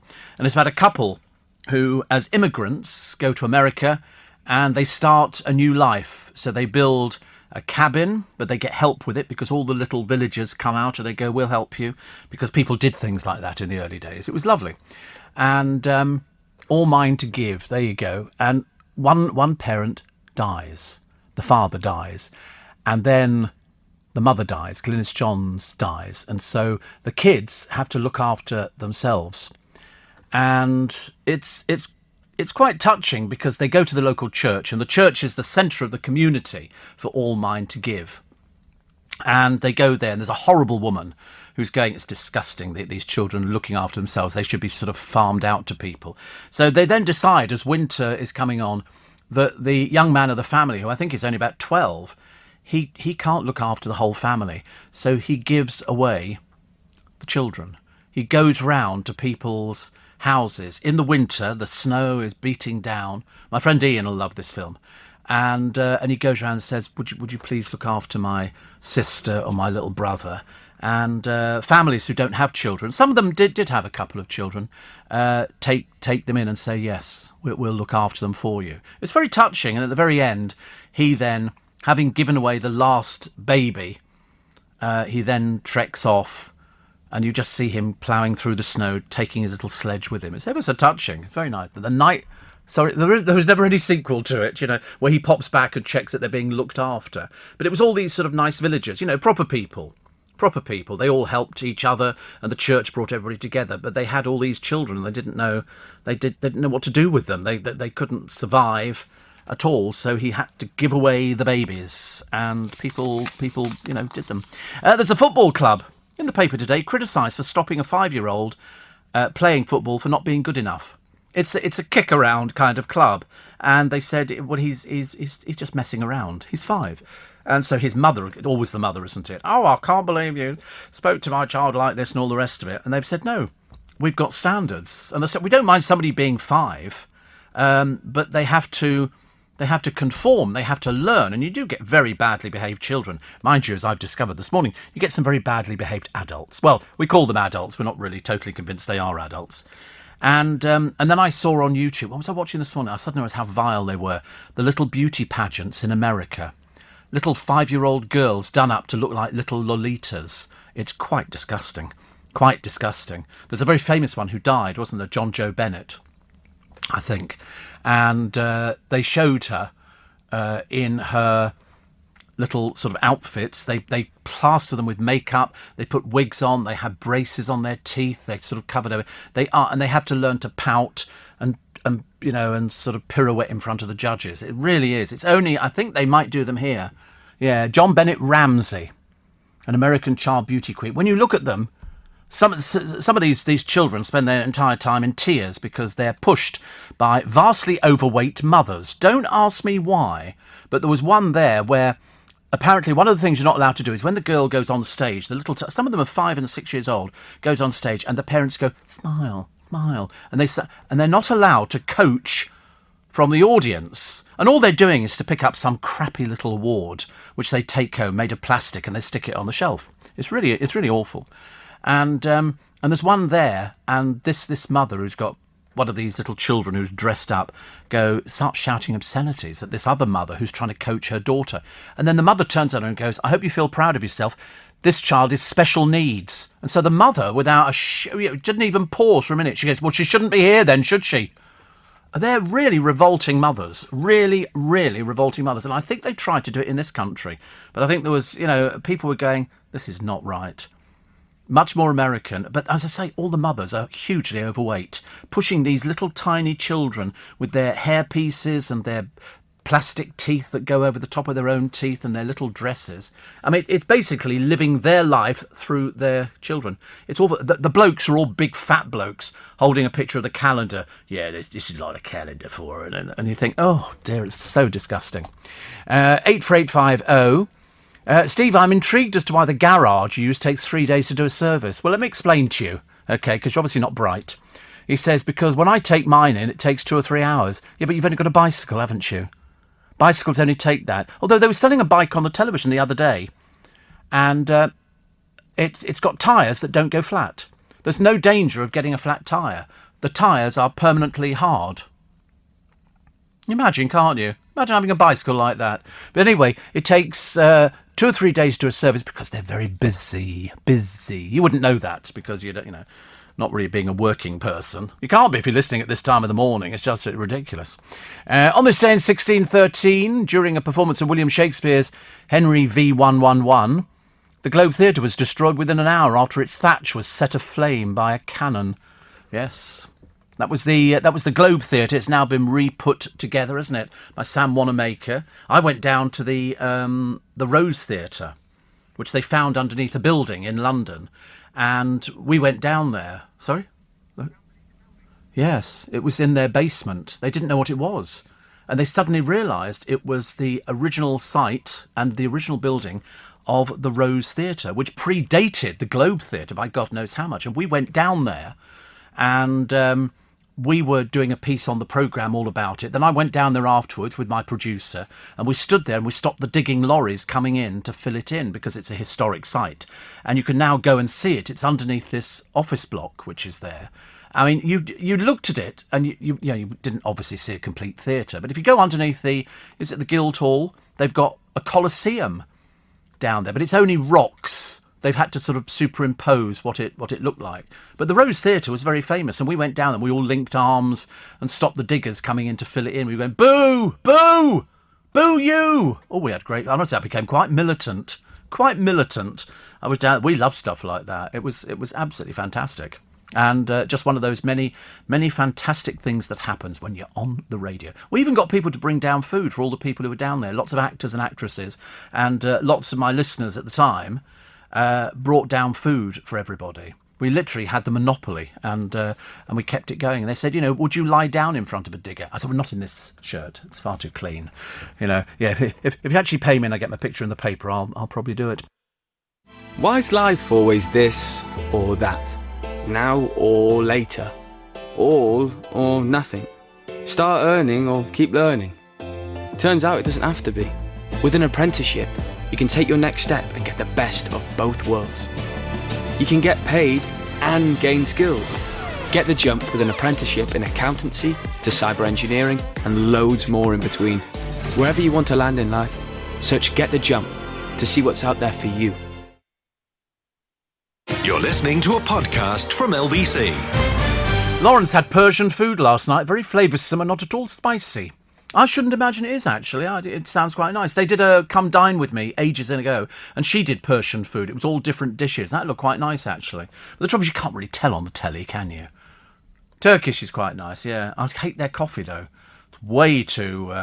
I tell you, if ever you've got... Oh, no, I can't tell you. Anyway, so what was I going to say to that? I was going to say something to you, and I can't remember what it was, actually. No, there was something else I was going to talk about. What else was I going to... Oh, the two people who attacked... Chris Whitty. They grabbed him and put him in a headlock. And, are these people a bit sick in the head or something? Is there something the matter with them? So he's been harassed in the street. 3rd time this year.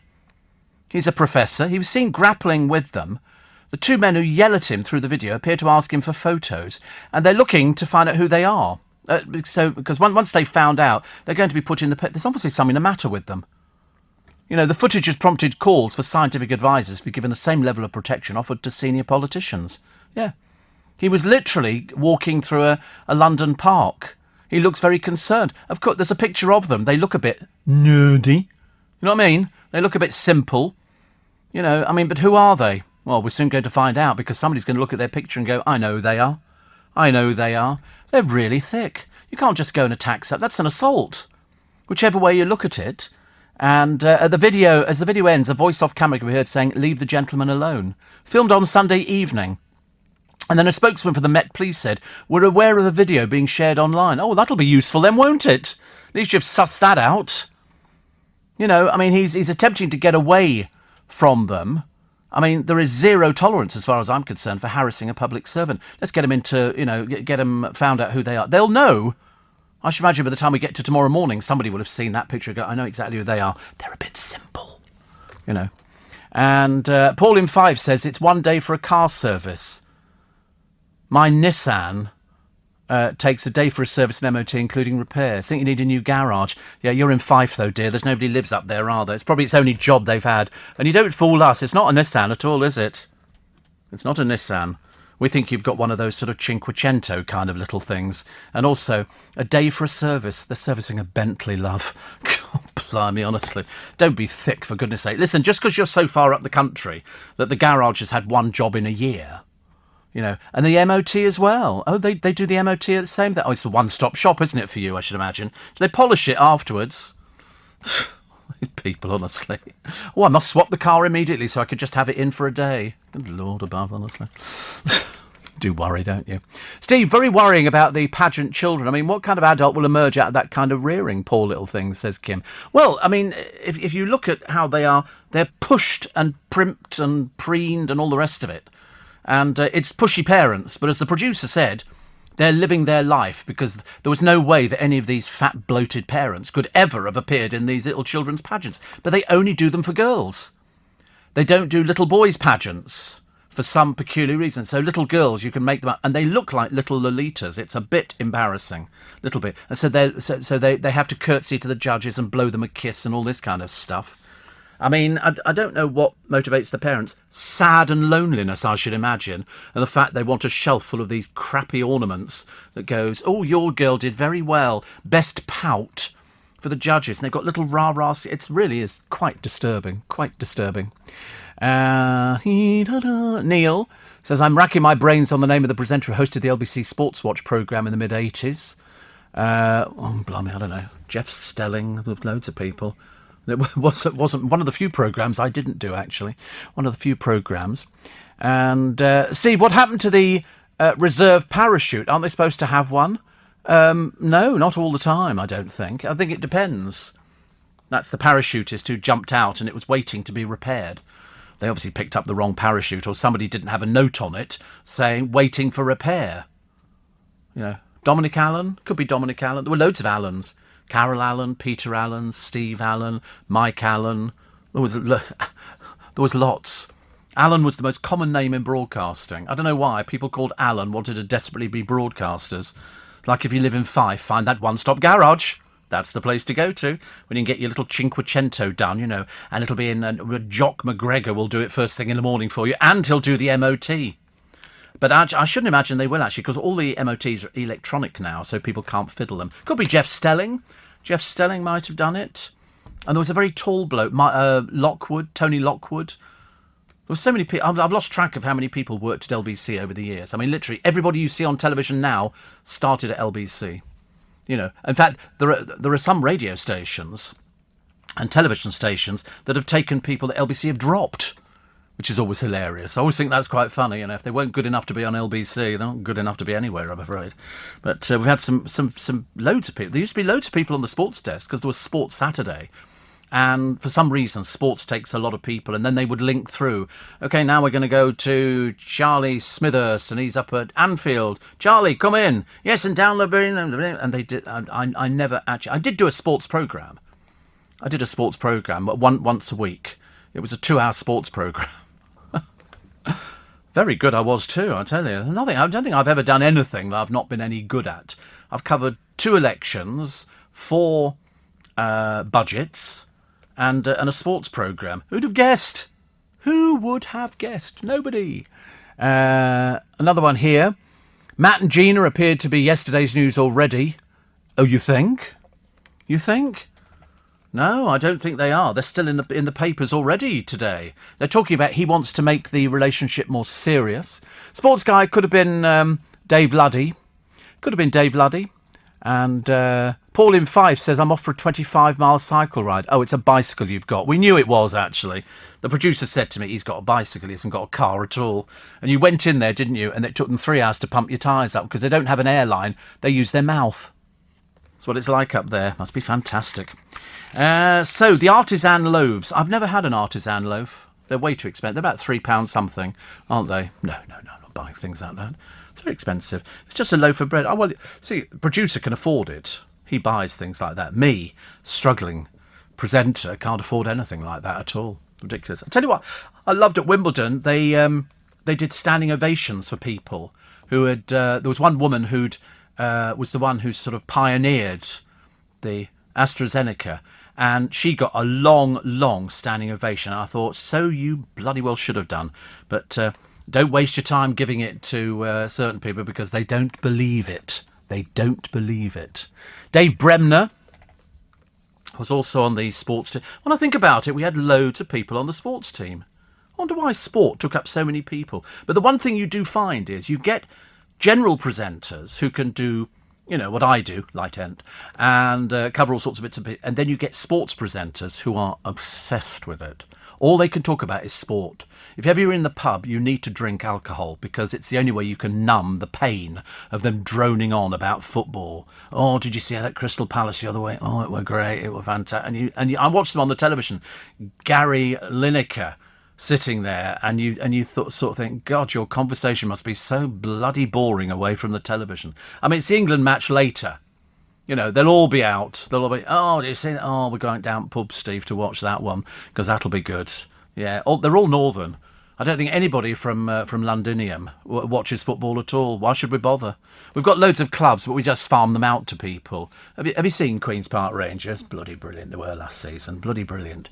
I tell you, that David Beckham, when he played for Man U, I tell you, that was something. Didn't get on with Ferguson. A little bit of a tantrum on a few occasions. Also, do you remember Michael Van Straten says, what do you mean do I remember? What do you think I am? I've gone senile or something? Of course I remember Michael Van Straten. Lived in France. He was known as Dr. Garlic. Dr. Garlic because he was an alternative health man. Before people knew what alternative health was. And very good he was too. His son worked for us. He worked for us for ages. And if ever he did anything, like recipes or whatever it was, there'd be sackfuls of mail that would come in. I remember all these people. Mike Allen, R.I.P., yeah, I went to his funeral. He had one of those basket things. I always call them basket kisses. A wicker basket, yeah. But he'd specified that he didn't want the coffin to leave the chapel while we were there. So we all left. Then they closed the doors, and that's when they moved him away. And it was up at Roehampton. I went there. There were a load of people from his early days at Capitol and things like that. And I was there. There was a few other people that I knew as well. He actually joined us from Capital Radio, where he did a hip-hop show. You know, here goes the gravy, here comes the custard, you know, and down with the Fulham posse and all that kind of stuff. Nobody understood what he was talking about. Seriously, we had no idea. But he also used to run the best disco in town. I think it was all his equipment. But he used to say, hello, Dolly. He'd always call me Dolly. I don't know why, actually. Probably because I was dressed up as Dolly. But, Dolly the sheep. And but no, he was great. He was great. He was good. He was. People have always been very nice. It's like, you know, O'Brien. He'll always come up and say something to me in the office. Like, who are you? It's always very popular, actually, you know. Yeah, can I have your autograph? No, you can't. You know, and then he'll say to me, what are you doing here? And I go, I don't know. My answer was always the same. I work here. It covers you for every eventuality. But I do listen. I do write down words occasionally that I've never heard before, and I have to go and sort them all out. But you know, that's what happens when you do this programme, because it's good. But Dave Bremner, I don't even know if any of these people are still with us. I suppose most of them must still be. They were a little bit older than I was at the time. I was the youngest, but strange enough, I was the youngest presenter. Now I'm the oldest presenter. How is this possible? How is it possible to be the oldest presenter? I saw my friend Callum the other day, who's working on the breakfast show just round the corner. He's put on weight, and the reason he's put on weight, the pubs are open, and he occasionally enjoys a little beverage or six. And I first thing I said to him, because I like to start with a compliment. You know, when you're chatting to somebody, I go, "You put on weight," you know, just to make them realise.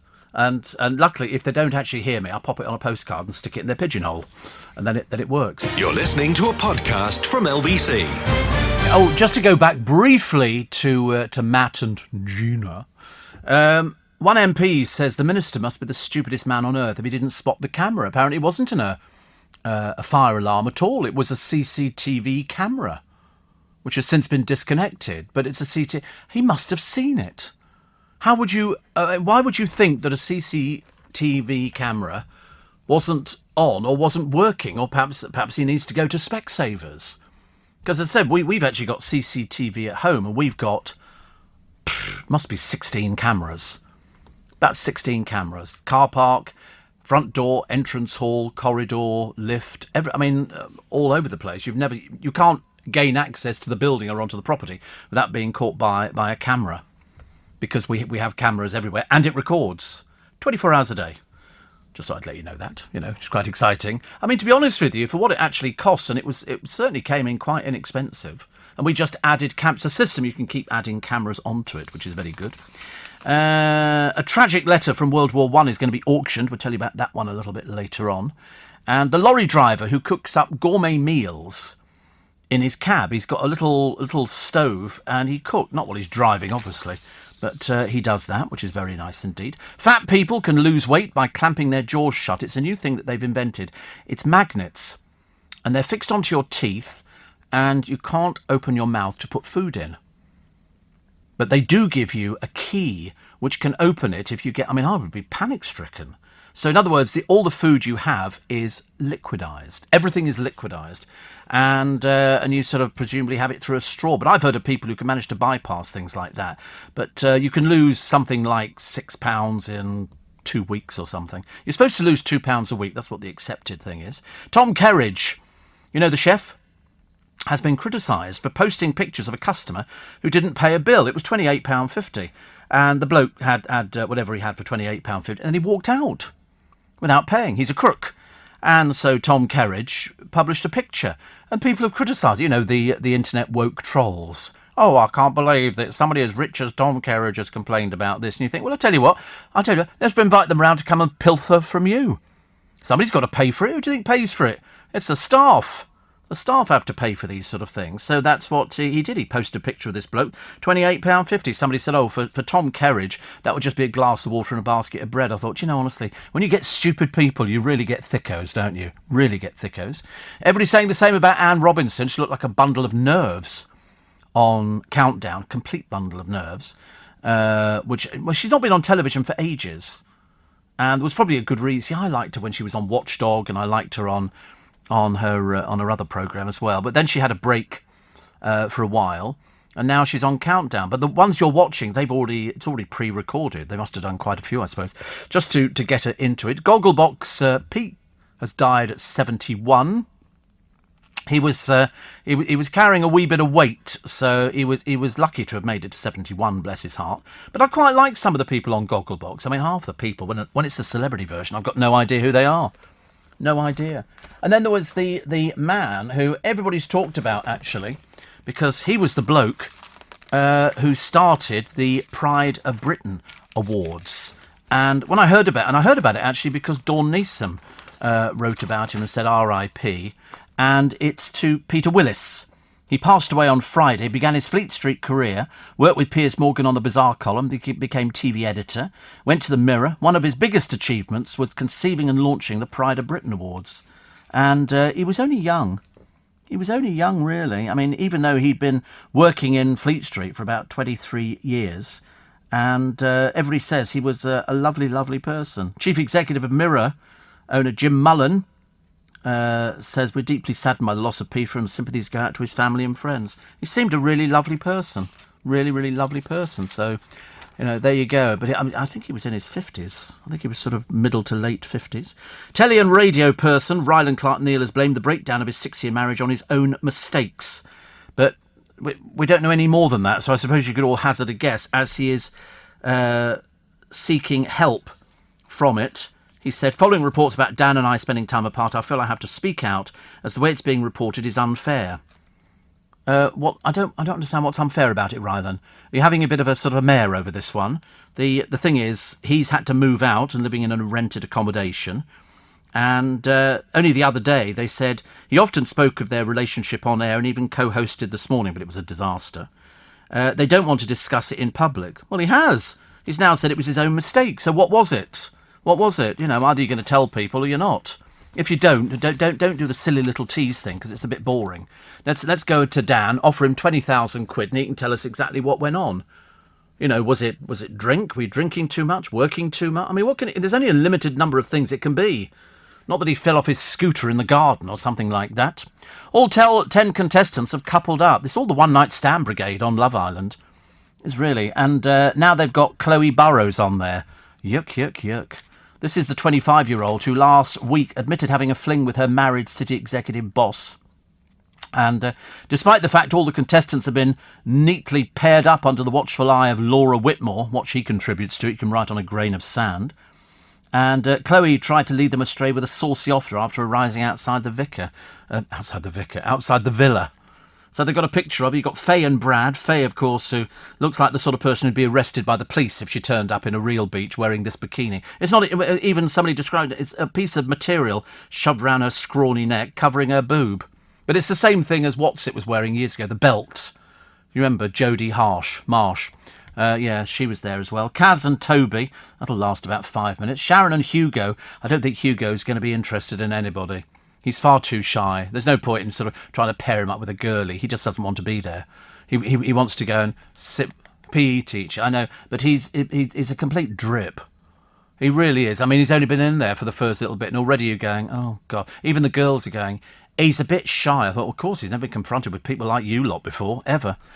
Shannon and Aaron, Liberty and Jake, but you've got to hear Liberty's poor voice, and she's obviously had some extensions put in, like, because obviously being a Nando's waitress means you can afford all this sort of stuff. So she's had her extensions put in, and then she opens her mouth, and it just ruins it completely. Laura Whitmore says, girls, if you want to keep hold of your man, you may have to graft a little harder. I know. It's just so dear. Already, Sharon and Toby are the favourites to win. Yeah. Sharon and Toby. Former winner Kem Ketine, that's the miniature hairdresser from Essex, poor soul, has praised Aaron for admitting he suffers from trumping. What's trumping? Oh, blowing off. Oh, God, poor old Kem Ketine. Small wonder you're single, love. Small wonder you're single and likely to remain so. Adrian Chiles. Oh, it's lovely to have your company this morning on television. We're doing the breakfast show. No, Adrian Chiles is doing the column today in the Sun.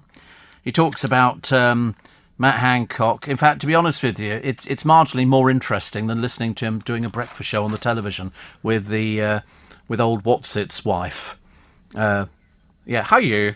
That one there. She was sort of good old Christine. We loved Christine. She was a personality and a half. Well, just a half. Plus, farm bosses had to import a pair of wellies from America because their new recruit has a whopping size 18 feet. That is big. I mean, the biggest I've ever had is sort of 11. But in Wellington's a 12. But he's got a size 18. Drew Milne, who is 6'11", can get trainers but struggle to find boots that fit. See, I'd have thought, I mean, they're only £100 a pair. Very reasonable. Very reasonable. And the banned male driver, who put on a woman's wig to get behind the wheel and nearly hit a cop car. Never a good idea, is it really? Never a good idea. And here we go, a mum with 2 sets of twins has an easier life after Tesco staff made her a special 4-seater trolley. I don't like seeing kids sitting in trolleys. I really don't. Drives me mad, actually. They've got signs on the Costco ones, don't put your children in these trolleys. And you find parents, I mean, I think the kids think it's a chuff-chuff train as they get pushed around. Like, oh, dirty feet. Dirty feet. Who's this? This is Cardi Baby. Cardi Baby. I don't know who she is, but she's semi-wearing an outfit. It's a bit trailer trash. She can't help it. It's the best she's going to manage. Cardi B. Oh, she's a rapper, is she? Yeah, I wish somebody would wrap her up in something. She's wearing something. It just looks like a bit of material at the front to hold her boobies in. And then the rest, I mean, it really is trash look.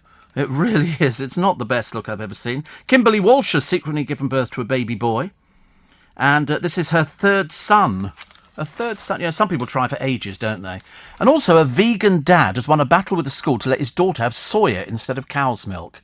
Oh, God, honestly. The next thing we'll have is sort of parents going, I'm sorry, my child doesn't like wearing shoes. Can she wear slippers? Would that be all right?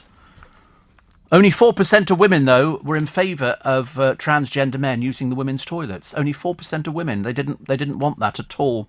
And the vaccine heroes, all the pictures in the paper today, giving the Wimbledon fans a bit of a smile on their face, which is good.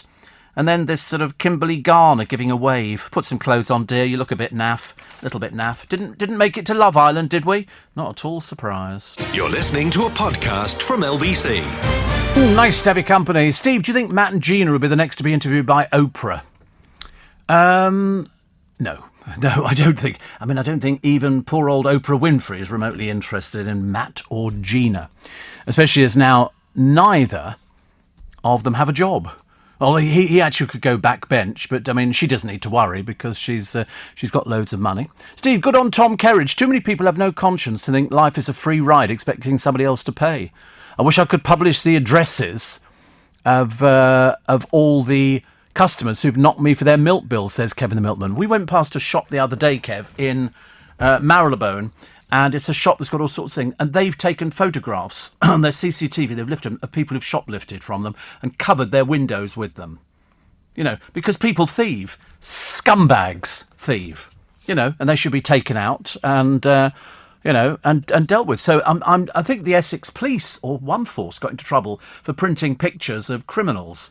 But I'm sorry, wouldn't you want to know if there was some crim living next door to you who was about to thieve? Absolutely, I would. And especially somebody, all right, so Tom Kerridge runs very successful businesses, but the reason he's successful is because people go there for nice food. Some toe rag who goes in there and thieves and walks out. In some restaurants, they make the waiters or waitress pay for it. It's quite normal in this day and age to make people pay for it. If you've got a table of people and they get up and leave one by one and just disappear out the door, the waitress has to pick up the bill. It's disgraceful. Absolutely disgraceful. Is Clive Bull not older than Steve Allen? No. Clive's 86, yes. Clive's 86, I wish. But Kevin the Milkman and I have spoken about this before. People nick things and they don't care about it. They just go, it's like somebody, you ask a majority of people, if you went out in a supermarket and she didn't scan half your stuff through, would you go back and go, you didn't scan half my stuff? You'd be out that door so fast your little legs wouldn't touch the ground. So, no, good on Tom Kerridge. Good on him. Steve. Do you know why beef eaters at the Tower of London are called beef eaters? No, and I really couldn't care less. I'm seriously, I couldn't care less. I'm more interested in the Loch Ness Monster being uncovered as a hoax than anything else. I don't know how somebody's been sitting by the side of the loch for 30 years. 30 years watching the lot, waiting for this thing to... seriously, is he mad or a drunk? Or a combination of two? 30 years sitting by the side of Loch Ness. And then they go, and they've had 7 sightings of it this year. No, they haven't. They really haven't. I'll sit here and stake my life on it. Beef eaters, are commonly produced and consumed broths made of beef, which were described as rich... Yeah, but why are they called beef eaters in the Tower of London? Because they ate beef broth. Oh, everything's so stupid, and you're all... So in other words, if they discovered hamburgers before the beef, they'd have been called hamburgers. Hamburger eaters, so they're beef eaters. That's all it comes down to, is it? What a stupid story, honestly. I'm not going to repeat that ever again. People think I'm mad talking about it. I just bumped into my fat friend, just round the corner, Callum, who was then moaning because I was honest. Honestly, people always criticise you nowadays if you sort of go, oh, you look really good today. That is the way to diffuse the situation. I learnt that some years ago because there was something on the... That's right, I phoned up to complain about a company and I was in such a foul mood, which of course is so rare for me, as you realise, listening to the programme on a daily basis. And the woman at the end of the phone, she'd obviously been very well trained, and she said, I know exactly what you mean. She said, it happened to me as well.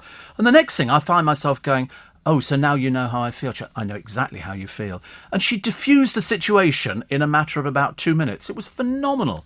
And so I do that. If ever anybody sort of starts getting a little bit uppity, I'll go, your hair looks lovely today. So I said that to Callum.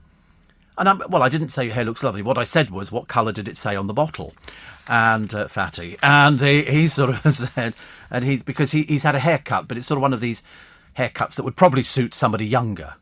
Probably somebody about 17. Where they shave the side of your head, but they leave the sort of the top. Like Kim Jong-un, who's lost weight. Have you seen him? he looks ill. And I remember thinking to myself, that's a good... And people were getting worried about him. They're going, oh, he looks ill. And you think, no, he's just lost a lot of weight because he was a fatty. He would eat... I mean, when you saw the stuff he was eating, you would realise that he wasn't getting any exercise. Never saw him jogging. Unlike all the people in his little army that look after him, they have to run after the car. There's a lot of puffing and everything else. We've got a poem for you. A poem this morning. It's called No More Drama by Anon. On stage, lights, camera, action, the main attraction. Another curtain call, all eyes on me, praying hard not to fall. To be or not to be, what is it you want from me? Take one, take two, is any of it true? Will somebody please call cut? Say that's a wrap. Let the audience clap. Let me take a bow. Close the curtains, dim the lights. No cameras in sight. Let life go on without me on the throne. Give me a small role, an extra standing by a pole. No more drama in my life. That was lovely, wasn't it? That was very exciting. A very, very, very good poem there by Anon. I'm not surprised I put the blooming name to it.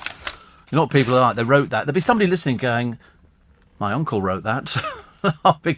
Why was it somebody would want to be anonymous?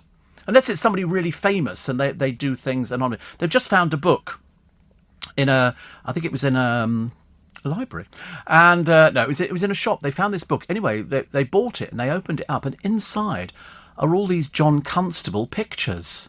John Constable. You know, and and they could be worth a fortune, millions. And it's lovely. There you go. The Kim family ex-sushi chef, whose name is Kenji Fujimoto, has said that the director once boasted of consuming 10 bottles of Bordeaux. He likes Emmental cheese. See, the trouble is cheese fattening. I mean, he was a prolific binge eater and drinker and smoker. But they all smoke, don't they? I mean, every 5 minutes you see him with a fag. But look how much weight he's lost. Look how big the trousers are. Because seriously. You know, previously been reported that he got gout through his booze and cheese. He got steroid treatment, which led to road rage. Have you ever met bodybuilders on steroids? Mad as broomstick. They get a little situation can be exacerbated into something enormous, and they become quite violent, very dangerous. Steroids. Only get them in gyms. You know, people go there and they take things they shouldn't really. AJ Adudu will get pulses racing when she goes to sing on Celebrity Karaoke Club, the programme with nobody who's a celebrity at all. It's very embarrassing. Olivia Atwood's on there. Pfft, whoever. Amelia Lilly, Sunny J we know, Tanya Bardsley. She's one of those old biddies from The Real Housewives of Cheshire, where they all argue. Everybody hates each other. She's desperate to be something, but the trouble is she's not quite there. Brian Dowling.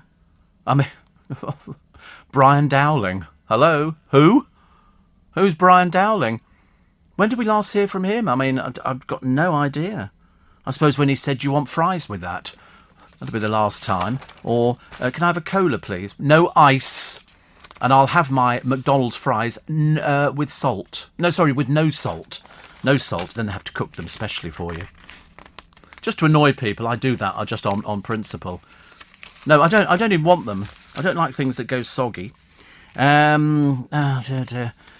chorizo and pepper pasta sauce. That sounds quite nice, doesn't it? Could eat that for breakfast. Could you have that for breakfast? Would that be possible to have something like that? Cheesy chorizo and pepper pasta sauce? You could have that. Because people seem to think you can only have certain things for breakfast, like bacon, sausage, beans, hash browns. Whereas, in fact, really, I think KFC. I mean, I see no reason why not. It's chicken. I know. Why do they not open till late? Why can't you have it for breakfast? Very annoying. Apparently, my godfather planet Jupiter's in my sign, and you sense a glow of positive feelings and thoughts today, which is quite nice, isn't it? Apparently, your Pisces gift for persuasion is ready for a love test. Ooh. You know what that means? Hello, darling. Get your coat, you've pulled. the love test. The love test, I ask you. I'll try that on Joanne Webb, actually. I bet she'll take any notice of me. I'll mention it to her and she'll just totally blank me. She does that. NHS heroes being the Wimbledon aces, and everybody stood up and clapped. And 4% of women, as I said, want gender-neutral toilets. 96% of people don't want gender-neutral toilets at all.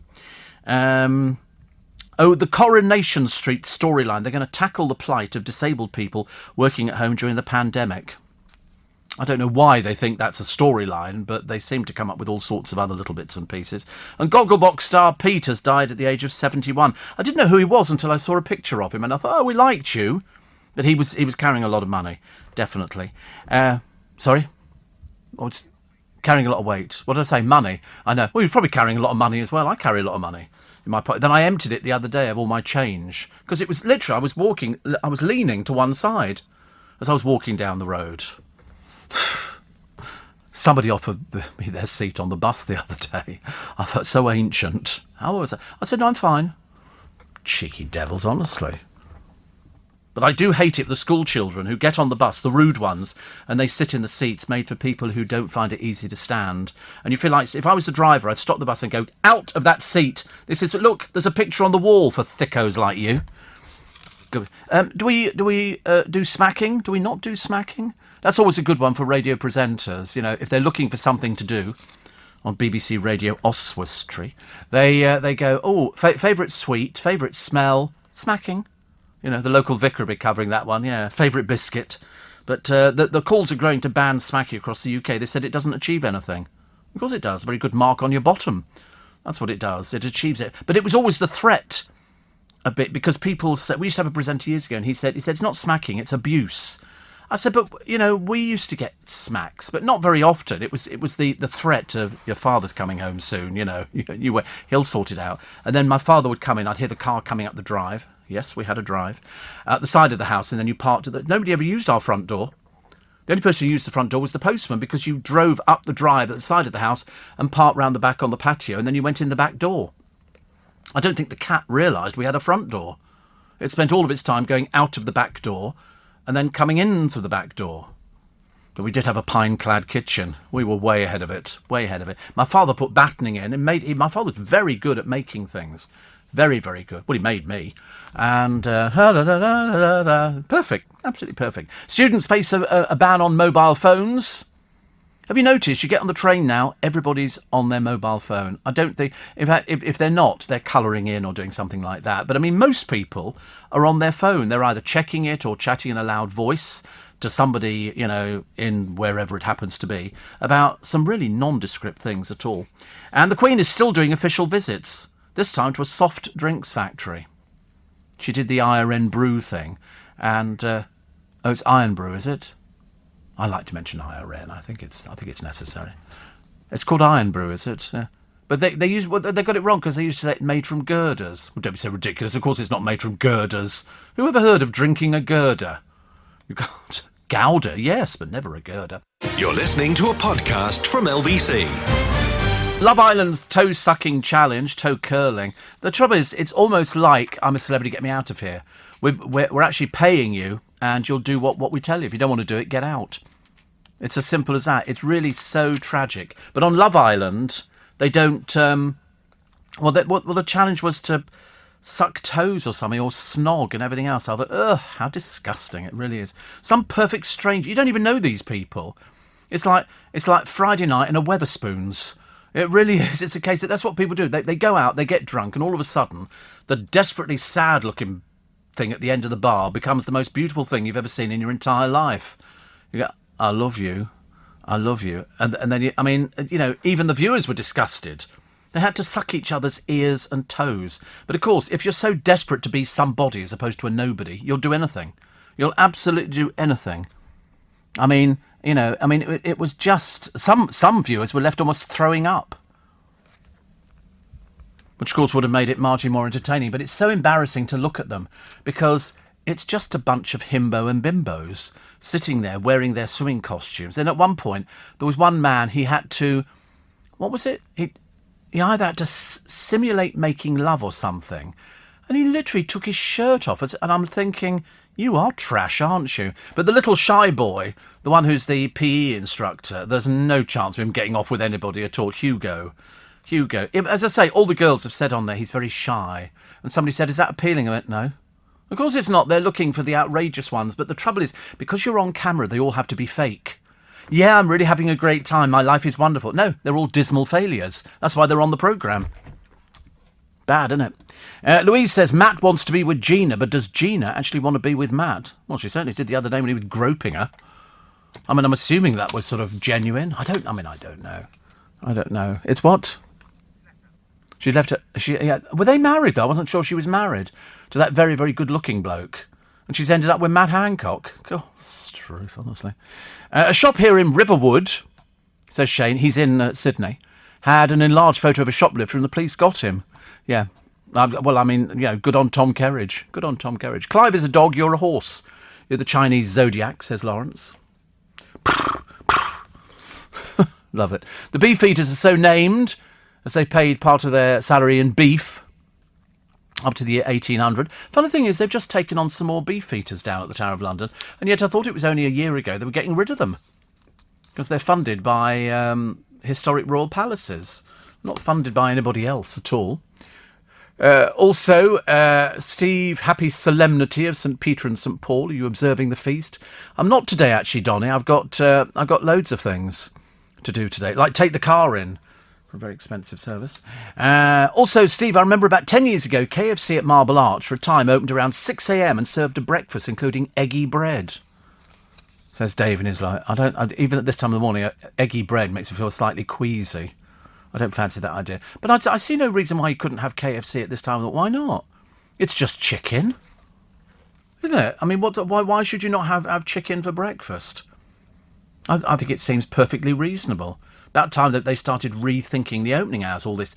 Mind you, for them to have the food ready at 7 o'clock in the morning, they're going to be in there about 5, aren't they? Because you've got to get the chicken out of the fridge, then you've got to sort of coat it in the flour, and then you dip it, and then you put it into the steamers, and they sort of it's a steamer. They wind the lid down so it fries it, and that's why it's the way it is. I love it.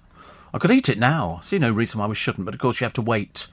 So they did launch a breakfast menu in 2016. In 2016, didn't last. You see, I think you've got to give things time. I mean, nobody told me. That was their breakfast menu. And it's a piece of KFC, a hash brown, and some smoked bacon. Oh. Can't we just have the chicken? Can't we just have pieces of chicken? The chicken AM will cost $2.49 or $3.49 as a meal. A bacon roll with 3 rashers is $1.75, and the bacon and egg roll with 2 rashers and egg costs $1.99. It's served 6 a.m. till 10:30, but this was years ago, 2016. So don't go down there now wondering why it's not open. So it didn't last. Obviously, the producer didn't go there often enough. Had he gone there, 7 times in 5 days, it would have been a lot easier. But he was only going 5 days. Second jab tomorrow and Friday off, says little Julie. Very busy at work. I've had both my jabs now, no side effects, and grateful to have had it done. Very grateful. Another one here. Somebody else telling me about the Beefeaters, which is lovely. Nissan are going to build an electric car battery plant in the UK. They have a programme, and it's called, is it Border Control? And they're in Australia and New Zealand. And they had a little fan, and they discovered that it was very clever, because smugglers were always looking at ways of getting drugs into the country. And these fans came in, and it worked. You turned it on and off, and it was a fan. But what it was it came with two batteries. We call them AA batteries. And one was the battery powering the fan, and the other one was hollowed out, and the drugs were in it. Really clever. And they had boxes and crates of these things, because that's how they were getting it. And then other people who'd brought in stuff that could be turned into methamphetamine. And that was in boxes of cereal, which was sealed. So, because you can see it on the X-ray, they look at something and go, wait a minute, that doesn't quite look right. And they found the batteries, and so they then started opening up all the batteries.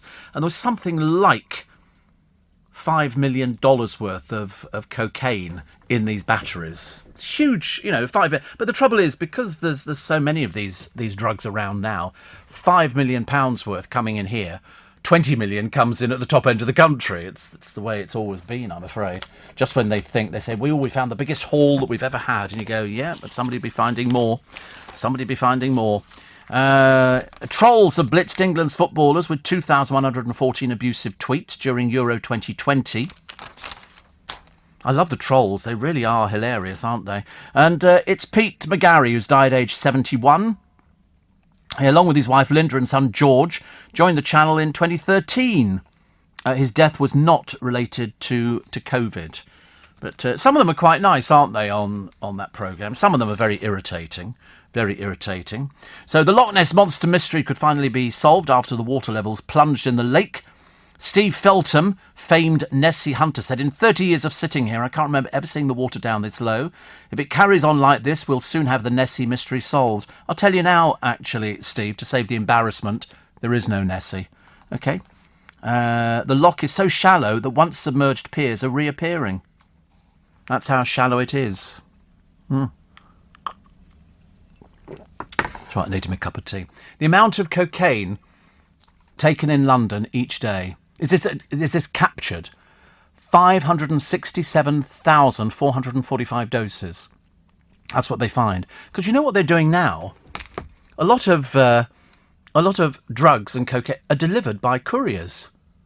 Motorcycle couriers deliver drugs. You know, somebody turns up with whatever it is, money changes hands, they're out the front door on their little bike and off they go again. I'll tell you what's very annoying, these people who are delivering, the KFC, the Pret-a-Manger, they think, my God, every single one of them not even licensed to be on the road. They're all driving learner-plated little scooters. Every one round our way, every single bike is got L plates on it. Every single one. They're legal. Well, they have to rent them. But you don't need a full licence. You can drive one of these things. They're in and out of the traffic. The other day, I hooted at somebody and waved in my usual fashion. Yeah. Try it again, pal. I'll run you off the road. He was overtaking on a single lane traffic thing, coming towards me at the same time. They're really dangerous. Davis says, KFC use a pressure fryer, not a steamer. It's the same thing, love. It's the same. Don't get too excited about it. You're in Harrow. You've got enough crosses to bear. Soya milk, Steve. I had a wee flashback to the late 70s when I dared ask my parents if we could get semi-skimmed milk instead of whole milk delivered from the milkman. My dear old mum said, sure, Kim. I'll have him deliver your own personal cow at the same time. Basically, if you didn't eat or drink what was put down to you, you didn't eat or drink, Steve. Being a fusspot certainly was an anathema in that family. Don't think it's done me any harm, though. Well, we when I was younger, we didn't have semi-skimmed milk. I don't think we knew what it was. No, we just had milk. You had gold top or silver top, and that was it. There was no semi-skimmed or skimmed or anything like that. Just milk came from a cow. And we used to have silver top milk, which sometimes the tits would get at. God, dear, happy days. And then occasionally at the weekend as a treat, we'd have a bottle of gold top milk, which was the one with cream on the top of it. You'd have about an inch, and the tits went for that one. Did they ever? So we had to get a little box, like a polystyrene box, and the milkman had to put it, a bit of a faff, I know. He used to put it in there and put the lid on there to stop the tits getting at it. But that was a bit of a treat, a little bit of milk on the top, and then you have a bit, it was cream. You can still buy it. Waitrose do it. Jimmy's, is it? Or something like that? Somebody's milk. I can't remember whose milk it is. But they do one which is all mixed in, or they've got the one where the cream is sitting on the top and you've got to pour the milk through it. It's very nice. Very nice. But apparently, according to Phil Vicker, it's very, very fattening. But then, do we really... I mean, honestly, if every time I had something fattening, somebody said, oh, that's fattening, and you went, all right, I won't eat it then, I'd be in a very depressed state. You know, eating things like that makes me happy. You know, I had my scampi the other day, but as I say, true to my word, I didn't have very much of the chips, because they were the cheap chips. They made themselves. I don't like chips made themselves. You know, they've actually bought potatoes and cut chips. I prefer them, you know, ready done, like you get them in the kebab places. Much nicer. Looks like a proper chip as far as I'm concerned. 84850. Steve, you're talking about chicken, whole corn-fed chicken into a pot of water, sliced ginger and some sea salt, boil 2 hours, meat falls off the bone, and liquid is a broth to go with it. Eat with rice. Wow. John says, that's credit to my amazing home cook, which is known as the wife. The wife. How lovely. Oh, I could definitely eat some KFC now. In fact, actually, if I put my mind to it, I could eat a spring roll. I could definitely eat a spring roll. If I put my mind to it, I'd have to force myself to eat it. At Honda, we've been engineering cars for over 75 years, actually. We know that excellence takes time. So you can rely on the Honda engineering in the all-new ENY1 with a range of up to 250 miles on a single charge and up to 5 years warranty, servicing and roadside assistance. Our first electric SUV, the ENY1.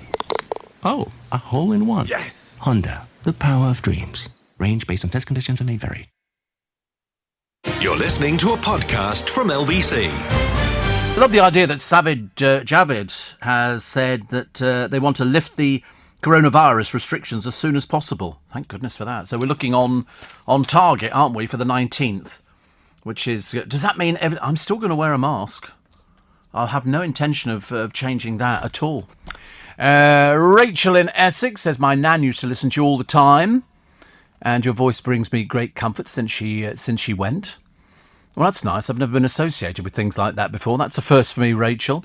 And Kevin the Milkman says, I remember when we first started selling semi-skimmed milk in 1984. We all said it'll never catch on. How wrong we were. I know, I have semi-skimmed milk all the time. I don't have skimmed milk, because frankly, that's just like, it's like water. It's just not very exciting, actually, at all. Shane says, you've talked me into it. I'm going up the road to KFC. He's in Sydney, by the way. I thought I'd better tell you that, just in case you think.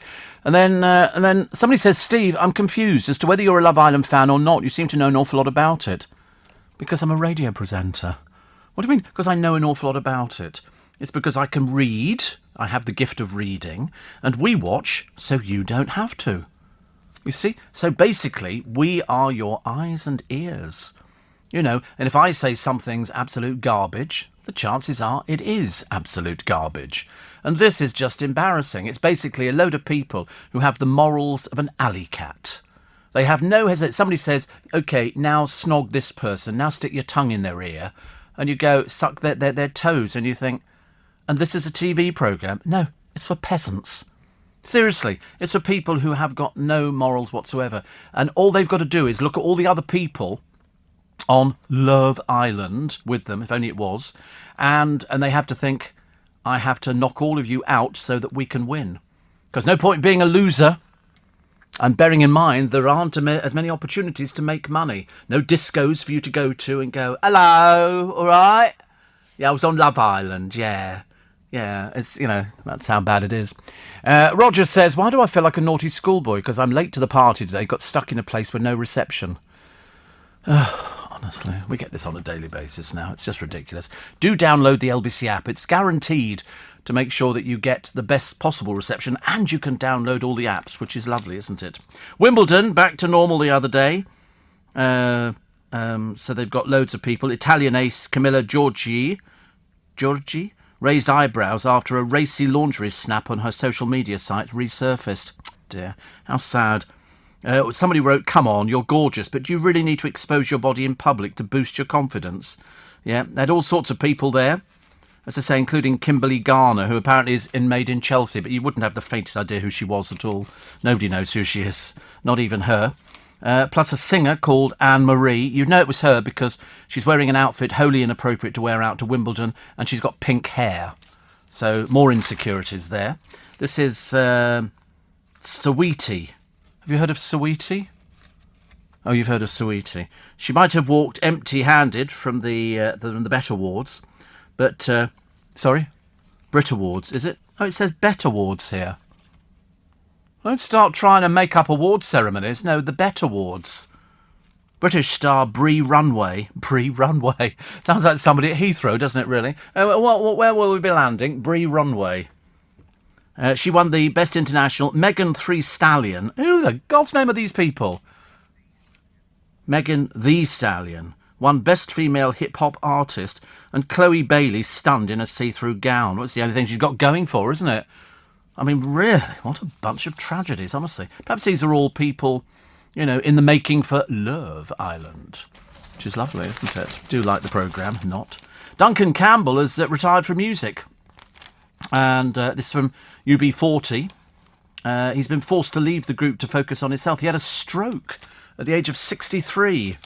And that's God's way of saying, slow down, slow down. And what else we got here? This is nothing. EastEnders bosses and their lowest figures ever. Can anybody tell me what the current storyline is on EastEnders? First of all, I'm confused on Coronation Street. I've got no idea. Where's Minnie Caldwell gone? Where's Ina Sharples gone? Ian Beale and Sharon. Are they still there? Or have they disappeared? I don't know. You don't seriously believe an ET, an alien from Uranus, allegedly spoke to US officials, then did a flyby in a UFO to prove he was real. The ET called AFFA, AFFA, offered to confirm his existence in a series of eerie messages. But the men were baffled when they saw a flying saucer but didn't show up on military radar. Amazing. They're more stupid than we can imagine. You need to go and talk to the bloke who's been sitting 30 years in a deck chair by Loch Ness, waiting for a non-existent log to appear. A resident who posted a video online in which he complains about bad weather and dust storms in Kuwait has been arrested. Not allowed to say things like that over there. They're very funny about it. Apparently, the Emirates Ministry of Interior said the person behind the offensive video was arrested and referred to authorities which would take the necessary legal action against him. Well, because he complained about bad weather. Don't we go to there, do we, really? Pride of Britain founder Peter Willis has got loads of coverage because he's died suddenly at the age of 54. Very, very young indeed. Very, very young. And curious babies grow up to become more intelligent adults. A story using magic tricks has revealed. Scientists tested Tot's interest in a toy that seemed to pass through a wall. So there you go. There you go. And 3 in 5 people have received fake delivery company texts in the past year, according to which 7 in 10 messages claimed to be from the Royal Mail, while DHL, DPD and Hermes were the most other commonly impersonated firms. So in other words, they say, we've got a parcel, call this number, and you need to give us £6.70 before we'll deliver it. And you can't remember whether you've ordered it or not, because you were probably 3 sheets to the wind at the same time. So that's the big problem. And some people, if they're elderly and confused, they'll just phone up and they look very authentic. They never used to look authentic. You know, now things look. You used to get things from the bank, Lloyd's Bank, spelt Loyds, you know, and you'd start getting, no, we know that's fake because these people doing it are a bit stupid. I've never been scammed, no. I think I've had a few, but I mean, I never, if I don't know what it is, I don't open it up. If it's something that says, oh, have you seen this? And I go, well, I'm not opening it. I don't want to fall for something like that. Thank you very much indeed. Steve, the Loch Ness banter makes me laugh out loud. Yeah, whatever. Steve, I'm pretty sure the bloke on the deck chair has seen, says Desiree in Sheffield, this monster almost on a daily bet. Well, he reckons he's seen it 7 times this year, but there again, he's a crackpot completely. Why do people tell lies? You know, I mean, he hasn't seen the Loch Ness Monster. There is no such thing. There never was any such thing as the Loch Ness Monster. It doesn't matter whether that loch goes down to, half an inch of water. There will be no Loch Ness Monster, either in this loch, the loch next door to it, or another one down the coast. It doesn't swim out to sea. It doesn't happen. It does not exist. Have you tried Bob Milk? Best of both. Semi-skim with a full-fat milk taste. No, I don't like that. See, anything that's got the word Bob on it doesn't really appeal to me. I'm sorry, milk, it's got to have, Sunnybrook Farm Dairy or something like that. But the best of both breads too, is there? Best of both breads? What, like? Looks like brown, tastes like white. Yeah, why don't you just buy brown then, so it tastes like brown? What's the point of that? Is that just to confuse people? Oh, Mum, I don't like brown bread. Don't worry, it tastes of white. Well, eat white then. Start messing about with these things. I might go and buy one of these loaves. I haven't ever done it. I'm not sure I can spend that much money on a loaf of bread. But I do like a piece of toast. I love a piece of toast with sort of some nice butter on it, which is very good. No, not marmalade. I'm diabetic, honestly. I'll have me killed off before Christmas. Yeah, I like a bit of peanut butter or a slice of Edam cheese on the top, which is actually quite nice, or some sandwich spread. I'm very versatile. I like to tell people that because, I don't want people thinking if I go round for breakfast or something, if I stay the night, that they won't have something that will cater for my every taste. I mean, Rose's lime marmalade I used to have years and years ago, but I haven't had that for it's just sugar, isn't it? It's just an awful lot of sugar. It's pretty though. I like the jar it's in. But I'm just as happy with a bit of peanut butter on there. Or sometimes if I'm feeling really reckless and I'm really pushing the boat out and I'm really going for it, I'll do 3 pieces of toast, even though I've got a 4-gang toaster. I'll do 3 pieces because I think 4 is greedy. So I'll just have 3. And then I let them harden a little bit. And then I just break them up to pieces and then butter them and then so I can pop it all in my mouth at the same time. I don't like sort of doing butter on a piece of toast and then doing the peanut butter on there unless I'm folding it in half.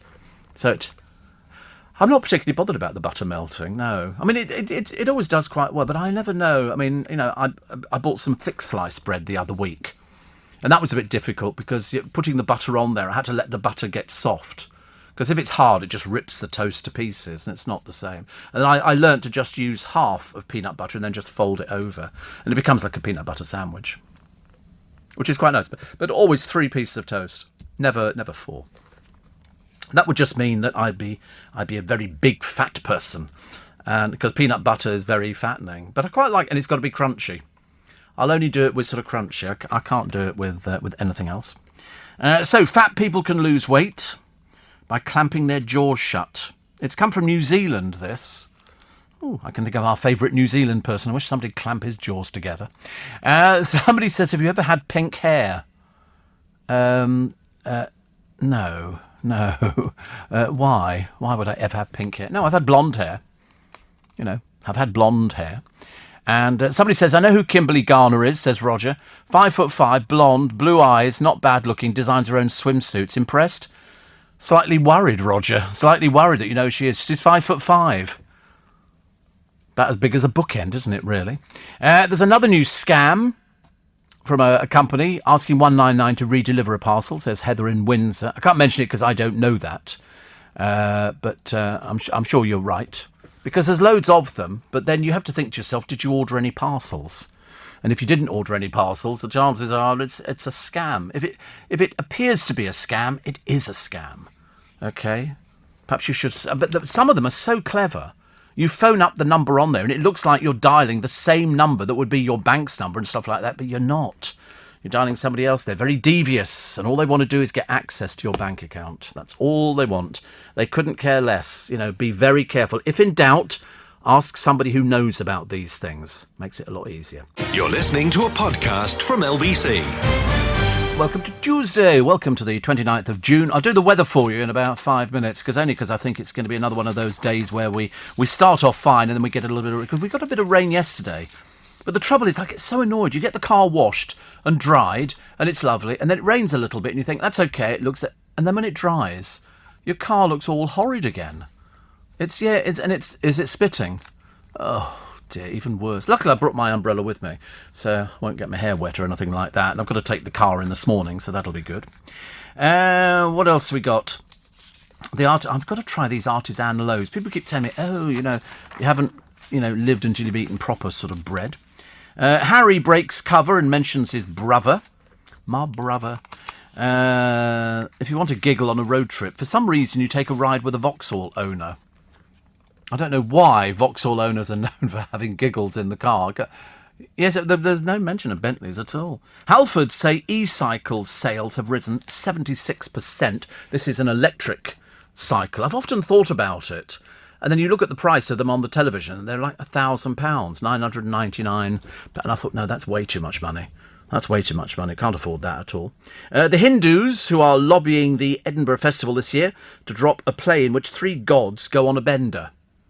I mean, I'm assuming it's been written by somebody who is of the faith, the same faith. I mean, it would make more sense. You would know what you were writing about, wouldn't you? In which case, perhaps better to write to them as opposed to the Edinburgh Festival team. Ryland blaming himself for the marriage breakdown. We've yet to find out what that one is. It's very odd. Day 1 on Love Island already. Naff Maneater is playing games. And the man who hires out a car that looks like the one in Ghostbusters to carry coffins to funerals. He reckons he spent £50,000 in 2 years on this cut. Well, you could probably buy a brand new one for £20,000, £50,000. Why do people over-exaggerate? They always over-exaggerate, don't they? Does it make them feel a bit better when they go, of course, I spent nearly £200,000 on this? Do you think, no, you didn't? Yeah, well, who wants that? I don't know why anybody would want something like that. So it's basically just a car, like, you know, what we would call a stretch Lincoln or something, whatever they call it. I don't know. Station wagon. That was the phrase. And then you put the coffin in there. I mean, does it really make any difference? I'm in favour of the other ones they're advertising on the telly at the moment, which is whereby they'll just pop round and pick you up and take you to their crematorium or something, and then deliver you back in a vase later, so you don't have to sort of have because some people don't like things like that. They're not into funerals. They don't want to believe it. You think, I'll get a state funeral? I love the way you're thinking about it already. I bet you've chosen the flowers, haven't you? Got the basket already of flowers. Actually, the funny thing is, when I was out the other day, I went to Marylebone Street Market, and the flowers that they had, which were everywhere, peonies, everywhere, peonies. And I just don't like peonies, and you know, until they open up, they are quite beautiful. Very nice indeed. Murray's back for Wimbledon. I know there are loads of people listening who absolutely adore Wimbledon. They'll go down there. And, of course, the first thing they actually were greeted by yesterday was all the covers on everything, because they have a little bit of rain. They've got to save all the grass, because it's amazing at the end of it. The grass is all horrible. It's parched, and there's sort of horrible sort of gaps on it and things like that. You'd think they'd have come up with a proper sort of grass. I wonder what the strawberries are like this year. They're normally quite good value, the strawberries, because we've got a glut of strawberries. A glut of strawberries. You can't move for cheap strawberries at the moment. They're everywhere, which is good. For the frantic rush as well, you might be one of them, to complete your house deals in the stamp duty stampede. You've only got so much time. So people are squatting in places. It's getting very, very desperate. Very desperate.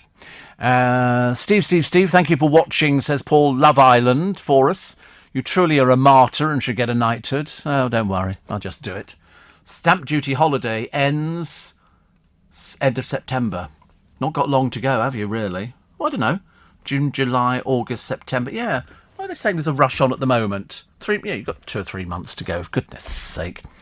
Steve. I washed and cleaned the car inside out yesterday, laying in bed with a cuppa, listening to you. It's got to be smooth peanut butter for me, says James. Will you be watching the football later? Do I sound like I'm going to be watching the football later?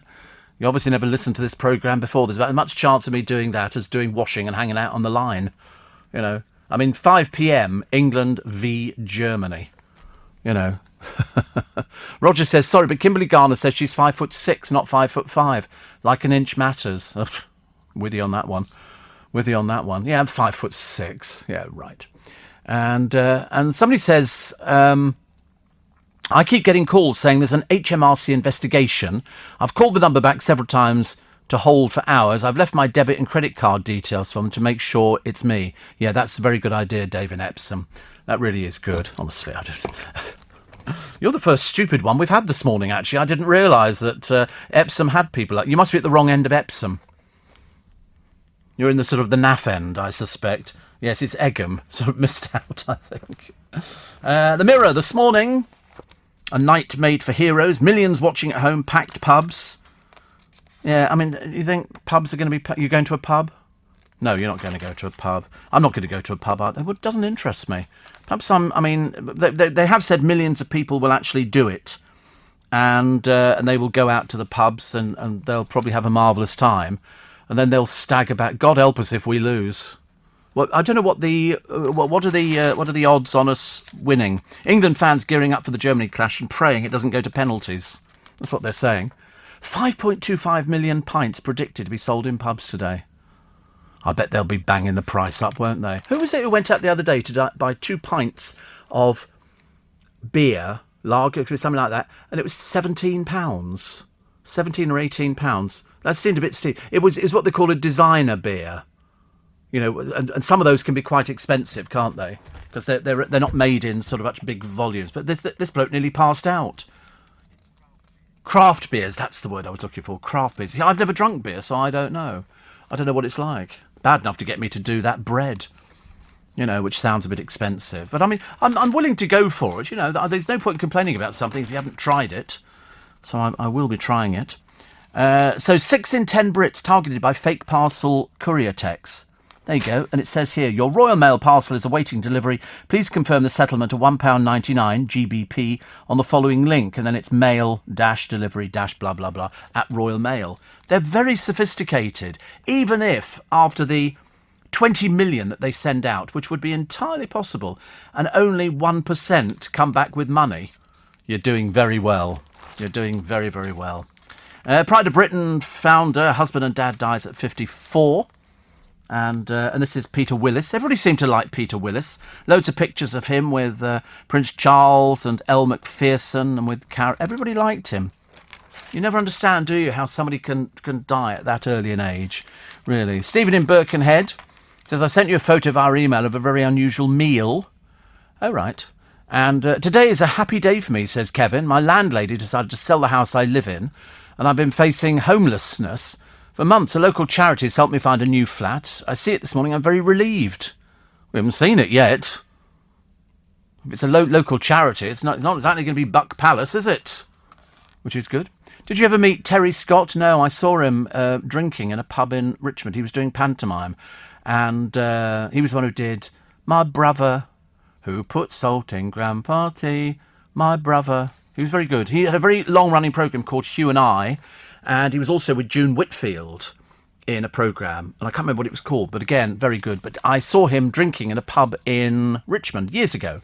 He was sat there in an old fur coat, seriously, in the front bar, all by himself, and he had a whiskey chaser and a bottle of, and he had a lager as well, and he was drinking the two together. And this is before he even went on stage. You thought it would have been easier to actually go, into the theatre, which was literally just over the road. Steve, this football is driving me potty. Replacing my Coronation Street. It's only the thrill of Love Island keeping me happy, says Big Frank. What sort of people are watching Love Island? People, very sad people. Or are you watching Love Island? Yeah. See, the trouble is, I look at them and I feel immensely... Oh, for goodness sake, honestly, not the news again, honestly. I've only just settled down in the programme and all of a sudden the orchestra strike. I can always tell, because Maisie, who leads the orchestra, she's the first one in the building. She comes... They're out there in the corridor now. Speed it up a bit, love. Should be all right. But all these people are watching Love Island, and then somebody sort of says, why are you talking about it if you hate it so much? And the answer is, I get paid for talking about it. I get paid for talking about programmes which dominate the newspapers, and it dominates the newspapers, mainly because they can't believe how stupid some of these people are. There was one of them, I want to sleep with, have sex 8 times a day. I mean, dear Lord above, even with a splint and a crane, I wouldn't manage sex 8 times a day. Ridiculous. You're listening to a podcast from LBC. Don't think I can afford soda bread or anything like that. It sounds way too expensive. Nice to have your company, Steve. I'm surprised you don't remember the long-running TV show with Terry Scott and June Whitfield. It was called Terry and June.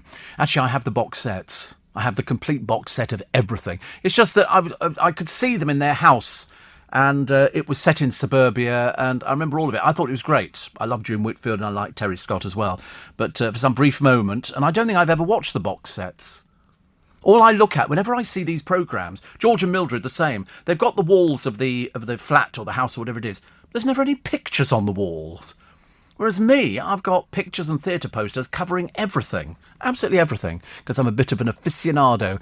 Wasn't Terry Scott in a TV programme with Hugh Lloyd when they were gnomes, said David. Yes, they were, but I can't remember what that was called either. And Roger says 8 times a day. I don't even think the Huzzies in Ibiza Weekend can match that one. I've seen Ibiza Weekend. They've decided to drag out Jordan, poor old Jordan, who was in the... Not Jordan who you've heard of. This is Jordan you've never heard of, to put him in the celebrity karaoke. He's a man clearly in love with his own reflection. It's all a little bit disappointing, I'm afraid. Soda bread with lashings of butter. I just don't like the sound of soda bread. Apparently Loch Ness is as long as the distance between London and Reading. You've got to be in the right spot at the right time to see it. There isn't anything there. You don't need to see it. There isn't anything to see at all. And I don't know what it takes for people to actually sort of, realise that there is nothing. I suppose people want... It's like the UFO stuff, isn't it? People want to believe in something like that. But it's, it just doesn't work. Just doesn't work. Another one here. Talking about, this is Amanda, poor old Amanda actually, and every time you mention racist Jade Goody, Well, we have to, because she was the one. When she came out of Big Brother, they had to explain to her the reason there was no audience there is because of the backlash from the public on racist Jade Goody, Joe O'Meara and Danielle Lloyd. And they were horrible to Shilpa Shetty, who was just going about her job, just normally.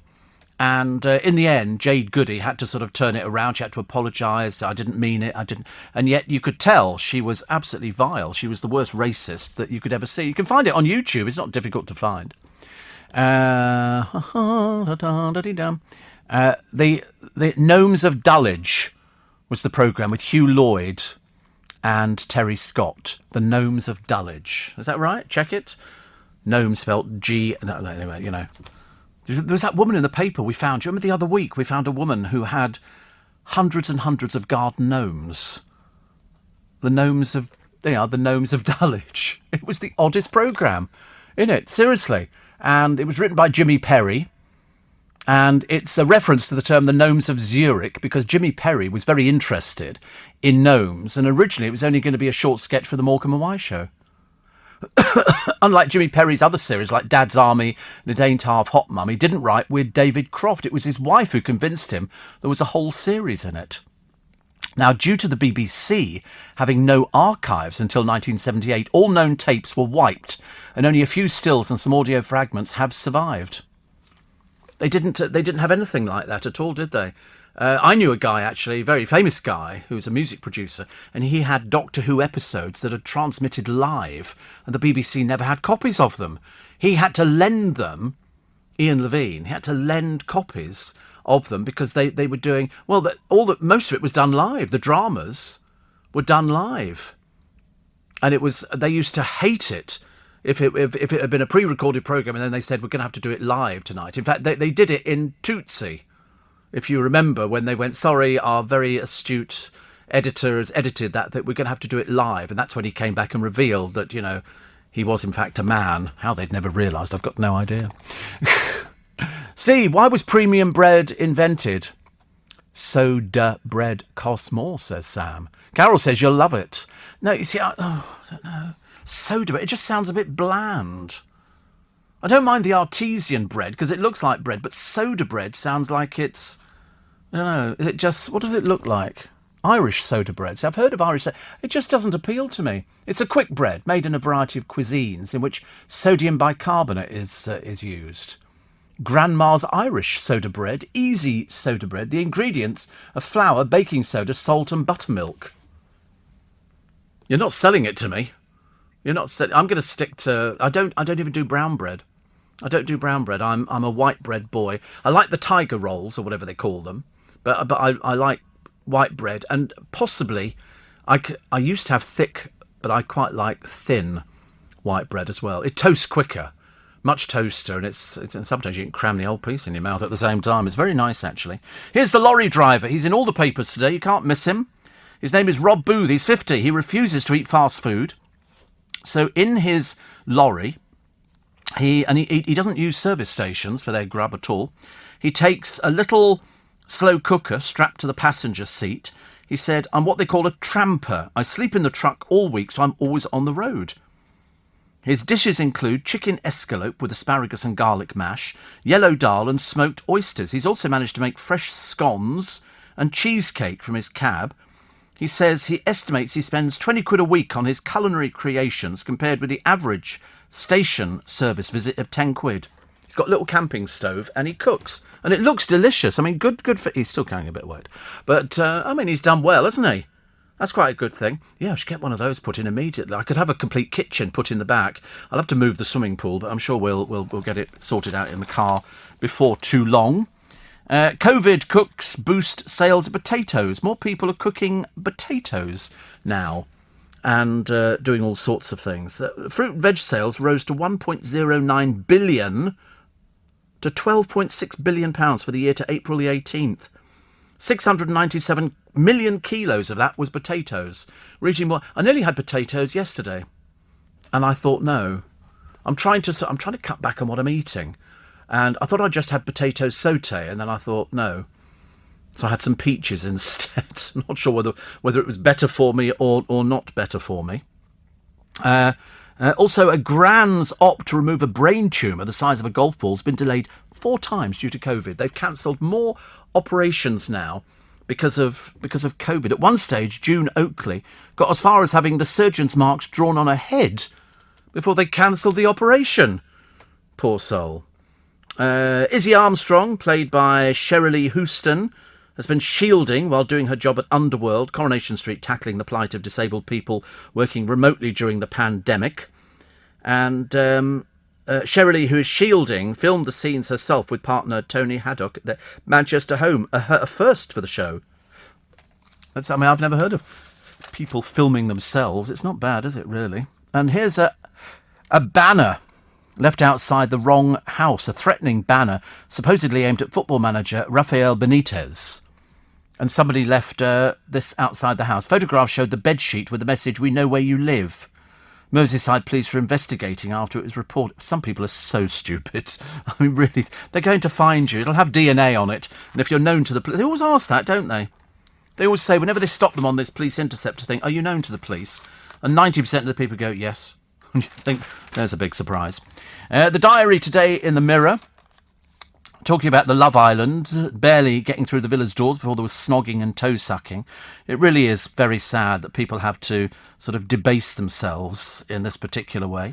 Chloe arrived, as I say, whose hair she's wearing, I have no idea. And it doesn't sound like Romesh Ranganathan will ever make it onto Wimbledon's famed courts.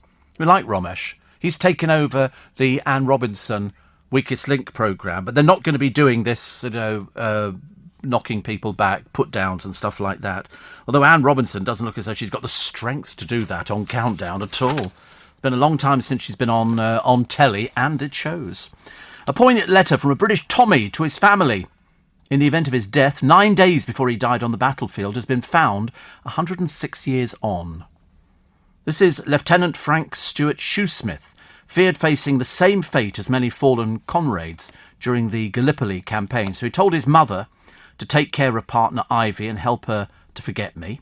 Lieutenant Shoesmith of the 5th Battalion, Bedfordshire Regiment, urges Ivy to fall in love with somebody else and hopes they're proud he fought for his country. He was shot in the head in a trench in 1915. His letters were transcribed by a relative. A book of them, plus a watch strap with his photo, will be auctioned tomorrow. It's amazing the stuff they find now, isn't it, really? That was the worst fear. Nobody knew, actually, back in those days about shell shock and all this kind of thing. They really didn't know at all. Anne clocks on with a wink. The trouble is, it's almost like watching an old comedian still doing their old act when they were on the last... remember watching... Who's the bloke who did the Bullseye? Jim Bowen. They tried to get him to do a line in, I think, a Ricky Gervais program. He couldn't get this line right. He couldn't get it right. He tried it, and then he tried it. And they went, I don't know. And then he tried it again, and then it didn't work. He must have tried it 30 times. He was never very slick presenting. He was sort of super smashing. You've won a tankard, and it's Bully's special prize, a caravan. Yeah, or the speedboat was our favourite. Simon says the trouble with dense soda bread is you can't get as many soldiers in your mouth at the same time. Do you know, does anybody ever do that anymore? We did when we were kids. We had eggy soldiers. I don't think people... Do they do it now? Do they? Don't think mothers could cook anymore.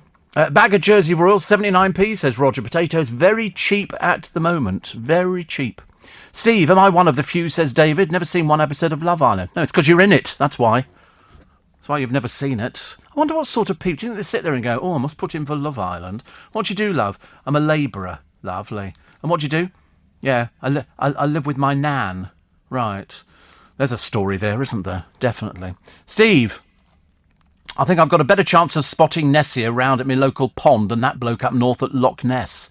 Yes, I agree with you. It's because it doesn't exist. Doesn't exist. It's interesting, though, isn't it? You're listening to a podcast from LBC. Weather forecast. Today, 19 degrees, light cloud and a gentle breeze. Light cloud. I can't remember what it was yesterday morning. Anyway, tomorrow, exactly the same. 19 degrees, cloudy. Thursday, the 1st, 21 degrees, cloudy with a bit of sunshine. Same for Friday, 23 degrees though. Saturday, cloudy, 22. Sunday, cloudy, sunshine, rain. All the seasons in one day. 21 degrees. Monday the 5th, same. 23 degrees, cloudy, rain, sunshine. Tuesday, cloudy. And Wednesday, cloudy with sunshine, about 24 degrees. So not the weather we're supposed to be, aren't we? I think in July it's supposed to be a heat wave coming in. Oh, gosh. Not early July, obviously. Much later. Will you be guzzling beer and eating pies and watching football, says Paul in Lincolnshire. Do I sound like I'll be guzzling beer and eating pies? I think not. I think not. I certainly could. I haven't had a pie for ages. I mean, literally, I can't remember the last time I had a pie. I do... favourite flavour pie? They do different flavours. How does that work? Well, they put different... I just like a normal... minced beef pie or something like that. I like it. I mean, there used to be a place in Fleet Street when we were in Fleet Street called Gloriettes, and they did Cornish pasties that literally was a two-handed job. And you'd bite into it and it would fall apart. You have it all over the blooming place. But there was another place that did sandwiches, and they were very good. And you go in there and you go, I'll have a chicken sandwich, and they would do it with bacon bits. They had lots of little plastic pots full of bacon bits, and they would pour it on there and do some mayonnaise. Sorry? Steve, I do beg your pardon. Lardons, I ask you. I've seen lardon. It's just bits of cut-up bacon, isn't it? There's nothing different about it. I did buy them at one time. I thought, this is a bit stupid. Why don't you just sort of cut up bacon? You get the same effect. But anyway, so they used to do these bacon bits, and everybody queued to get these lovely sandwiches. They didn't use butter. They used to put mayonnaise on, which was delicious. But Gloriettes had soup of the day, very popular. I used to like it when it was tomato. That was my favourite. And they did. It was the forerunner, I think, of Patisserie Valerie. It was very good. Patisserie Valerie, even the one in Marylebone High Street's gone now. We used to go there all the time to have a little bit of a breakfast on a Sunday morning. Dale used to go there all the time because he could smoke outside. But we never... he'd never sit inside. We'd have to sit outside. Bless his heart. And it was quite nice. Quite nice. So definitely not guzzling beer. I've never guzzled a beer in my entire life. And Big Steve in Clacton says, have you seen Clarkson's Farm on Amazon? Well, it's on the television, isn't it? Or is it made for Amazon? Oh, it's Amazon series, right. I haven't seen it. I've seen little bits of it. People seem to think it's a winner. Do you like pavlova? My mother used to make pavlova, Stella. I went to a party on Sunday and had double helpings and made sure I scooped out the thick, fresh cream. I like Eton Mess. I like an Eton Mess, which is very nice. They had a cake the other day at our local garden centre. They were doing a slice of Eton Mess cake, which I'd never heard of before, but it sounded quite nice, actually. Steak and kidney pudding. Always a pudding, never a pie, says James. Yeah, steak and kidney pudding, all right, but it's got to come with gravy and mashed potato. But what vegetables do you put with it? Years ago, you probably would have put, I don't know, cauliflower or something like that with it, which is a bit dull. Nowadays, you'll probably have broccoli or beans. Could you have beans with steak and kidney pudding? Have whatever you want, couldn't you? I'd have beans, I think. Yes. No good talking about food at this time of the morning. You know I'm forbidden from talking about food. Mainly because people go, will you stop talking about food? We're so hungry. That's why people go, I think I'll just nip over the road and go and get one of those double hamburgers. Murray's wife, Kim. I don't know whether all her hair on her head is hers. We like Andy Murray, actually. We like him a lot. Also, as AstraZeneca proves its worth as a booster jab, a third dose could be used against the coronavirus variants. Ooh. I wouldn't object to that. I wouldn't object to a third dose. Maybe in the autumn. Lovely.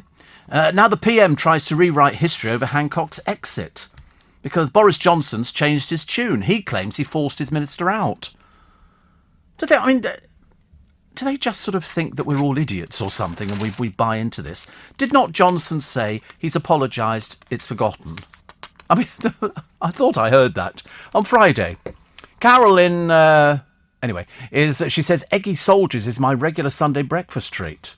See, I can't eat eggs like that. I feel a bit guilty. Tim says, you know why the weather's like that? It's a result of global warming. Probably.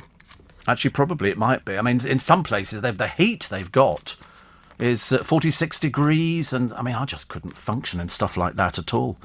Greece and Spain battled to spare the Brits from the EU quarantine crackdown, but Malta and Portugal bring in new curbs unless you've had 2 jabs. Well, so many people have. Canada is sizzling in 46.6 degrees centigrade. It is just frightening. I mean, I should imagine you could die in heat like that, could you not? Awful. Lions date with destiny, the Sweetheart squad cheering on the England players since their teens, because most of them have been together, like Phil Foden and Rebecca Cook are expecting their second child. They don't look old enough.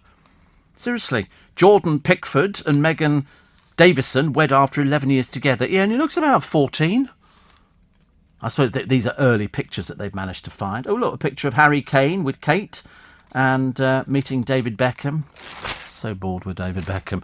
Go and build a stadium and go away and leave us all alone. From shorts and miniskirts to long floaty dresses, Kate Moss and her daughter, Lila Grace, provided an ever-changing fashion parade as they stepped out in Rome. Rome, if you've ever been to Rome, it's full of models. American male models. You cannot move. Every street corner, cafes, male models. That's where they go to get their work on the fashion shows. Chloe causing a stir in Love Island. They say it's causing controversy. It's not really causing a controversy. You just feel a bit sad for them. Very sad. So, you know, when you've got Liberty Pool, waitress in Nando's with the thing. And this Constable art found in a poetry book. It seemed like an ordinary old poetry book in a country cottage, but an auctioneer invited to carry out a valuation was stunned to discover 3 lost watercolours by John Constable. They think they could be worth 150,000, but that's a conservative estimate. The watercolours were inspired by scenes that Constable was asked to illustrate for the reprinting of the Gray's 1750 poem about mortality and remembrance. One shows 2 soldiers looking at the tomb of a knight. The others depict the moonlit ruin of a church and a person reflecting in a churchyard. Constable's letter, written in 1835, features a sketch of the churchyard at Stoke Poges in Buckinghamshire, where Gray used to visit the grave of his aunt. The poetry book was the personal copy of the editor John Martin, who commissioned Constable for the illustrated edition. In total, it contains 17 paintings and drawings from artists including Charles Landseer, Joseph Trinder of Sussex auction house Gorringe, which is handling it, says to find these pieces waiting, could be a very special moment. They're beautiful pictures, and they could go for a serious amount of money. If 2 people want to bid for them, they'll bid for them, get a lot of money. The last time, I think the Haywain was not financially successful. However, Constable's painting The Lock at auction in 2012 fetched 22.8 million.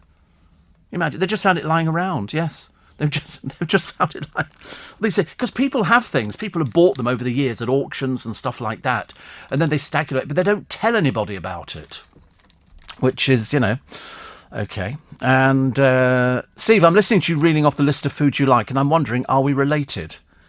No, we're not. Okay, which is much easier to tell you that. No point in even raising your hopes.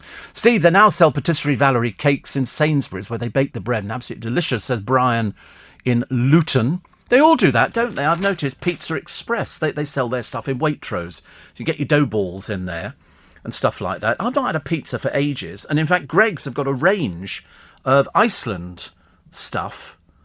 No, Iceland have got a range of Greggs. Yeah. Because I've seen it in there. They do their sausage rolls, they do all sorts of things. But I'm addicted at the moment to their chicken and salad and bacon roll. Club roll. It's a club roll. They've started advertising it mainly due to the strength of my programme. I had 2 yesterday. I ate one on the bus. I'm sitting there. I could see people looking at me going, "You're very common."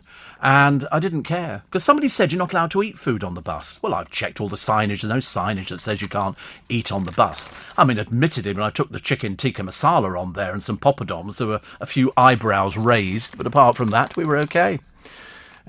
Steve, Canada, 46 degrees, says David. We were out in Iraq in full body armour and helmets in that temperature. Oh, my God, fathers. You see, everybody's trained for that. If you're in the forces, you are trained. I'm not even running nose now. You are trained for doing that, aren't you? I remember seeing the boys, and they were being trained for, carrying all their kit, and they took them up onto I think they took Edward up there. I think they wanted him to take all his clothes off and wander through a pond. I think he was having nothing to do with it. So he opted out of the, whatever it was that he opted out of. But I bet Philip wasn't at all happy. Because I think Edward was always more interested in theatre.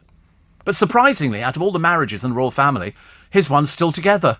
The one that everybody wrote off ages and ages. Andy would be good. because he doesn't sweat. So useful, wouldn't it? Such a marvellous addition to the royal family. But the Queen's still out there. She is literally, within weeks of burying her husband, she's out there doing all these things and smiling and just getting on with life. Seriously, it just kind of amazes me. Claudia Winkleman. Is she taking her hair a tad too seriously? You see adverts on the television with her. People ask me, is it this? No, it's this and all the rest of it. But she tells Woman and Home, my trademark look is a pirate meets Alice Cooper meets somebody who's slept in a skip. She only washes her hair twice a week. Twice a week. Isn't that amazing? I mean, some people are lucky because it looks great. She says, but it sings. If you ever see me, have a listen. It's like a whisper of a baby goat and seals. She's quite mad, Quite mad, poor old Claudia. But she only washes twice a week. Is that amazing? I mean, is that possible? I think most people get their hair... I mean, I don't wash my hair twice a week, but I do just get some, because I'm not really much of it, I just get some cold water, rub my hands together and then rub it through my hair, and that's it. Still comes out frizzy. Seriously, honestly. I look like one of those Barbie dolls that's had a bit of a make-under. Which doesn't look so good, does it? Steve, how did you eat the roll on the bus with the mask on? Well, thicko, let me explain to you now. You obviously have to move the mask down, don't you, to put it in your mouth. I mean, surely you can't be that dim. How else do you think you do it? Oh, blimey, honestly. And finally, some good news for students considering university. You can now get UWE Bristol's prospectus sent directly to your phone in seconds, using only your voice. Just ask your Amazon Echo to open UWE Bristol to find out all about UWE Bristol and how their courses equip you with today's most in-demand skills. Simply say, open UWE Bristol now. That's all from me. You're listening to a podcast from LBC. I was a firefighting trainer in Dubai. In the summer, it's nearly 50 degrees. And we were training in full fire kit, says Glenn in Chessington, and training the crews to extinguish the flames. It was so hot. Oh, dear, honestly. Good Lord. And Johnny says, if you wear two masks, one over your nose to the upper lip and the second from your lower lip to your chin, you can eat surreptitiously. How lovely. Although somebody here, this is the stupid one, who says you clearly don't take your own advice regarding masks. Of course I do. You continue lambast everybody who doesn't wear a mask, then remove yours to eat. I didn't say I removed it. Don't be so stupid, honestly. Try and grow a brain. I mean, you've got, 22 minutes to try and do it. Here we go, Dubai. Today, you'll be delighted to know that you can bask in a sunny 41 degrees. Double it and add 30. It's very hot. Sunny with a moderate breeze. Wednesday, 42 degrees. Sunshine. In fact, it's just sunshine. They don't have any other weather. Thursday, 42. Friday, 42. Saturday, 43. Sunday, 43. Monday, overnight, it's 30 degrees. 30 degrees. And so we go all the way up, and it's 43 degrees, practically running all the way through. In fact, that seems to be their standard temperature. 43 degrees. It's amazing. They love it. Absolutely love it. Fantastic. I think we'll lose that one, actually. 0631. Can't be doing with stupid people who think they don't really understand anything. And another one who says the temperature, you've got no idea what it's like when you get into 50 degrees. I can't imagine what it must be. Although actually, the amount of clothes you're wearing, does that not keep the heat away from you? Because when you see people who are riding camels through the desert, it's the colour, doesn't it? The colour helps. It reflects. If you're wearing white, it reflects the colour. Because you see people, riding through on camels, and they're all done up with their faces covered and everything else, but it's always white. So I'm assuming it's the colour that reflects, but I'm not sure if firefighters would wear a white... I've never even thought about it, actually. I just have to base it on what we wear here. But not quite the same. Not quite the same. Richard says the Loch Ness Monster can be seen after you've drunk half a bottle of whiskey. Yes, I would think so, actually.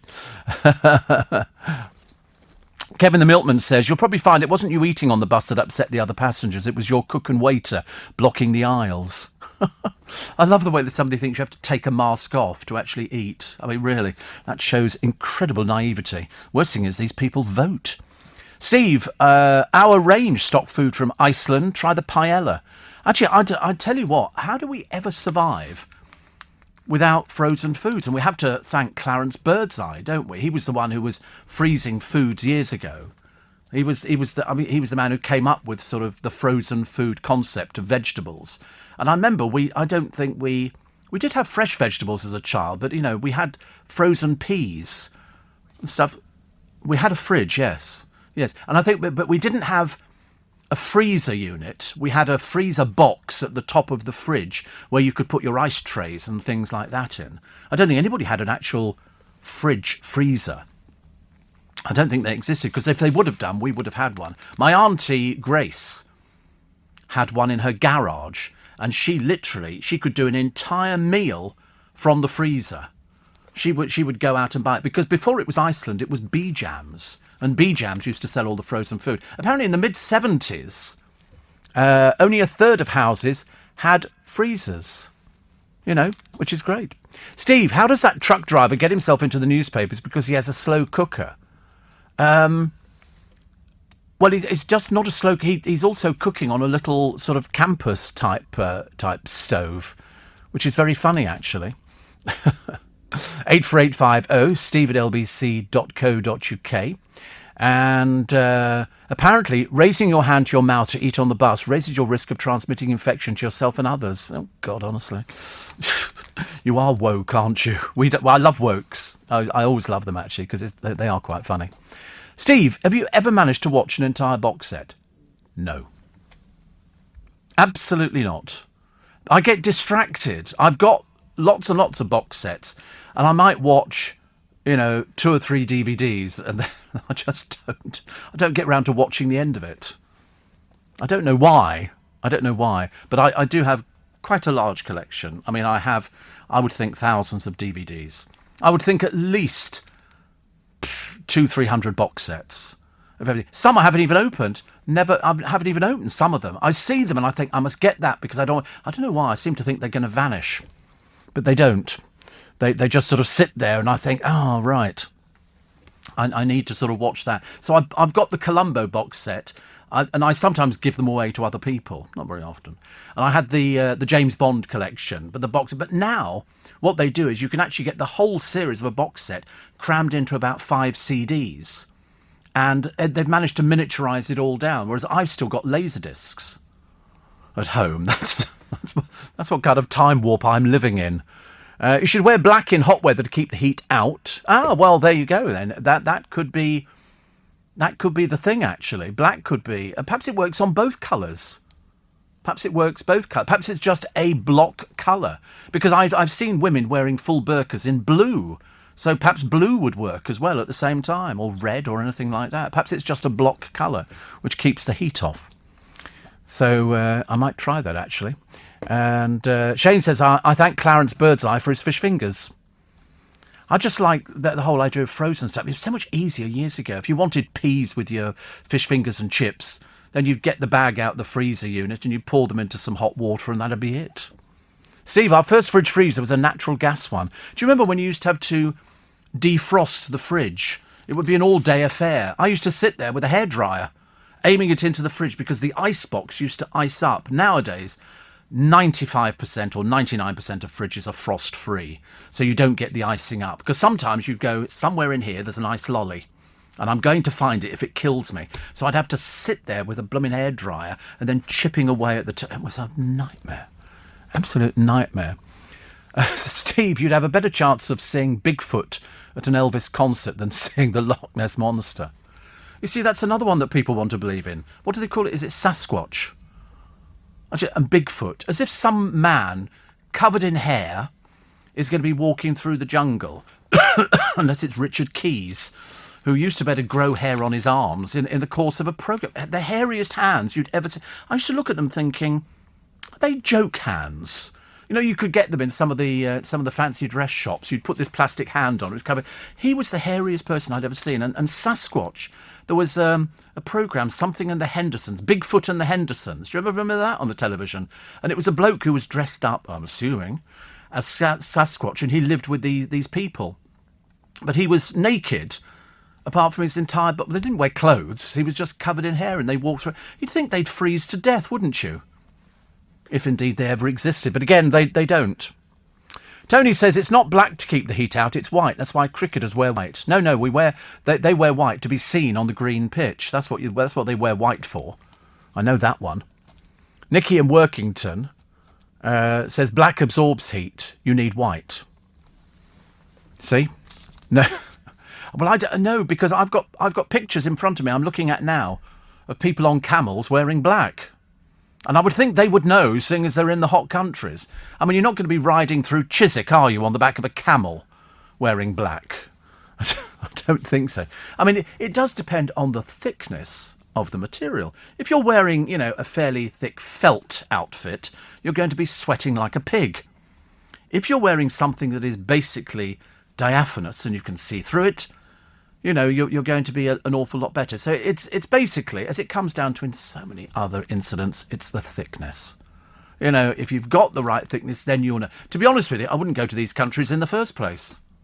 And yet we grew up living in hot countries. That's what it was like, But yet, as children, you don't know that because we spent most of our time, in our pants. We didn't spend a lot... I know. 37 I was when I stopped. Yeah, there was no change there at all. Steve, in the 1950s, my grandparents had a gas fridge. Also in the 50s, my dad changed our broken water cylinder, which was in fact a large cube. He then buried it in the garden. We kept dairy products. And we bought frozen peas loose, says Diana. I don't remember that at all. I remember people having to leave stuff on their windowsill outside in the winter, so because it would keep stuff cold. And if you put your milk bottle out there, it was the milk would force its way up the bottle and stick out the top, and you'd have to... Sometimes in some of our fridges here, the milk freezes. You go to pour it out and it's a lump of ice. How does that happen? I have no idea.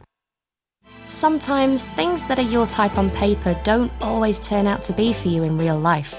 That's why T-Levels, which mix classroom and on-the-job learning, can help you decide what to do next while you're doing it. Designed with employers, they can help you get the jump into work, an apprenticeship, or university. With subjects covering software production and design, construction, and health and science, to name a few, search Get the Jump and see what's out there for you. You're listening to a podcast from LBC. Amazing, actually. I didn't realise that the debate about what colour to wear in the heat, and when I say the heat, not the stuff we get in this country, but also the heat that you get when you go abroad to some of these places is phenomenal. Nobody can work out what you're supposed to wear. I just think go and sit in a fridge. It's the only way. Phil Vickery says, "Morning, Steve. Morning, Phil." He's writing a book, even as we speak, on canned and frozen food.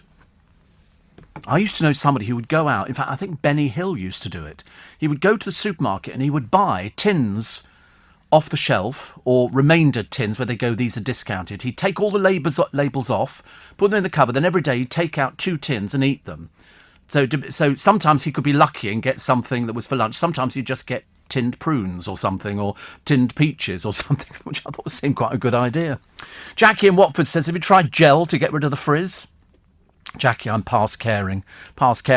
And Jill says, "I've got a neighbour that puts his bottles of beer outside in a box in the winter to keep cool. It's the best place. I keep cold water in the car. Literally a case.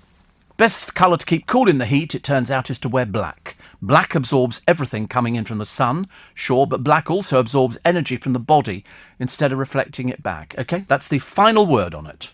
The final word before I send myself round the bend. Linda says, "Steve, in the 60s, I was a partner secretary in an Essex Street solicitors and bought cheese and pickle sandwiches and the sandwich bar on the corner opposite the law courts. The best ever. Happy days. Happy days. I used to love that. There used to be a lovely Thai restaurant over the road from the law courts. And all these places closed ages and ages ago. But you're right, Fleet Street was full of sandwich shops. At the very bottom, there used to be a place that sold burgers. I mean, it went years ago now, years and years ago. And you'd go down there, and the hygiene standards weren't the best, I didn't think. But they did do the best burgers. But people used to queue for the sandwiches, and it was all made as you wanted it. Not like going into a supermarket now where you buy a sandwich off the shelf. Those days, they would make it. You go, and they could work really fast, really fast. Steve says, "Joy, my mum used to put jelly on the windowsill in the winter to set." God, jelly. Does anybody have jelly anymore? I can't have it. It's too sugar. I know they do a diabetic jelly, but it's not very nice actually. Steve, I'm outside, says Paul, and it's sunny in Baku. I'm wearing a thick white T-shirt and a hat. See? Everybody's different. Mind you, some people I have discovered, and I've discovered this over the past few years, they don't feel the heat. I can see people in the middle of summer wearing jumpers, and I think to myself, don't you feel the heat? I mean, I'm actually getting better at home. I've got little chargeable fans and things like that, which sort of keep me going. And I've got an air conditioning thing, portable, which is quite nice. But I mean, frankly, you wake up in the middle of the morning, you can barely move your fingers, you're frozen to death.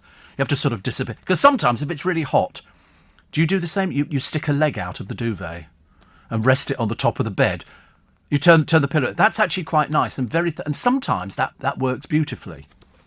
It's like having a hot water bottle. I'd love a hot water bottle in the middle of the winter, because it's very pleasant. And then you wake up in the morning and it's still warm.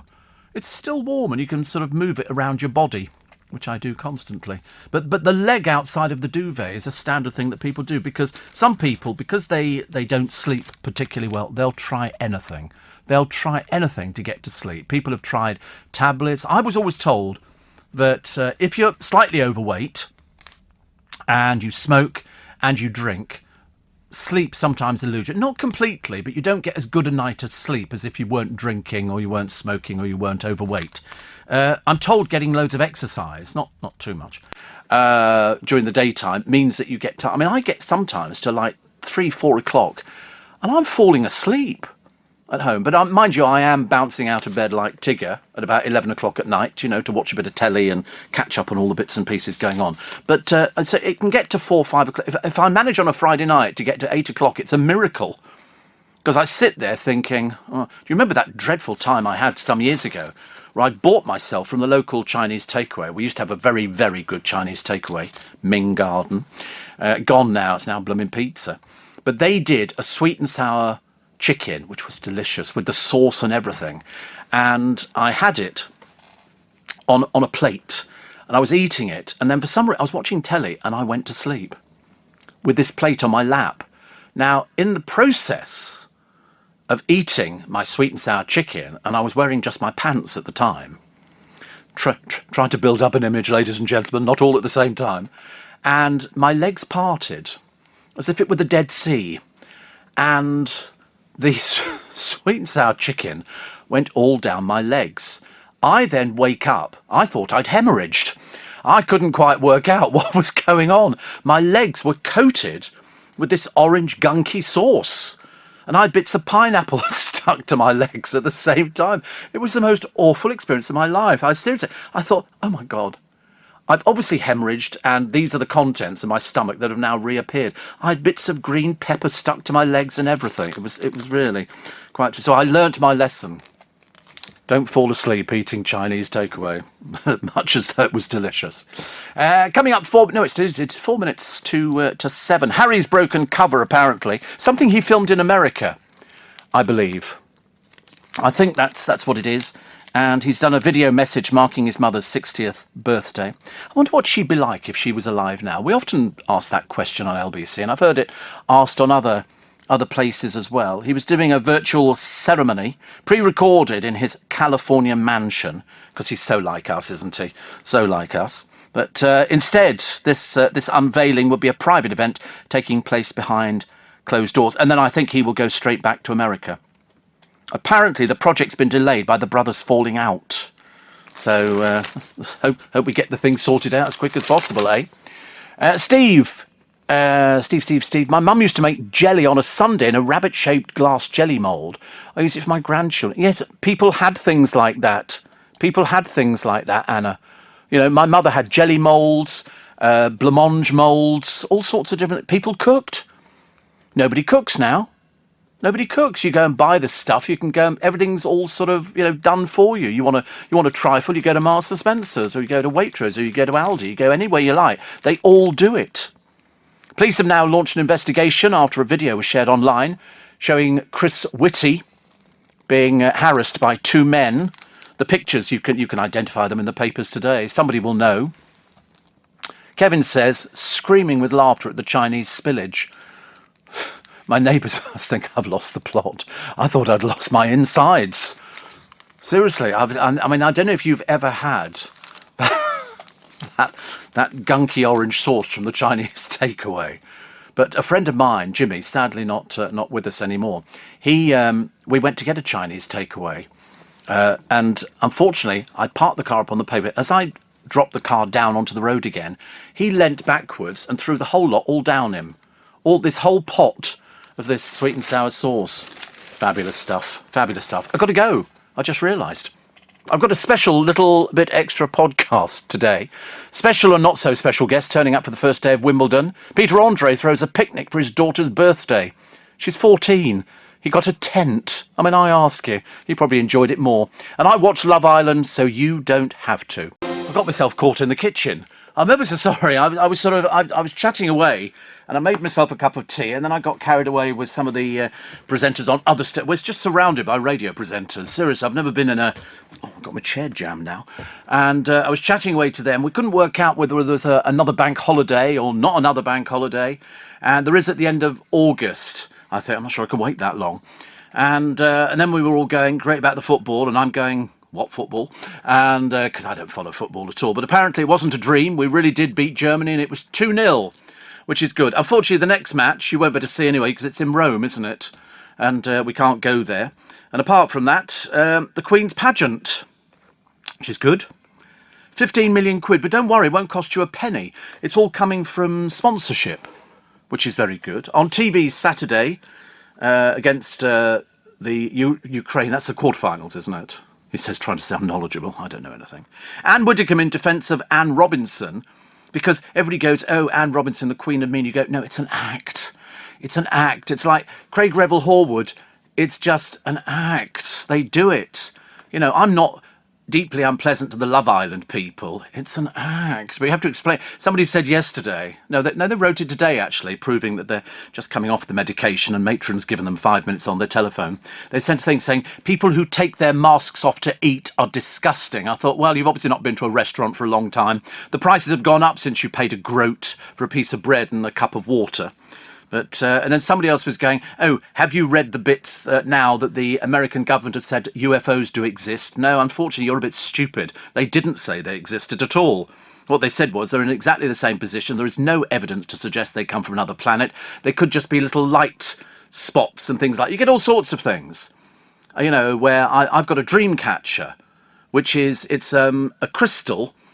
on a solar panel, and it turns and it catches the light and sends all these beautiful... Well, that's exactly the same as you get on clouds. They get reflections on clouds. And the balmy ones out there, of which there are a couple, you know, sort of go, I think you'll find that UFOs do exist because the galaxy is enormous.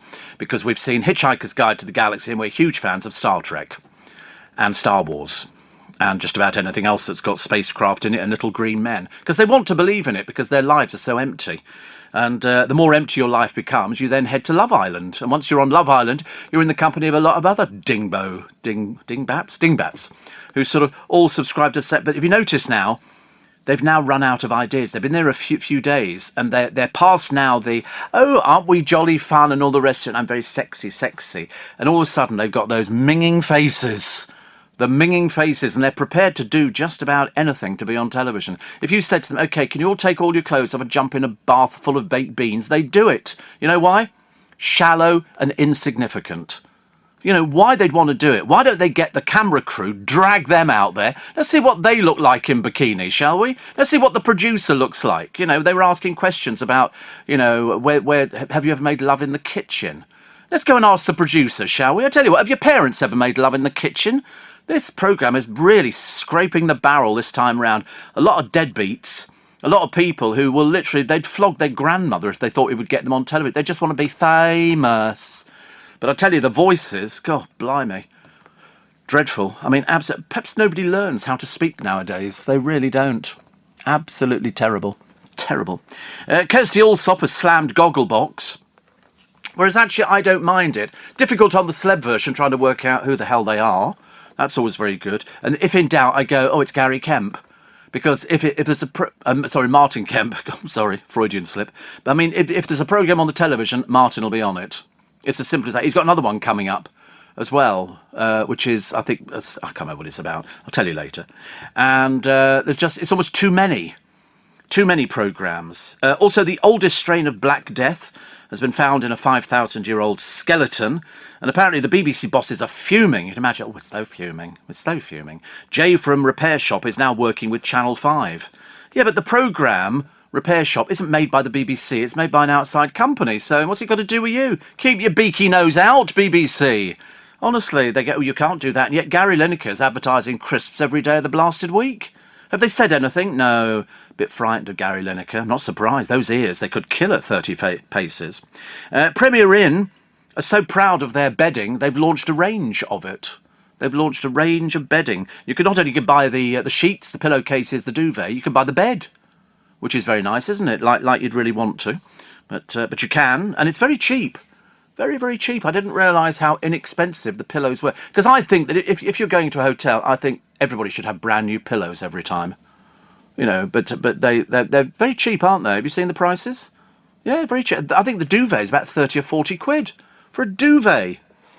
I mean, heavens above, I paid loads. Mainly because Nick Ferrari had bought one of these Siberian goose duvets, which is very thin but hot in summer and cool in winter, or whichever way round it is. I mean, do they clean the pillows every time in hotels, or they just put a cover over them? I don't know. If you see 4 in a bed, you'd never stay in a hotel ever again, because the actual mattresses are stained beyond belief. You know, because that's just the way they are, I'm afraid. The real-life X-Files office set up by the Pentagon to probe UFOs. That'll keep the mad ones happy. And dinosaurs were already on the way out. They weren't killed by the meteorite. That's what people think. They think, oh, dinosaurs were killed by the meteorite. They weren't. They were dying out long before that. The meteorite just sort of pushed them on their way, which is good. And what else have we got today? Britain will ditch coal a year early.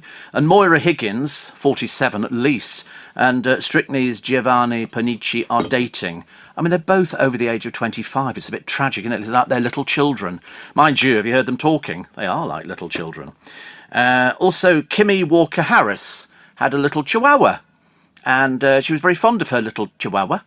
And so when it died, she decided she couldn't bear to be parted from it, so she's had it stuffed. And so now it sits there in its basket looking at her. They have it in America. It's very common in America. A lot of people have their dogs or cats freeze-dried. And it's sort of like taxidermy. The freeze-drying is not...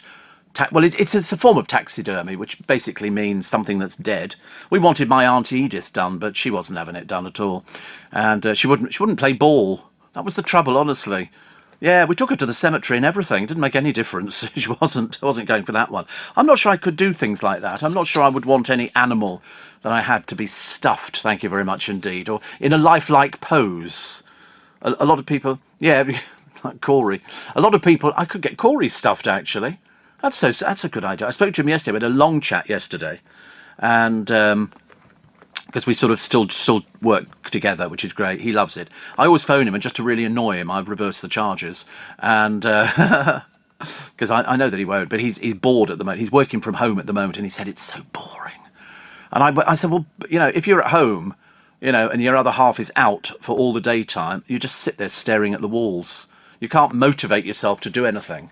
It's just one of those things. And also, do you remember Roger Clark and his wife Sue? Do you remember them? The bent pensioners, you must remember them, the cocaine smugglers. What they were doing is they were smuggling cocaine from around the world. They were on board a cruise ship, and they had cases, and they brought the cases on. The cases were delivered to the ship for them, and somebody somewhere thought, a bit strange, isn't it? Why would you have cases delivered? They said they'd actually bought them, and it turns out they were absolutely full of cocaine. Anyway, they want to come back to this country to finish their jail sentence. Sod off. You stay where you are, mate. I tell you, we don't want people like you. Because you know what they're like over here? They're a bit soft and wet. Because she apparently is very ill, so she's spending her time lying on her back in a bed. But they're cocaine smugglers. They bring misery to people's lives. Nobody realises that at all. They just go, perhaps they're doing it for a little bit of money. Warren says, how funny you mentioned Corey. I was looking at a picture of him and you sitting on a bench on the internet earlier on, and then my computer broke. Oh, he said, I'm blaming Corey. Poor soul, honestly. Yeah, we had a picture taken, me, Corey and Thomas. the Groovy Gang, are reuniting, because we went for afternoon tea. But I speak to him. I worked it out the other day. It's about, sometimes he doesn't answer the phone, so I talk anyway. I talk about 3 times a week to him. Just basically checking he's all right, and he sits there and sobs down the phone to me, and I have to put up with it. But Thomas is very bouncy at the moment. He's heading off to America. He's got himself some sort of scholarship thing over there, which is very good indeed. Very good. The paratroopers paying tribute to a drag artist. We'll tell you about that later on. The BBC are chasing the over 75s for the licence fee. They're not going to give up on this one. They're determined. I suppose they have to. They've got so many people to pay off, haven't they? Matt Lucas has said cigarettes and a book about quitting cigarettes saved his life. And what is the other one they've got? Oh, deck chairs making a comeback in Blackpool. I didn't think they ever went away. I thought deck chairs were always out there. They're not easy to sit on. If you're a pensioner, you have to go down quite low to actually sort of get in the thing. And then there is the danger you could split it. It's only a piece of material. You can make them. People make their own deck chairs now. I personally don't know anybody who does things like that, but people do make them. But the material's got to be very strong and double-stitched and everything else. But we used to have a Z-bed. Do you ever have a Z-bed? It's when people came round, there was a Z-bed, and of course I'd sit in the middle of it and the whole thing would fold up. You'd be sitting in there. It was like some cartoon. It was dreadful. Dreadful. Groan-inducing lollipop jokes will soon be back on our frozen treats. Iceland are going to start putting it back on the ice lollies. You get a joke on the stick. Things like that, which is very good. And plans to scrap pupil isolation as 1 in 20 are forced to stay home. There's something like, I forget how many hundreds of thousands of school children there are who are at home because they're having to self-isolate because they're the next group of people. 375,000 school pupils absent over the virus. Highest number of children since children returned in March, the data shows. 375,000. And then people go, oh, don't worry, there's nothing like the pandemic. Yeah, good. Well, as long as you believe that, that's fine, isn't it? That is fine. 24,000 were off with suspected cases of coronavirus, and 15,000 stayed home after testing positive. This is school children. Don't go anywhere near them. They're all carriers. They sit on the bus. I sit because I can't see buses. Well, I can see them if I stand in front of the blooming things.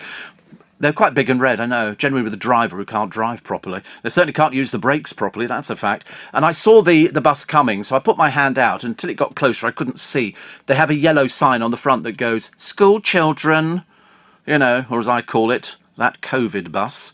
And as it came to me, it was 3/4 empty. And so, but you can't get on a bus that's got school children on. Thank God, who wants to be infected? Definitely not. And so I sort of put my hand out. Then I realised, and he thought he was being really clever, the bus. He sort of stood up a little bit and pointed at the thing that went school bus. And I wanted to say to him, listen, slaphead, I can read. I'm not stupid, all right? So I just went, thank you. I thought, why can't they stop and pick somebody up? Yeah, I showed him, I tell you. He won't mess with the Allen ever again. You know what these people are... You can't beat a cup of tea in the morning. Cup of tea actually gets you going. You need that. People sort of say to me, people still say to me after all this time, so do you go home to bed? No. Unless I've been really lucky and pulled. I just go home and sort of do a little bit, because I'm home by about 8 o'clock. Which is quite nice. But no, this is my third cup of tea this morning. Third cup of tea, and I had a cup of coffee at home, which was quite nice. Because you do need a cup. I think a cup of tea revitalises you a bit more than anything else, actually. By the way, I only slurp to annoy a couple of people who are a bit crackpot. I think it's disgusting. So there's the same person who writes in all the time. They've really got no idea. They're still listening. They go, I shall never listen to you ever again. Yeah, next day. Dear Steve, oh, God, honestly. Steve, there's so much trashy reality TV programmes nowadays. I agree with you. When you say people want to be famous, what happened to the days when people were famous based on their talent? Oh, Stella, come on, that went out donkeys years ago, possibly during the war. Nowadays, want to be rich. Okay, what would it take to make you rich? I'll get my boobies out. and the man in the photographic studio said, if I get my boobies out, I can be famous. And you go, yeah, don't you ever think about your parents? Really, it is very embarrassing. And, Steve, I took a pair of budgies to the taxidermist. He said, would you like them mounted? I said, no, just sat on the perch, should be fine. Such an old gag, isn't it, really? Steve, I think many bus drivers are under the impression that as long as they stick their indicator on, they can just pull out right in front of me. Yeah. It's the braking bit that gets me. They literally, foot on the brake, take it off. And so you see people lurching backwards. I'm waiting for the first case where you can sue them because, you know, if they can't learn how to drive... I mean, the other day, twice it's happened now. You push the little buzzer and it goes, bus stopping. This woman was going to go straight on and went, oi! Because I'm like that. I can shout on a bus. You don't fool me, I tell you. And I dinged the bell again. I felt like saying, I'm sorry, you've got a little light in front of you, Popsikins. Did you not see it? That means you have to pull into the bus stop. You know, where there are people waiting to get on and pay your wages. God, blimey, honestly. And it happened the other day, the bus driver. And I thought, if you then sail past your bus stop and have to go to the next one, you're going to have to walk all the way back again. Me with my feet. Walking all the way back again. And so, again, I dinged it. And I said to him, I did push the bell. I'm sorry you didn't see it. And they look at you. They couldn't care less. There's no sort of company loyalty with the buses nowadays. There really isn't. And yet, woe betide you if you want to get on and your pass is out of date. That's it, straight away. There was a little kiddie got on the bus. The amount of children who get on my bus in the morning. I don't know why. Some buses are still school buses and some buses aren't. I can't make up their mind. They're a bit Arthur and Martha. And the little kid gets on the bus and I've left my pass at home. I thought, I don't know why they bother having them. He's a school child. He's never going to be paying for the bus fare. Just let him get on the bus. Don't plead with an ignorant bus driver. I've seen them send them away before. But no, they just sort of should go, yeah, go on. Nothing like that. Poor little kid. I thought he was going to burst into tears. Don't want to be bullied by a bus driver, do you? What else have we got for you this morning? Oh, Harry is a special do. He's a surprise guest. Yeah, that'll be a surprise. Look, surprise, surprise. It's Harry! And Harry turns up. So it's obviously not a secret do at all because all the papers have got it. So they must have released it as a press release. Oh, by the way, Harry's turning up. He's been self-isolating since Sunday or Friday, whenever it was the one turned up. And then they were saying that they think there's very little chance of Meghan ever coming back to this country. I thought, whoopee. And yet they have a psychic on. Don't you just love psychics? This one is from the Housewives of Cheshire. When I say housewives, I think that would very loose term of housewife.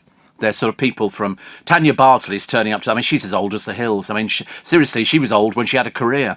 Now she hasn't got a career. She's still ancient, but they've got a psychic on there. And this is how vague it is. I think that there will be another baby in the royal family. And I was tempted to shout back, yeah, I think the Queen will be dead in 30 years. But, you know, don't take it from me. I have the gift of... The rubbish she was coming up with. The rubbish. It was sort of... Talk about ignorantly stupid. You know, people like to believe this kind of thing. We've had psychics before. We've had psychic shows. Oh, yes.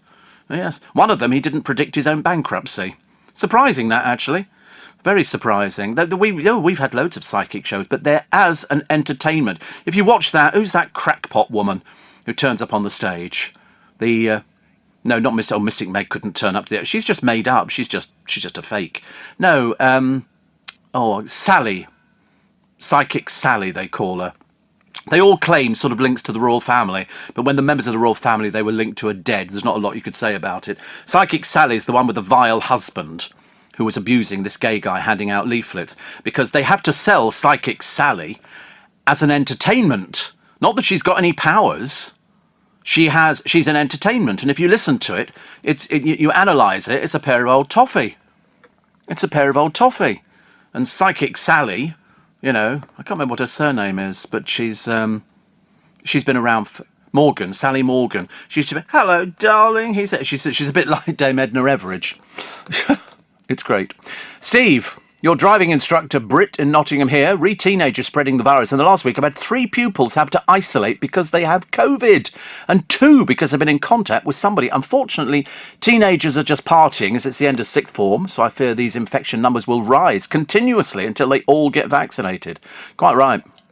I agree with you, absolutely, 100%. Round our way, we've got all these yobbo teenagers, and they're all riding 2 on a scooter outside the police station. in Twickenham. They're basically sticking two fingers up to the police who can't be bothered to stop them because the council have designated a special area. Wrench your nasty scooter here, think, yeah, they've designated, we've got 2 designated areas with these scooters in so that sort of stupid school children can ride them up and down the road on the wrong side. Another death waiting to happen. Another death.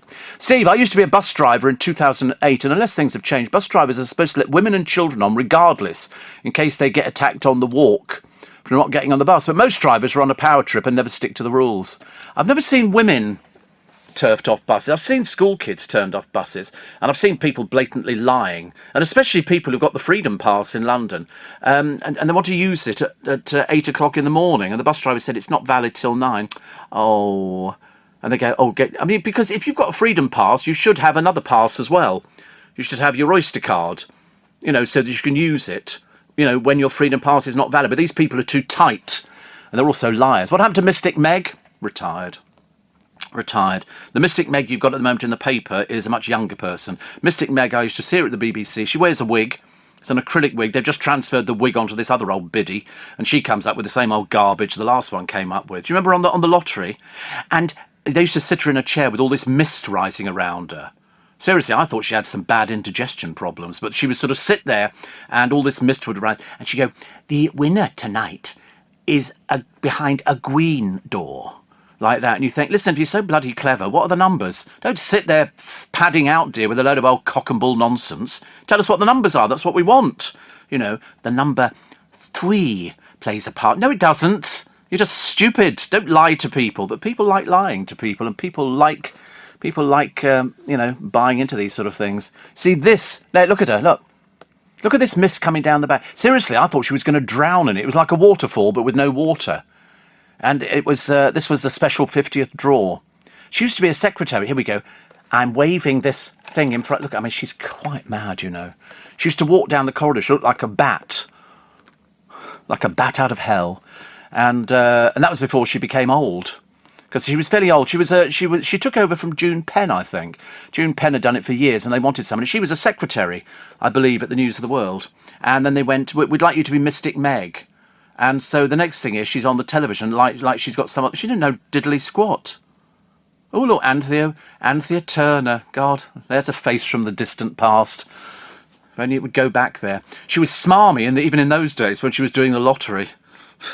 When she appeared on the television with Eamon Holmes, it was hilarious. They quite clearly hated each other. Well, he hated her, called her Princess Tippy Toes. Unfortunately, since then, he's become a nicer person, which is a bit of a shame, really, because I liked it when he hated her. Far more entertaining. And then she used to go out with Peter Powell, and then she was... Oh, God, I tell you, she was infuriating. And then she taught you how to fold towels and stuff like that. Yeah, she had a programme on the television, how to sort of do your own housekeeping and everything else. It was lovely. And then all of a sudden her work dried up.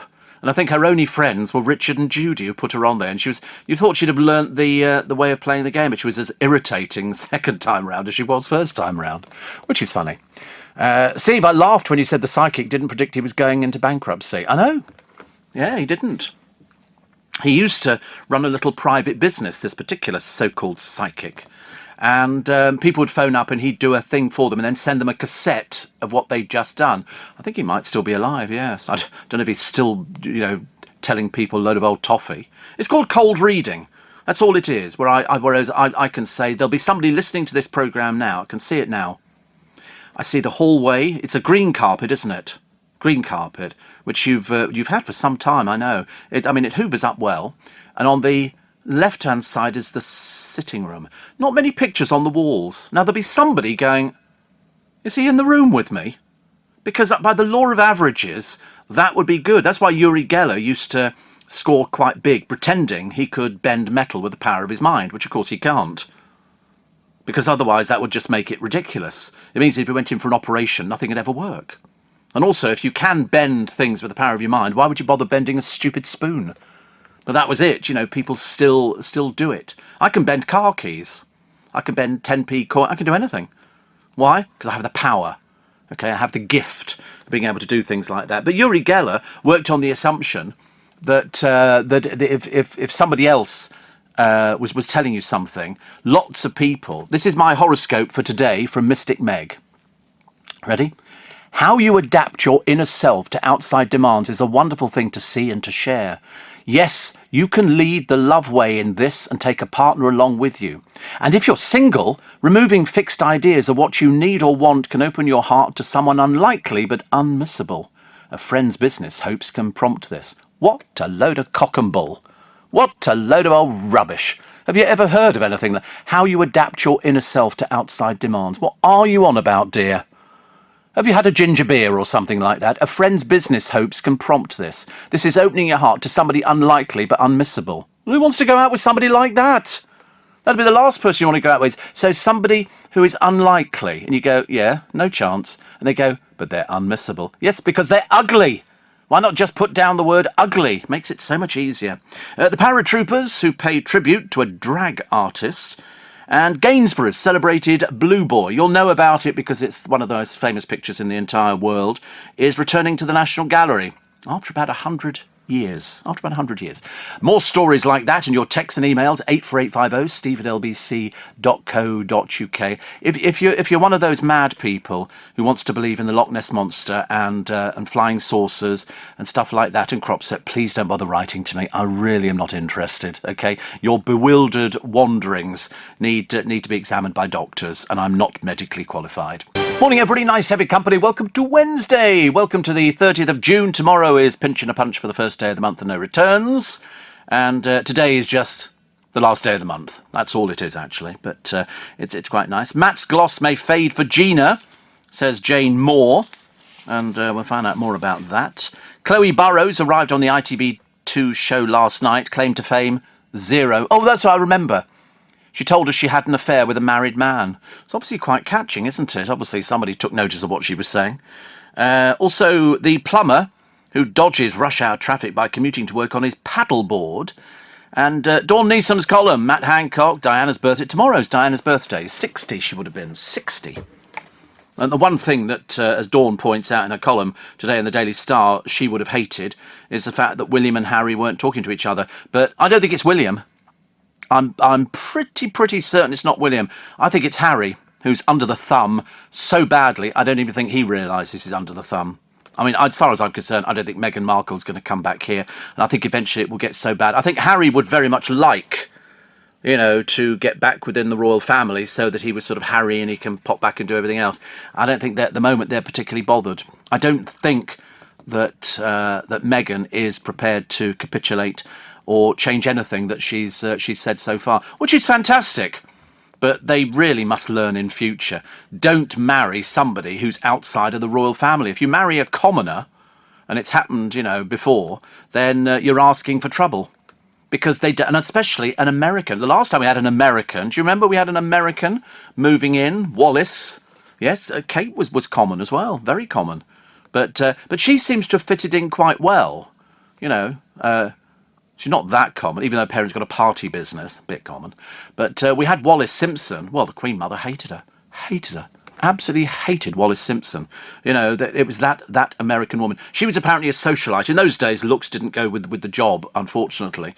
But he was besotted with her. Like Harry and Meghan, he's besotted with her. And so she can twist him around the finger. And it's a case of he has to do it. He doesn't really have a mind of his own, and he doesn't know anything about the real world. He's only ever been within the confines of the royal family. On his odd occasion, he's been out to be allowed to get drunk and stuff like that. That's like, whoopee!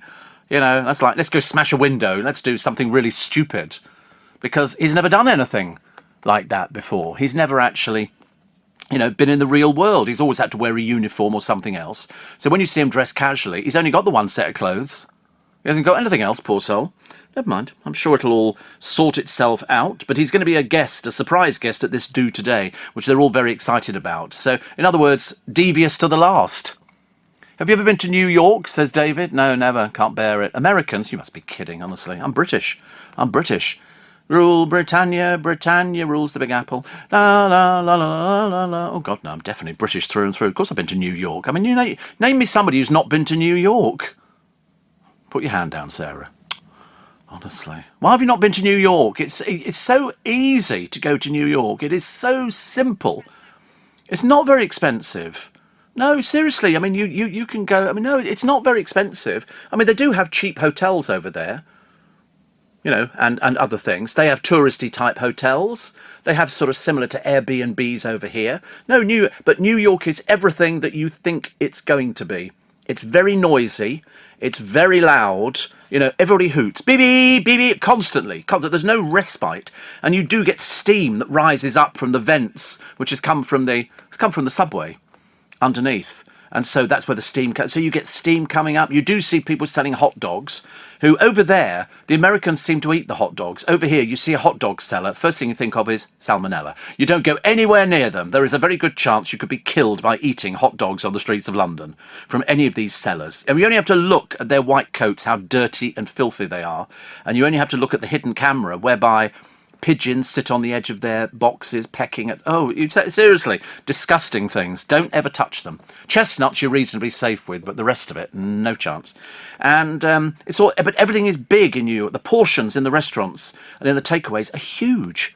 I mean, you could seriously go out and feed a family on what we would consider, one portion, for just a little portion for us. So we order like 4 or 5 different items. Over there, one item. They're huge portions. You know, the beggars on the streets, I said the other day, they're sitting there and people can take the food out and give it to the beggars. Don't want it. No, sorry, I've just had fillet steak, mate. Have you got something else? Did you want some sweet and sour chicken? Oh, couldn't eat any more chicken. I could be sick. You know, they don't want anything like that. Give me money. That's all they want is money. So Matt Lucas has given up cigarettes. Difficult to do.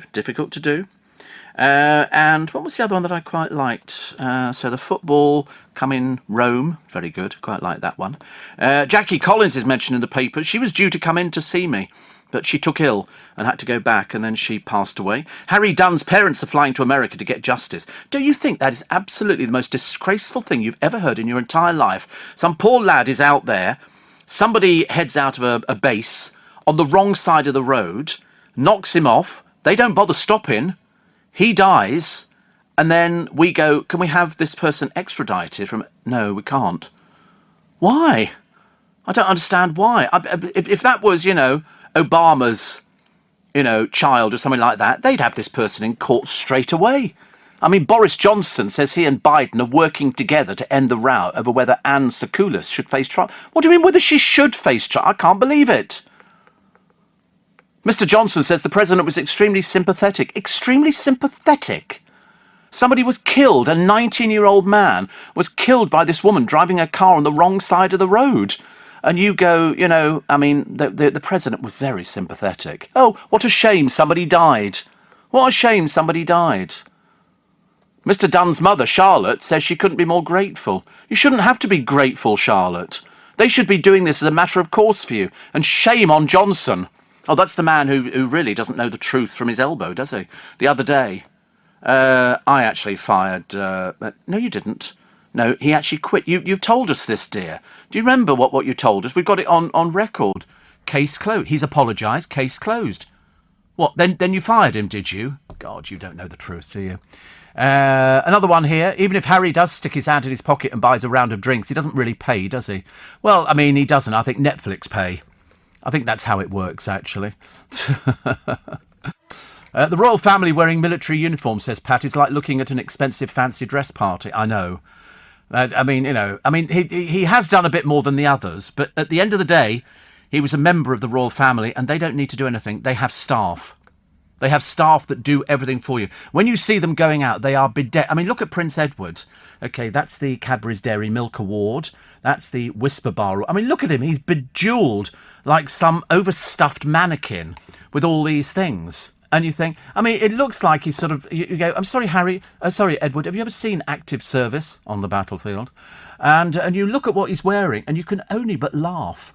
And it turns out that most of these medals that he's got are given to him by the Queen. So he doesn't look a bit out of place. And we're supposed to accept the fact that a bloke who couldn't even work with the Marines actually, earned any of these things. It's just ridiculous. Just ridiculous. I mean, what could it... But it does look like, you're quite right, an expensive fancy dress party. Steve, I'm going to Wimbledon 3 times next week. 3 times, says Warren. He says, who do you think will win? Oh, I've got no idea. They seem to be dropping like flies, don't they, in Wimbledon? Falling over, breaking bones, slipping up, tripping up, spinning muscles. Nobody's going to be left. Actually, I'm not really. I'm not into tennis or anything like that. I should be, but I'm not a sporty kind of person.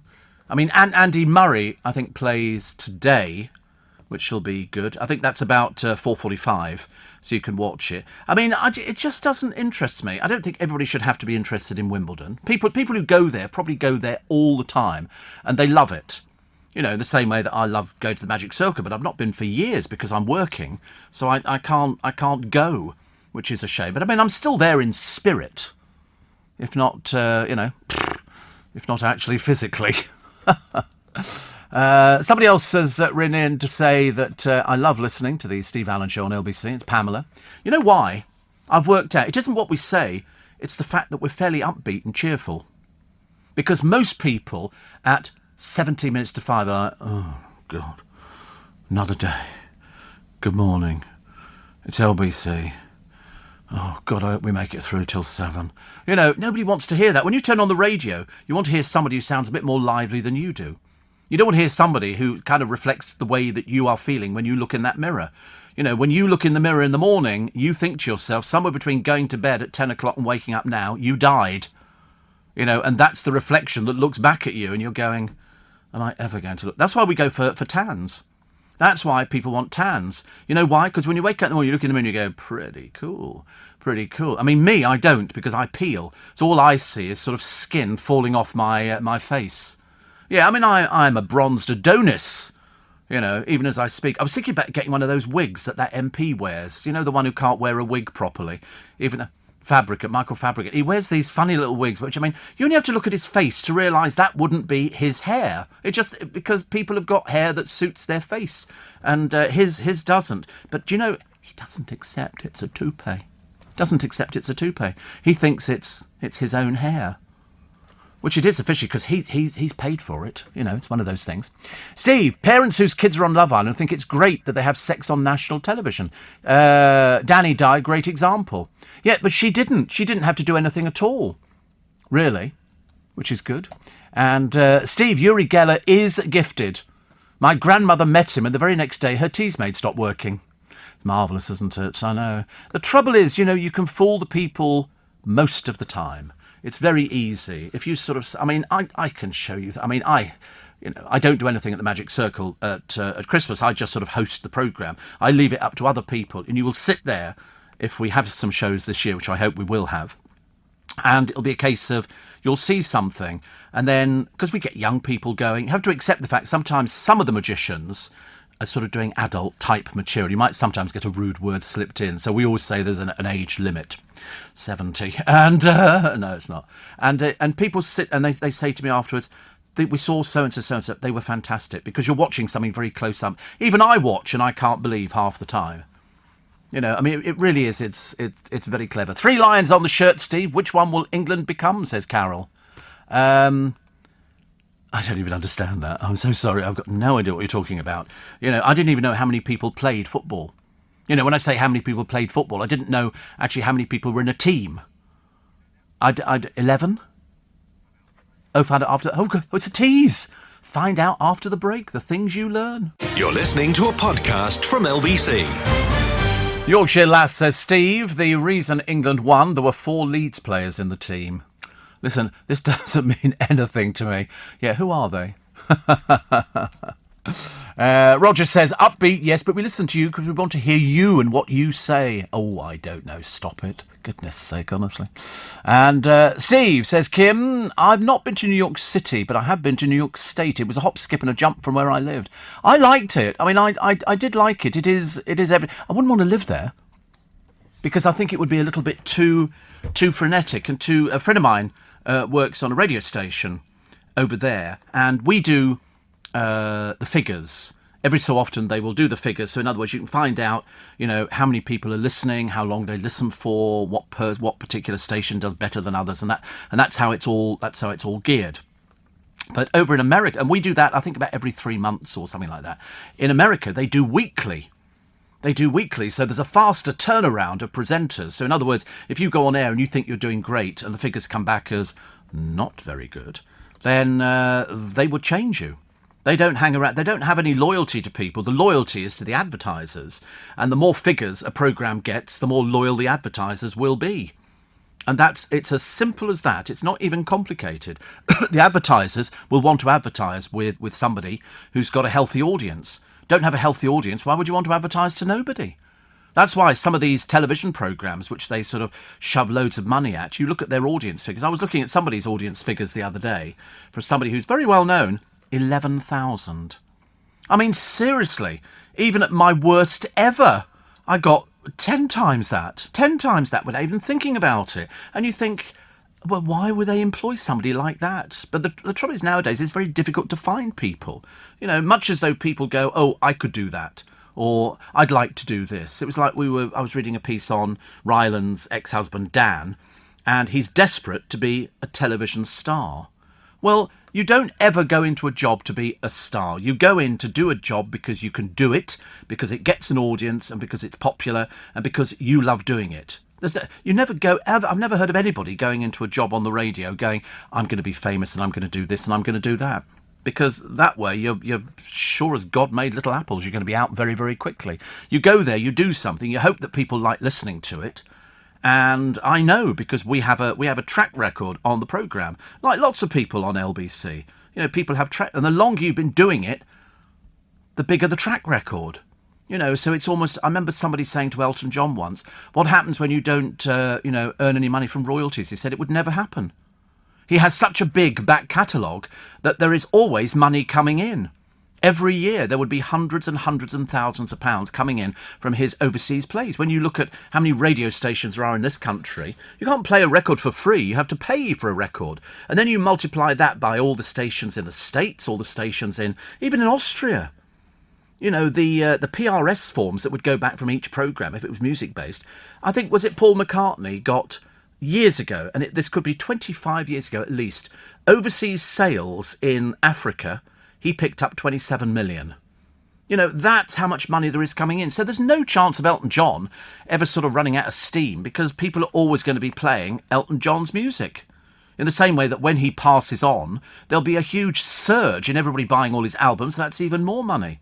When Elvis Presley died, an executive at RCA said, good career move. Because he wasn't selling records at the time. He'd come down to just performing in Vegas, and they didn't really bother about it. The moment he died, all of his stuff was back on the market again, and they were selling huge volumes. That's how it works. Shane says, I'm with you. I'm not into sport. Yeah, I mean, yes, I would think, yes. I nearly sort of corrected myself then, but I'm not into sport. I really couldn't care less. I'm not into football, rugby, cricket, the most boring thing under the sun, you know. Elvis's estate still gets £23 million a year, and that's from royalties. So as I say, you know, dying, good career move, very good career move. Michael Jackson, you know, he had trouble, he had financial worries, and he was trying to sell the Neverland Ranch. The moment he died, all of a sudden, the money floods in because everybody's playing all his music. There were special Michael Jackson days, and that's how it works. But as I say on radio, I have met people that go, I could do what you do. And you go, well, probably you could. Probably you could. Mr. Neil says, Steve, if you do get a syrup and figs, weeks, can you get a job lot for you, me and Kevin the Milk? And the producer. And Henry says, we like the Aston, though. Well, I've got such a question for you this morning, Henry. Such a question. You're going to be delighted with me today. The top dead celebrity earnings, okay? At number 10, John Lennon, 12 million. This is how much they earn. A year, is it? A year. 12 million. Prince, 13 million. Marilyn Monroe, 14 million. I suppose the films... royalties on the films. Hugh Hefner, 15 million. Seuss. That's a cartoon, isn't it? Is it Dr. Seuss or something like that? 16 million through royalties. An author, okay. Bob Marley. Love Bob Marley very much. And yes, Henry, I have. But I'm sure that you know already. Bob Marley, 23 million. Charles Schultz, who did Peanuts, 34 million. Elvis Presley, 40 million, and Michael Jackson is the number one dead celebrity earning in a year 400 million. 400. Where does it all go? Where does that go to? I mean, even if you save up for a year, you've done quite well, haven't you? I don't know. I mean, they don't see. I mean, the children don't appear to me to be absolutely loaded with money, do they? That's what I'm intrigued by. But isn't it funny that Marilyn Monroe, 14 million a year? So there must be. I mean, there is an attorney in America who handles dead celebrities' estates. That's what they do. They chase people up. So in other words, if you think that you can use Michael Jackson's image, you're wrong. They will pursue you and they will sue you. You cannot do it. Why do you think Harry and Meghan have trademarked Lilibet Diana? They don't want anybody to make money that they want to make themselves. And so they do it. But in the case of America and in the case of Elvis, you couldn't open up a shop called Elvis. The lawyers would be down on you like a ton of bricks. There was a little shop that opened up in Acton. I used to pass it every day on the bus. And they had it painted in the same colour as a well-known department store in Knightsbridge. The lawyers were onto them like a ton of bricks. And they'd called it, I forget, it was very similar to that name.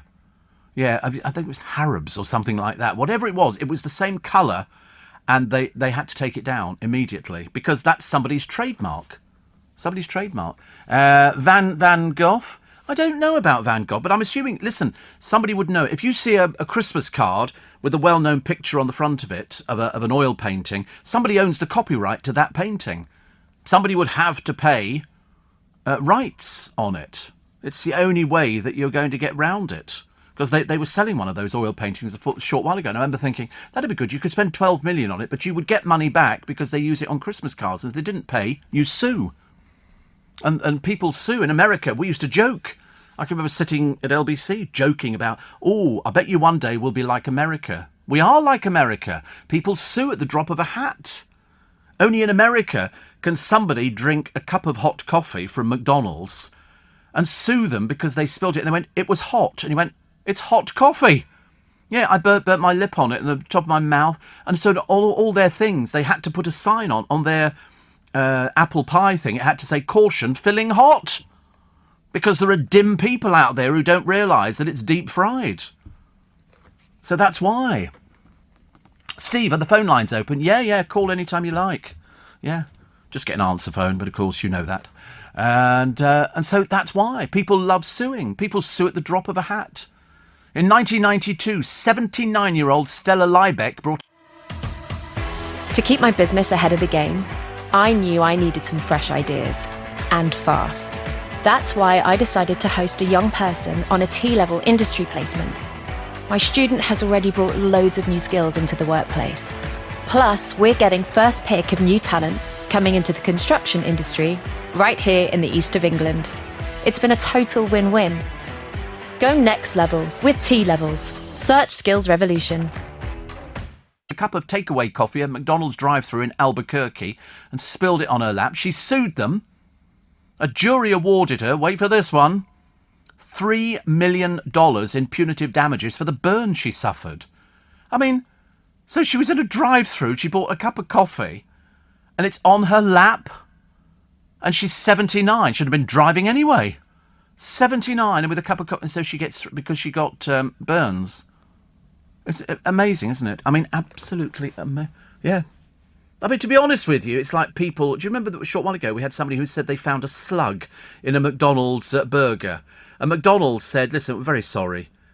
There's no way that slug found its way all the way climbing up the side of their stainless steel units and into the box where they made the burger. I mean, absolutely not. And you have to err on the side of caution.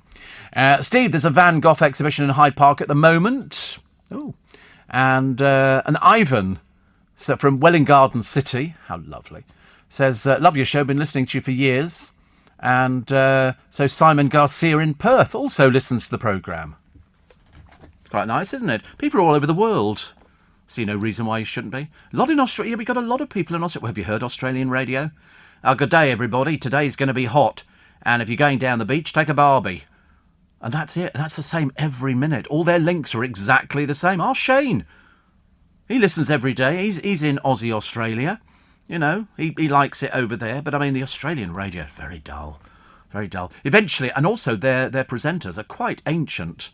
You know, quite ancient. he says tongue-in-cheek. Steve, Harry and his wife need to understand the difference between celebrity and monarchy. One is all about personal promotion. Monarchy, in best sense, is about service. Until they do understand, please stay away, says Bev. I think that's echoed by a lot of people. You're listening to a podcast from LBC. Morning, everybody. Nice to have your company. And Shane in Sydney goes, "Good day, Steve, to you and all the spikers." I love that, actually. I mean, people really do say good day. But, they don't say this afternoon. They say the Savo. The Savo. Which I think is quite sweet, actually. 84850. Steve, I know you're a UFO skeptic. No, I'm not a UFO skeptic. I just think it's a load of old rubbish. It's as simple as that. And I don't believe anything seen by American naval pilots. Absolutely, David. I'm sorry. It's very sweet, of you to want to believe in stuff like that. But it's a load of old toffee. And the American investigation they did said exactly that. There is no evidence of sort of unidentified flying objects. There's sort of reflections off the sun onto cloud and stuff like that, and that's why pilots would see it, because they're a bit doolally anyway, and they go up above the clouds and then they see a rainbow and then a light comes on and they go, oh, it was like a light. But there's no evidence of anything at all. It's very sweet, for people to see flying objects, but, I can do that outside in Leicester Square. Just throw a teacup in the air, take a photograph of it and go, look, flying teacup. It is a load of old rubbish, and, that's the way it is. Michael Jackson's income is probably still paying off his legal fees. Yeah. I love the way that people still sort of, accuse Michael Jackson of all sorts of things. Never found guilty of anything at all in his entire life. They even had an expert come in when he was interviewed by, remember Martin Bashir? There was a career that disappeared faster than your bank balance. It was a case of he interviewed him. And they had a voice expert in who was looking at body language and said Michael Jackson was telling the truth, and that's the way it ended up. I love it when people sort of speculate on things and they go, oh, so-and-so, so-and-so, and they've got no evidence that it's only just garbage that they've read on the internet. I've got a poem for you. It's by Neha D. And it's because it's very apropos for this morning's programme. We were talking about buses, and this is the 206 bus. I don't even know if there is a 206 bus. Is there really a 206 bus? There's a 216. I don't know if there's a 206. But here it comes. At the 206 bus stop, I patiently wait for the red bus that's always late. I've now waited over an hour, and my mood is surely turning sour. I crane my neck for the glimpse of that bus, which, when moves, makes ruckus. I'm excited by the noise of yonder thunder. Alas, it turns out to be the school bus. Oh, what a blunder. I'm tired, hungry, and even ready for bed, yet compelled to wait for the bus in red. If only I had money for a three-wheeler. Alas, I can't afford it on my income meagre.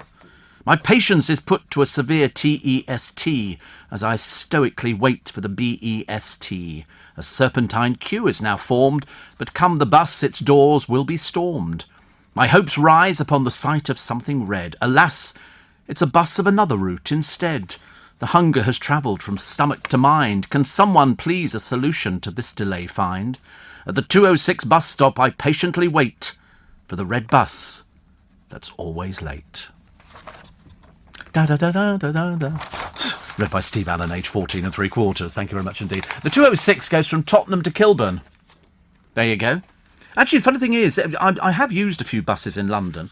I don't like sharing the space with a lot of the great unwashed, but I have to do it. I appreciate, if you want to get around. And it's cheap. If it's free, I'll get on the bus. And I've learned how to walk round corners and find another bus that's heading in the right direction. I've been quite good, actually. And I don't want to do it for the rest of my life. But, I suppose, if you were sort of retired and you've got one of those nice cards which gives you free travel on the buses, you could... my favourite route would be Charing Cross Road to the Tower of London on one of the old buses, one of the old Route Master things. Nick Ferrari did a campaign years ago on the Route Master, and I thought it was great. And I've been on them, and it's like they're so small compared to the big buses you get nowadays. And it's got the wooden floors, which used to be full of fag ends and everything else. And and you could quite dangerous. People used to hang off the back of them. And people would run and jump on and things like that. But it used to have this string that went all the way down the bus, and you would pull it, go bing, bing, like that, and the driver would turn, whatever. And I loved it. And then we went all high-tech with doors and stuff like that. But no, that's a good bus journey to do. In fact, any bus journey, if it's free, and you can always guarantee you're going to get a seat by yourself, sit there and start coughing. That'll guarantee nobody will sit anywhere near you. Just sort of sit there and go like that. I guarantee you can clear a bus in about 2 seconds, which is lovely. Steve. I'd suffer a few burns for $3 million, says Roger. I don't think she's alive anymore, to be honest with you. But also, doesn't it seem slightly odd that nobody seems to take blame in America? It's very easy to take companies to court over there. And so it's like sort of, I had a shave and the shaver wasn't very good. Well, give them $10 million. Yeah, I got a cut on there and things like that. I mean, people just sue at the drop of a hat. If you remember, Rock Hudson, after he died of an AIDS-related illness, he was taken to court and he lost. One of his former boyfriends took him to court for giving him the HIV virus. And he won, and he was awarded something like $20 million in court. And Rock Hudson was represented in court by an empty chair. They had lawyers and everything else, but of course at the end the person didn't get 20 million because he didn't have 20 million, because the only people who benefit in these cases are the lawyers. And so I think, but he did get a substantial amount of money. People did do things like that. You have to be wary. If you're a celebrity nowadays, people would actually would absolutely take you to court. We've talked about people finding money. Have you come across this We Art programme on BBC4? It's called The Joy of Painting with Bob Ross. He's dead. Yes, he's dead. He died years ago. He used to have it was an old programme and he had. In fact, it was just a documentary on there. It's not actually his programme. It's a documentary on it. And there you go. Following Mr. Hudson's death, Mark Christian, Hudson's former lover, sued his estate on the grounds of intentional infliction of emotional distress. Amazing, isn't it? So Christian claimed, Mark Christian, Hudson continued having sex with him, and more than 8 months after he knew he had HIV. And then Christian claimed he suffered from severe emotional distress. They sued for 10 million. A jury awarded 21.75 million, later reduced to 5.5. I mean, it is absolutely amazing, isn't it, that people sue. Again, in 2010, Robert Park Mills, the attorney who represented the Hudson estate against Christian in court, released a book called Between Rock and a Hard Place in defence of Rock Hudson. In the book, Mills discusses details of the trial and questions Christian's allegations against Hudson. Very difficult to prove something once somebody's dead.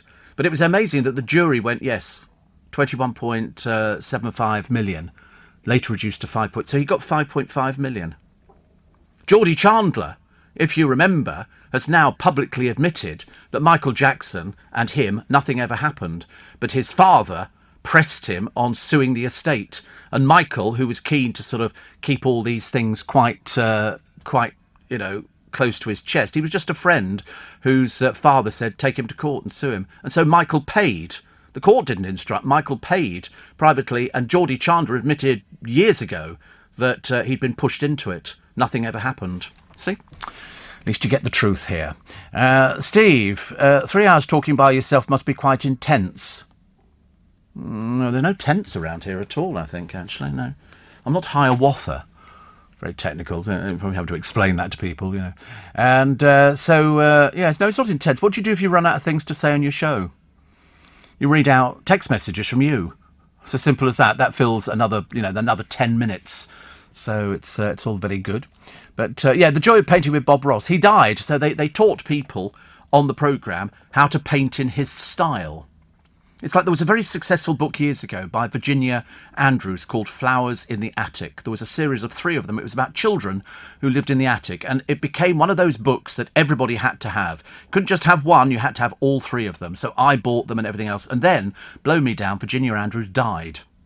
And the publisher, thinking, oh dear, what do we do now? They brought out another book, and on it had written in the style of Virginia Andrews. Yeah, it was really quite a clever little wheeze, but it didn't work quite the same way. But the 3 books, Flowers in the Attic, it went viral. One of those things that took off when people went to bookstores and they went, have you got flowers in the attic? And they go, yep. I mean, this show could be in the style of Steve Allen. But I mean, to be honest with you, I don't think it ever could be.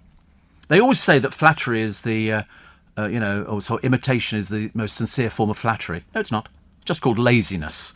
It's a case of, everybody wanted to sound like Tony Blackburn at one time, everybody is sensational.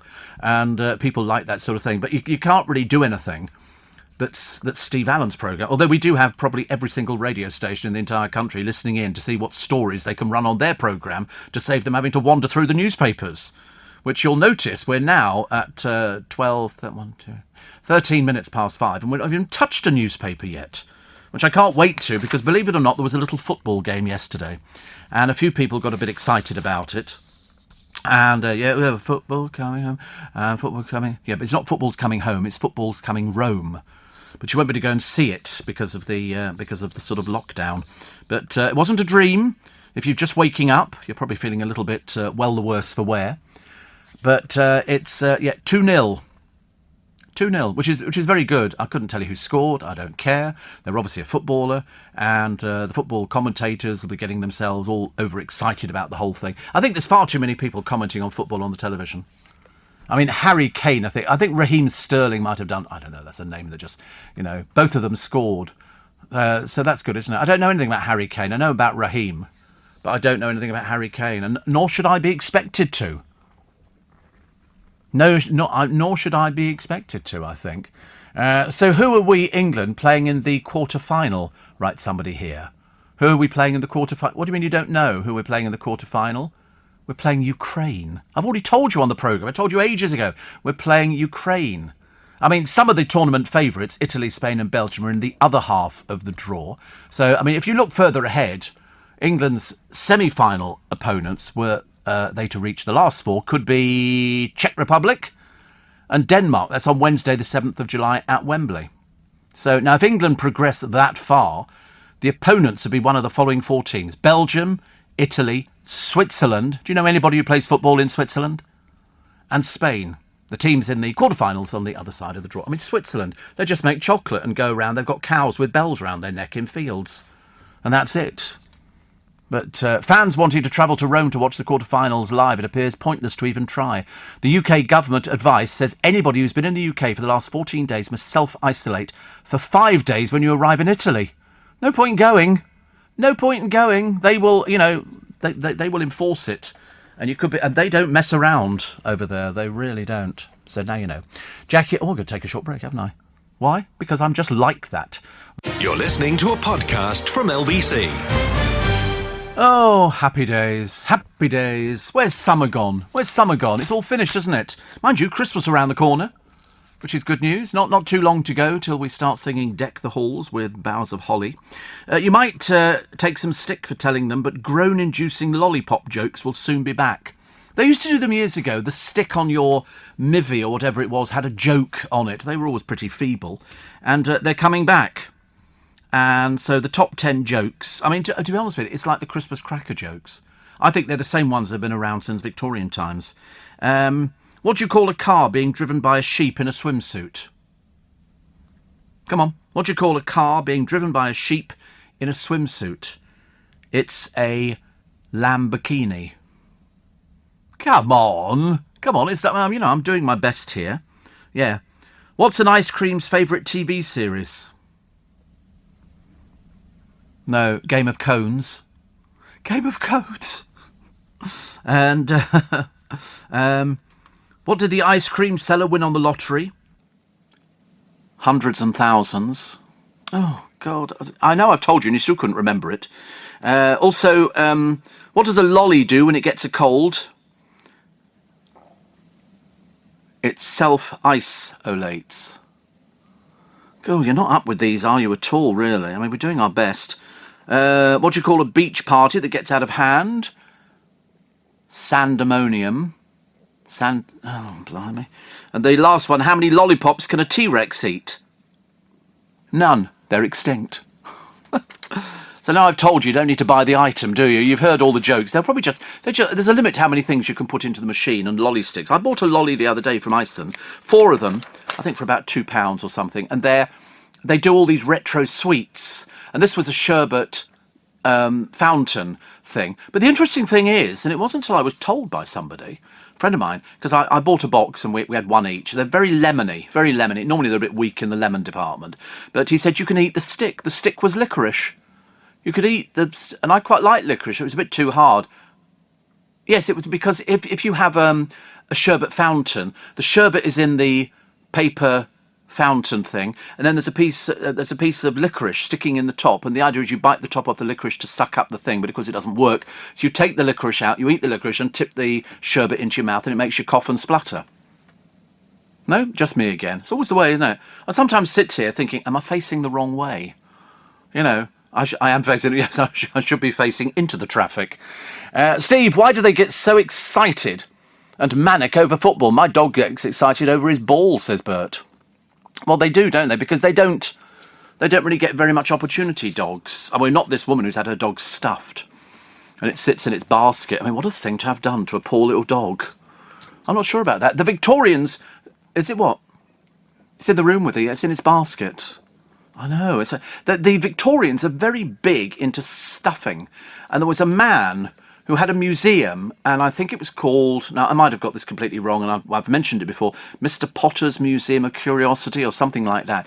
And he's got stuffed rabbits, stuffed kittens, everything, but they're in a tableau. So you've got kittens in a school classroom. So the tableau is about as big as this desk, is a school classroom, with the kittens all sitting at desks in their little school uniforms, rabbits playing cricket. If you say, I mean, if it isn't Mr. Potter, it could be something else. It is Mr. Potter, is it? Walter Potter. And have a look at the taxidermy pictures. There you go. Of all the little animals sitting there in school, and they're all stuffed. They're all stuffed. The Victorians loved stuff like this. They're all in glass cases. And it's weird, isn't it? I thought it was weird when we first saw it, but I mean, quite cute that these poor little animals, you know, are now in the afterlife. But there is definitely, I'm sure, rabbits playing cricket. But the kitten's tea party was very sweet. I mean, if you like this kind of thing. I mean, personally, I wouldn't have it, you know, as a gift. But it was obviously an art that they did at the time. And you can buy, they do rot, yes. But I think the cases are hermetically sealed. And they've got squirrels doing sort of, playing cards. So, you know, and smoking and everything. I mean, you can only but laugh. But when you actually sort of look at all of them, and they were in this museum, The Curious World of Walter Potter. He liked stuffing things. And there's all sorts of photographs which are available on the internet. Go and have a look. He died in 1918, so it shows how long ago it was. And he had everything. Literally, I mean, a kitten sitting astride another animal, a goat. You know, and you sort of think to yourself, it was slightly weird, but they liked it. They used to get cases with birds in. Go to the Natural History Museum, you'll still see these cases with birds in, tableaus and stuff like that. They've been around for a long, long time because most of them are quite rare. Quite rare. Steve, how old were you when England won the World Cup in 1966? I'm not telling you that. It's highly personal information. Can't remember, actually. Can't remember. Phil says, I'm still smiling. I love football. I don't watch the pundits, just the game. Yeah, I mean, people like I mean, personally, I don't. Steve says, Roger, I don't think Faddy got anything from George Michael's estate. No, he didn't. But then that's somebody's last will and testament. You know, whoever you choose to leave your money to when you pass on to heaven. I mean, I'm taking it with me. It's as simple as that. I've told them all they're going to get money. I've told everybody. I've said, don't worry, you'll be looked after in my will. That way, you know, you get treated better. And I'd advise parents who are fairly elderly, if you've got children, tell them, yeah, you're definitely in the will. Spend it all. Spend it all. What are they going to do? Dig you up again? I don't think so. And somebody else is asking what would happen if I ever ran out of things to talk about. We don't ever run out. That's what I get paid for. I get paid. I remember saying that to one of my bosses years ago. So what happens if I run out of things to talk about? He said, well, you won't, will you? Please. And Steve, yesterday I mentioned I was seeing a flat. A charity have helped me as I was going to be homeless. It was great, and I'm moving tomorrow. And I can stay in Surbiton too. Woohoo! There you go. So that's good, isn't it? You've sorted that one out. Looks very nice indeed. And another one. This man needs arresting who stuffs animals. He's dead. He died in 1918. A little bit, 150 years too late. Steve, England have finally beaten Germany in the knockout stage. Please don't compare it to a dog chasing a ball. Well, I mean, to be honest with you, it is just a little piece of leather instead. Ooh, run, and kick it. You know, and that's it. I mean, it's very if you don't like it, you know, I quite understand that people are quite mad about football and stuff like that. And get excited. I couldn't remember what it was called. was thinking of hockey and something like that. Steve, isn't it about your time you got your own back on Mr. M? After all, he does chew. Did he ever take you to dinner? Yes, I've been for dinner loads of times. Loads of times. Good heavens above, we're like close buddies. We're both in showbiz. Yeah, loads of times. And somebody else asking, why people get so excited over football. I've got no idea. And somebody who says, I almost switched off the football, says Anne in Richmond, when I heard some of our Yobbish fans booing the German national anthem. I like the German national anthem. It's Deutschland, Deutschland, über alles. Yeah, England fans boo at anything, really. Sorry, the beer's gone up in price. Boo, boo. No one commented on it. I'm wondering if the papers will mention it was shameful. Don't think so, no. Nation's Joy, that's all they've got. Where were they playing? They were playing at Wembley. And there's no self-isolating, is there? Or is it because they're allowed distanced? Oh, is it? Oh, right. They don't look like it. I'm looking at the picture. It doesn't look distancing to me. Had to be tested before they went in. Good idea. Because I'll be glad when everything gets back to normal. I want things to go back to normal so we can get out there and have a bit of fun, actually. Although, to be honest with you, watch the footy. I'll go down the pub, have a couple of pints with me mates. Unlikely, as you can well imagine. But they say in all the papers, no, it wasn't a dream. We really did. The outrage as the jeering yobs assault the COVID hero, Professor Chris Whitty. What did the officers do? They gave the thugs a robust telling off. Police are really busy at the moment, aren't they? Look, if they're doing socially... Nobody's wearing a mask. They're all packed in here. All packed in. People are standing next to each other. People got their arms... There's a lot of hugging and kissing between, heterosexual men at football. I don't know why. Perhaps football's gone gay or something like that. But then they've got... Kate and William and their son, George. They can't hide their delight at the victory. Yeah, because it was free tickets. Can't imagine they paid. Oh, wait a minute. I'll just get the... Kate, have you got the credit card? Okay. Number along... Yeah, the long number. Okay, 612734.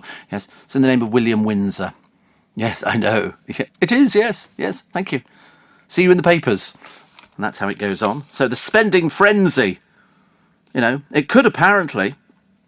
make a splash, the cash in the millions, and give a welcome shot in the arm to pubs. We've got a pub in Twickenham. It's still not open. The George. I mean, it looks practically derelict at the moment. I don't know what's going on about it, but it's very odd. I thought they would have opened up because that's the time they get absolutely packed solid during. And there's a few other pubs that we've got around Twickenham, mainly because of the rugby. But the George is not on at all at the moment, which is a great shame. Shane says, when I go, I wonder what would happen to all my DVDs. They'll throw them out. You don't. I mean, people come around, clear your place out, and they just go, "Do you want that? Oh, I'll have that." And then they go, "Oh, throw the rest away." Fans attending the games at Wembley will need to follow a number of strict entry requirements, including having a negative COVID-19 test or proof of full vaccination, which means 2 vaccine doses, 14 days before the fixture they're attending. Because I've got the little bit of paper which says I've had my COVID jab, and it's got the date on it, as far as I remember. Yeah, I could have gone to the football if I wanted, but luckily I was washing next door's cat again and decided I didn't want to. So the Queen's pageant next year will be a reopening ceremony for Britain. It's going to have lots of people. It's the Platinum Jubilee weekend. It's got a budget of 10 to 15 million, but you don't need to worry about it. It'll be paid for by sponsorship and stuff like that. And there's going to be a mock-up of a dragon at the parade as well, which is lovely. Circus acts, including a trapeze artist suspending underneath a huge balloon printed with an image of the Queen. And it's lovely. The second act is a parade called Celebration. Features a dragon larger than a double-decker bus with a wingspan the width of the Mall. Riveting. I bet the Queen will be thrilled with this. It sounds boring already, doesn't it? There's nothing in here that is interesting. So it'll be the traditional march of troops and vets. That's veterinarians. Sorry, veterans. Veterinarians. Can you imagine? What are these people here? They're vets. She'd like the vets, actually. She would that. And so it's on Sunday, the pageant. 3 acts featuring the troops and the veterans. Second parade entitled Celebration, then the circus acts. It'll be privately funded, so you don't need to worry about it, which is great. But, I mean, it sounds as boring as hell. It really does. And we get a 4-day weekend. Well, we don't. I shan't be getting I shall have no intention of having a 4-day weekend. That's the whole idea, isn't it? That you want to sort of, I'd much rather be working. It was like sort of New Year's Eve. I used to work every New Year's Eve, which was it was quite a pleasant thing because I'd seen the aftermath in Leicester Square of all the people who'd been out to clubs. You know, people who'd slumped in doorways, seriously, and they used to go to the toilet, you know, and people, yeah. Nick Abbott tried to, but get off, Nick Abbott, get off, leave me alone. Morning, nice to have your company. If you download the NHS app and enter your NHS number, which is available from your GP, you don't have it. You'll find your COVID passport with the dates. And so you can sort of show. I like the little bit of paper, actually. I quite like the physical thing. I sort of produce. Ta-da! I've got two of them. Anne Widdecombe, in her column today in the Express, says there's a lot of chatter about whether Anne Robinson, the Queen of Mean on The Weakest Link, can really stay warm and kind on Countdown, for pity's sake. On the Strictly Come Dancing judging panel, Craig Revel-Horwood is the resident Mr. Nasty, but in real life he's closer to a cuddly pussycat than a pouncing tiger. On The Weakest Link, it was Anne's job to be sarcastic and withering, but that does not mean she's like that all the time. Jeremy Clarkson could hardly have taken the same attitude to Who Wants to Be a Millionaire as he did on Top Gear. These people are professional entertainers and can switch modes as convincingly as an actor between comedy and tragedy. Yep, that's it. People go, oh, she's the Queen of Mean. No, just on that programme. No, it's like, you know, actors, they play different parts.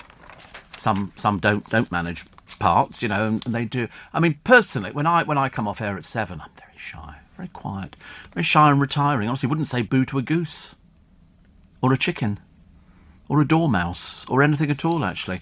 And Lorraine Kelly, another one, completely different off air from on air. That's her on air persona. People, you know, it's like when you watch some people on the television morning, ooh, you know, bouncy. You don't think irritating Richard Arnold is that irritating in real life. No, he is. I do beg your pardon. But that's how it works. People are different. People are different. And Steve, why does it take a victory at football to add a syllable to the country's name? We go from England to England, says Graham. Listen, you're dealing with another language as far as I'm concerned. I can never wonder about that. Never wonder about things like that. Also... here are the 3 top TV pundits leaving the presentation for the Olympic Games in Japan. Alex Scott. Who's Alex Scott? I don't know who Alex Scott is. But Claire Balding and Gabby Logan. Oh, Alex Scott's a football presenter. OK. But they told Good Housekeeping magazine they want to be strong, positive role models. Alex said she hoped there'd be more opportunities for women. She says, when I first transitioned from football to broadcasting, I was often spoken about as the female pundit. I would always respond by saying, no, I'm just a pundit. I think Billy Connolly says that. And he's running a little thing on the different people talking. And he said when he went to Buckingham Palace to pick up his award, the woman said to him, she said, you must be really proud to get this coming from nothing. And he said, no, we all came from something. Well, that was his withering put down. She didn't say anything after that at all. But so you've got them all here. I mean, Claire Balding just looks good all the time. She could turn her hand to everything. I like her when she does the horse racing. You know why? Because she knows about horse racing, because her father's a trainer. They had stables. She knows the royal family. I mean, we all do, don't we? Did you watch the new Countdown? Her speech has changed, says Jacob. I did watch little bits of it. I thought, well, she's 76. You know, your speech is not likely to stay the same all the way through. The judges on Strictly are on a health kick for the new series, and they're scoring top marks for effort. So Craig Revel-Horwood and Shirley have... Craig has dropped a stone. He's been doing The Masked Dancer. He was Knickerbocker Glory. I don't think I've seen that one, actually. And paratroopers have paid tribute to a drag artist who kept them entertained when they sailed south to retake the Falklands 39 years ago. 39 years ago. I remember it very, very well. That's where LBC's audience came from. LBC's coverage of the Falklands was absolutely on the money. Kim Sabido and all the... I mean, I was on air, obviously, throughout it. I did little bits and pieces, but Kim Sabido was our man over there. He was just fantastic. But anyway, they all gathered for the funeral of Roy Wendy Gibson, a steward on a North Sea ferry, which carried the 2nd Battalion. Roy, who died earlier this month, aged 67, was known as Hull's Liberace and entertained the Paras every night by playing the piano in the lounge. His last public appearance was in Hull 3 days before he died, and they're going to do a brass plaque for him on a memorial bench for the Battle of Goose Green. Oh. The Parachute Regimental Association said a big culture shock to the men of 2 Para having a very camp steward on board and not the only one. Those that were there said it was like being in a Wild West saloon. I love the way they sort of go, the Parachute Regiment couldn't possibly be, a drag queen. We don't know anything about that at all. They said it was a shock to them. Yeah, I bet. I don't think anything was a shock to anybody in the Paras at all. Steve, I love your programme. Thank you. And Sunil says a pundit in India is known as a priest. Well, that's yes. Well, I didn't know that. So everybody's a priest if they're a pundit. Over in Austria, as I told you the other day, everybody's a doctor. If you go past, offices and everything else, doctor this, doctor that, they aren't medical doctors. They could be a doctor of music, a doctor of flower arranging. They've got doctors for everything. I've never known anything like it. I wanted to be a doctor of broadcasting, but no point in pushing it. They found a stolen Picasso. It was nicked 9 years ago. Police say a 49-year-old builder's been arrested. Well, there's a surprise. I have to be honest, I thought Picasso was rubbish. Absolute rubbish. He'll never amount to anything, I said to myself at the time. But Lucian Freud's portrait of David Hockney sold for almost 15 million yesterday. I mean, that's amazing, isn't it? The portrait of Hockney, they said, Tom Edison of Sotheby's said, is a masterpiece. I just don't get Picasso. Stolen from the Athens Museum. And I just don't get it. But there again, perhaps I don't know anything about art. It just looks a bit odd, doesn't it, really? It does look like a pig and a horse together with sort of hair and one booby. Or perhaps that could be a shoulder pad. I don't know. Difficult to tell. They used to go round Lucian Freud's studios and just pick up bits of paintings that he'd dropped to the floor and things like that because they were all worth money. Every single piece was worth money, which I quite like. But I just don't get art galleries. I've been to art galleries. I want something to look like. I don't understand Cubism. I don't understand this movement, that movement. I don't understand anything at all. They all look a bit peculiar. I mean, if you look at Picasso's Woman, valued at 28 million, it looks like a 5-year-old has done it. It does. It seriously does. I just don't understand them at all, and yet they're very valuable. People go, Picasso, and you go, oh right, Picasso, 28 million. Yeah, but if you've got 28 million, you would probably buy that. If you were an art aficionado, you would spend 28 million on a piece like that. But somebody always said to me, only buy what you like. Don't start collecting for profit's sake. Buy because you like the picture. But I don't like any of those. I wouldn't mind a picture of Henry VIII, one of those painted, in the 1500s or something like that. I quite fancy that idea. Because apparently some of them look very lifelike. Not that he's sort of with us anymore, but, So at least they've actually managed to get that. And Gainsborough has celebrated Blue Boy, returning to the National Gallery 100 years to the day since it was last shown there. It wowed the crowds, painted in 1770, until January 1922, and it was waved off to America. Before it left, Charles Holmes, the gallery director, wrote au revoir on the back of the hope that it would return one day. And it's coming true, with Huntingdon Library loaning it next year after displaying it for a century in California. I don't know why. I always thought it was here anyway. How wrong can you be? I've seen The Laughing Cavalier. I think that's down in the Wallace collection, behind Selfridges. That's a place to go to. If you've never been to the Wallace collection, it's completely out of the ordinary from normal museums, and they've got a nice What? What's the matter now? Oh, you've seen a text. Oh, okay. And it's very interesting about Nick Abbott, who doesn't use his little jingles if he stands in for another presenter. Does he not? Does he not? Oh, I didn't know that. You told me something new. Something new completely. But no, go and have a look at the Wallace collection. It really is very, very good. Very, very good indeed. They've got, they've got so many Canalettos in one room, and there's no sort of, distance. You can go right up to them and see how it was painted. They've got some lovely... It was a storehouse for the family, and they put loads of stuff in there, which is great. 17 minutes to 6 is the time. It's Wednesday morning. We're racing through, aren't we? Racing. I mean, tomorrow's going to be the first of the month, and then I'm quite sure we'll all be sort of celebrating, going, woo, it's the first of the month, 1st of July, and the heat wave, which I'm not looking forward to. I don't do heat at the best of times, but at the moment we seem to be doing okay. Pages and pages on football. I mean, it's all going to end in tears. You know it's going to end in tears, don't you? Because they've been so... tears of happiness.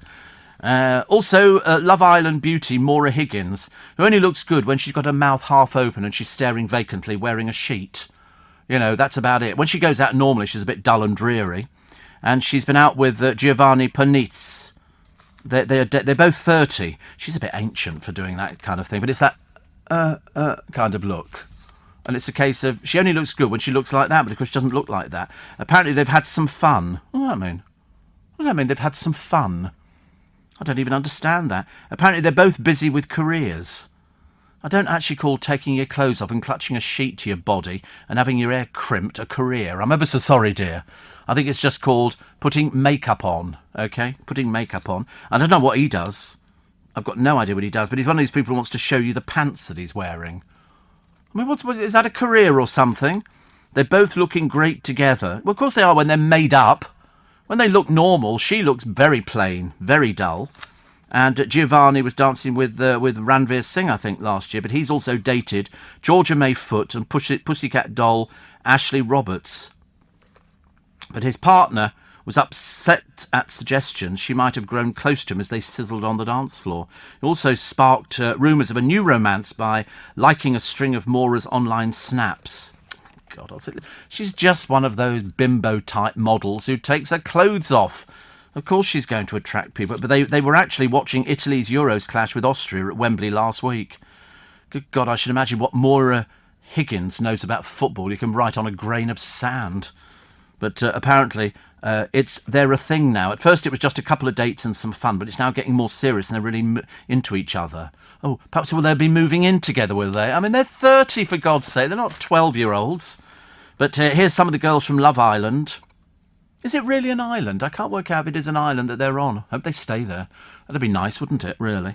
And they all had to dress up the other day by putting little sort of devil's bits and pieces on. But the trouble is, because they're all boring, it's not really helping. The villa is called Casa de Amor, the Villa of Love.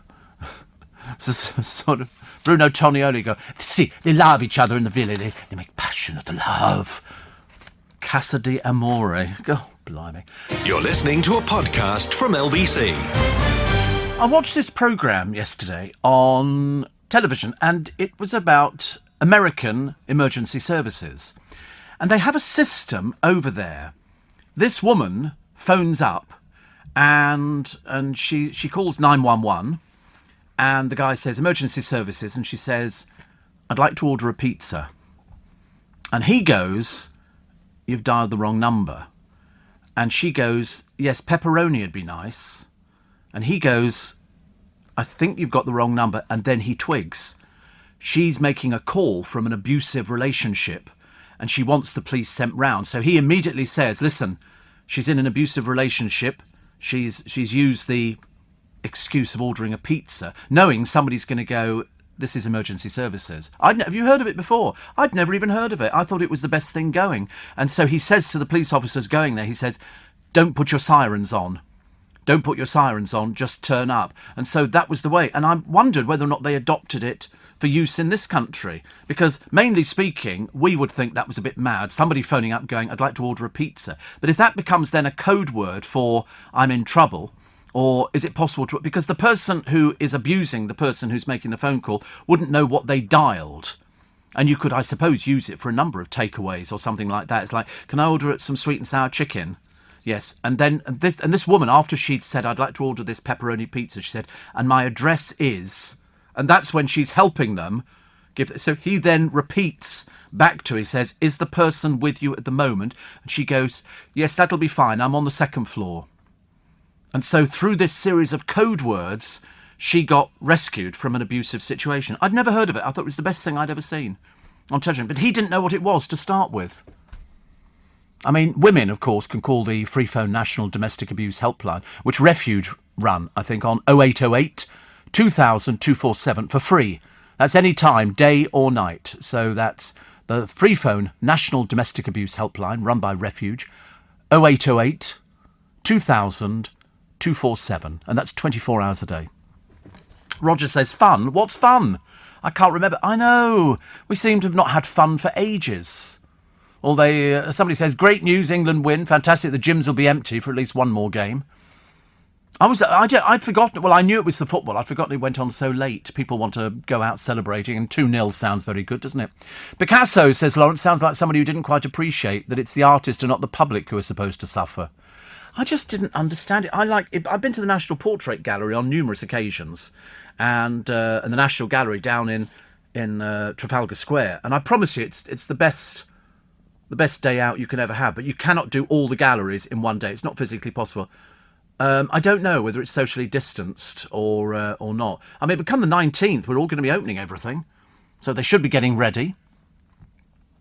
Oh, interesting. Do you know how to get help from 999 if you're in a life or death situation but you can't speak? There's a campaign to raise awareness of the silent solution system where pressing 55 lets the operator know the caller needs police help. Amazing. Amazing. I didn't know that at all. I've never dialed 999. We've heard some of the mad people who've dialed up to say, that, of course, they might have been calling for help. We don't know now. We don't know. But that's how to do it. Kerry Power, you remember, was murdered in 2013 by her stalker after making a silent 999 call, believing, incorrectly, it would be enough to let police know she was in trouble. But the call was terminated after she didn't speak or make any sound. Because that's what they do. They were taught to do that, but they're starting this campaign. So if you press 55, so you call the 999, then you press 55, and that lets them know that you're in a serious situation. But the police are spending more and more time at the moment dealing with domestic abuse, which is a great shame, because a lot of them have not complained about the fact they have to do it because they feel it's necessary to do it because there's nobody else for these people to call. But some of them are literally people who would call all the time. 20,000 silent 999 calls are made each day. But only 50 people a day currently use the 55 command. Only works on mobile phones. And what will happen is the 999 operator will hear an automated message for 20 seconds which will ask the caller to press 55. Police handler then takes over and attempts to communicate using simple yes or no answers, such as, is the person in the room with you? Do they know who you're talking to? And you could just give yes or no. And because nobody would know, would they? You would just assume. Because, so if you're calling 999, you then press 55 if you're in trouble. And that means that they could do it. So you don't need to say anything. If you're in a situation whereby you cannot speak, then you use that. Brilliant idea, isn't it? Brilliant idea. I find it disappointing that people have to use something like that in this day and age. Steve. A lot of people talk about the football. So when are we playing again? When is the next one? Saturday night at 8. I think I go to bed at 7. Try and avoid it. Really just doesn't interest me. I mean, I understand. If people get their kicks out of things like that, fantastic. I'm more disappointed about the amount of kids who are off school and self-isolating because of a COVID contact. 375,000 kids are off school at the moment. Because if some person goes down in the class, the whole class goes. It's as simple as that. The vast majority had to stay at home because somebody in the class had COVID. That's about 279,000 people. That's an awful lot. 359,000 didn't attend class in England on June the 17th. That's how bad. But then, I do see kids getting on the bus, school kids, wearing a mask, and then I do see kids getting on the bus not wearing a mask and chatting away to their friends. And you think, thereby lies the danger. If you want to win Love Island, go wild, play dirty and have sex on television. That, according to Jane Moore's column today, is the advice of former contestant Megan Barton Hanson, who did all of the above and didn't win the series. In fact, that particular accolade went to Danny Dyer and Jack Fincham, who didn't go wild, play dirty or have sex on television. A life lesson for us all, perhaps, says Jane. I agree. Poor old... Nobody's going to take the advice of Megan Barton Hanson. Nobody. Stupid woman. If you want to go on Love Island and win, go wild, play dirty and have sex on... She didn't win. And hopefully the career will finish. Also, Dad Peter Jones is reeling after his daughters unknowingly used his prize bottle of red wine to make sangria. The wine was worth £2,500. The bloke, says Jane Moore, that's what she calls the old man, Gary, has a couple of bottles of nice stuff, as he calls it. We know this because they have notes taped to the front saying, touch this and I'll kill you. I do like them. A lottery winner's rundown estate is looking very sorry after first going on sale. Adrian Bayford paid £6.5 million for the house when he moved in with his then wife Gillian after he won £148 million on the Euro Millions. As in all these cases, or most of them, they split up. He moved out of this house, bought a house in Scotland to be nearer his ex-wife and children. And it's back on sale, this house. They had an offer last year, but it didn't actually go anywhere at all. Steve says, Roger, some Aussie ladies seem to pretend to be in trouble on Bondi Rescue, to be rescued. Well, they are making a TV programme on that one. They do, on Bondi Rescue. They go, oh, look, mate, there's a Sheila out there and she looks like she's in trouble. And so they sort of pick up their surfboard and go scamper, scamper, scamper down to the seafront. And then they pad, because it's all prepared for the TV programme because they've got a camera on the front of their board. And the camera's filming them. They go, are you all right, Sheila? Because they're all called Sheila out there. Everybody's a Sheila. I've never known a place. It's like in America, they're all called Karen. And so they get there on the board and she go, and you think, I'm sorry. You know, why are you swimming when you quite clearly aren't able to swim? Nobody goes for swimming lessons now, do they? Nobody goes out there. And I mean, I had a badge for my swimming prowess. Can I swim? Of course I can swim. God, can I swim as the Pope Catholic? Of course I swim. Like a lead block, I'm afraid. I can swim on my back. I can't swim on my tummy, and I look ridiculous because I don't actually sort of do the swimmy or crawl. Because when you do the crawl, you're supposed to sort of dip your head under the water. Well, I'm not breathing in water, thank you very much indeed for anybody. And at the relay race, I could sort of grip the baton between my thighs as I was going. So that was okay. And I did that. I was very good, but only on my back. So I had to start in the water. You know, I wasn't one of these people who died and then you go under the water and then gracefully... No, not like that at all. I would drown. So they go, Stephen's doing backstroke, miss, again. Yeah, I did have my inflatable armbands and a polystyrene board. Did you ever have the polystyrene boards? They were great fun. Yeah, a little float thing to keep you alive, which was lovely. Very exciting. And then we went in a plane once and they always get... Nobody watches.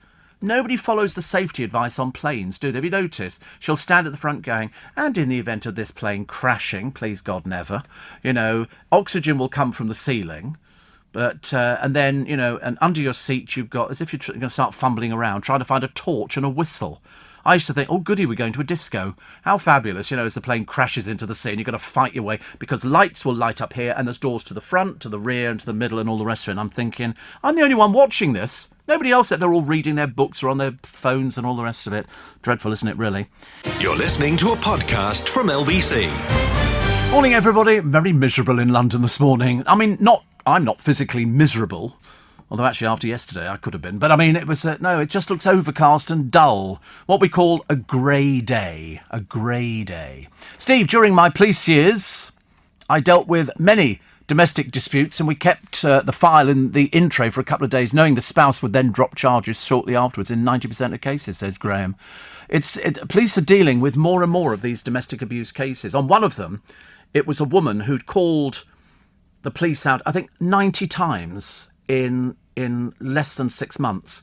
And they have to keep going out because they weren't sure if at one point it was going to be serious, but she was basically a drunk and she would just call them out.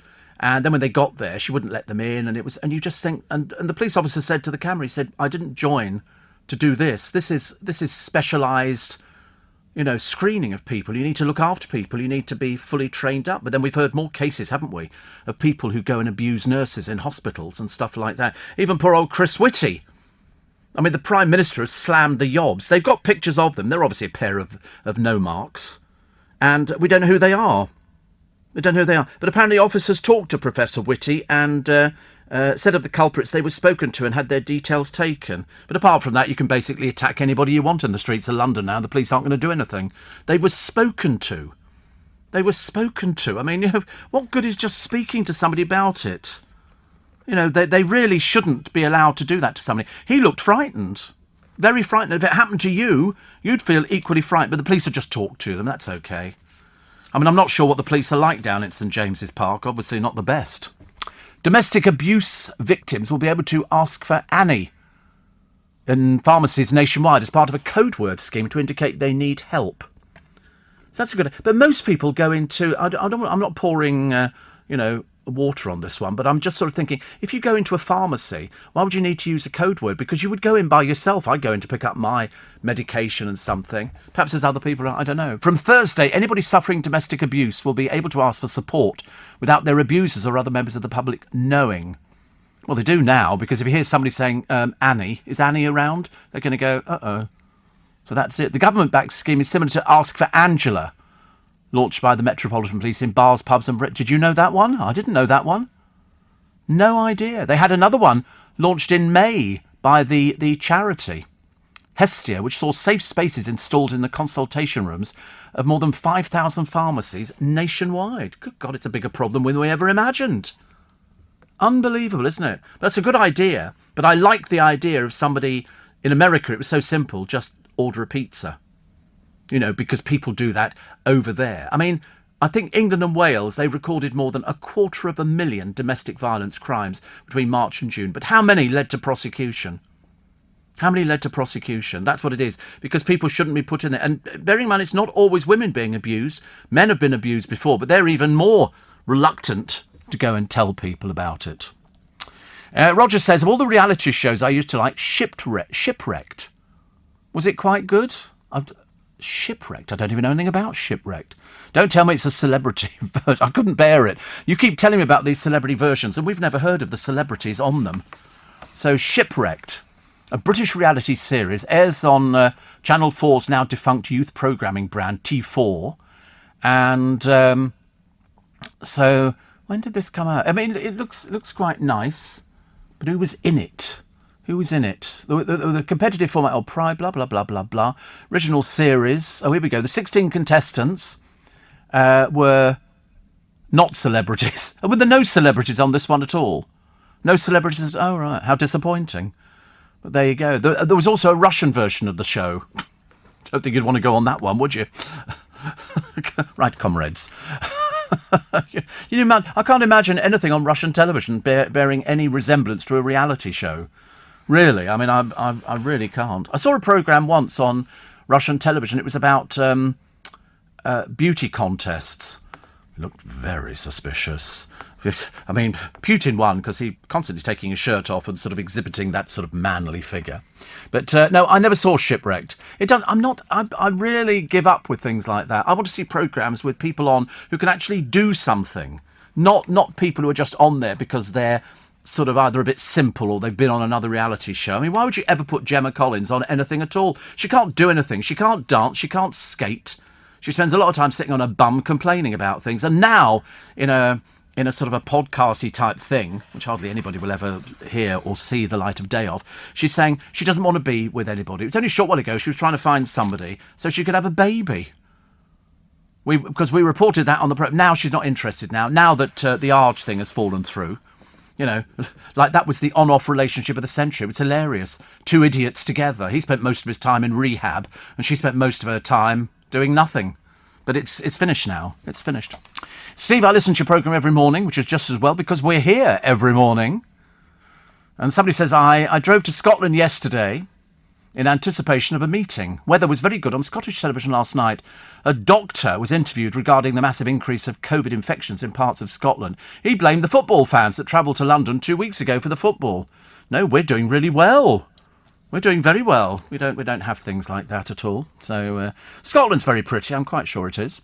And also, my daughter's year at school was sent home. There are 11 children with positive COVID results in her year group. She's in the middle of her mocks, says Sarah. They're unsure whether she'll be able to complete the exams. 11 children with COVID. I'm telling you. You know, I think we'll sort of come out of it on the 19th and go back into it on about the 22nd. Just got this feeling. Lots of pictures of interesting people in the papers, people you've never heard of, including somebody called... So I'm not sure the producer knows who this is, although I mentioned the name to him earlier on, and I think he laughed at the time. This is Roxy Horner. You know who Roxy Horner... No, nobody does. Nobody does. She is the girlfriend of Jack Whitehall.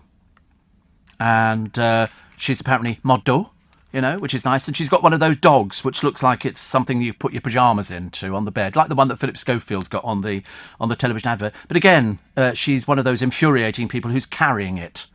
Put it on the floor.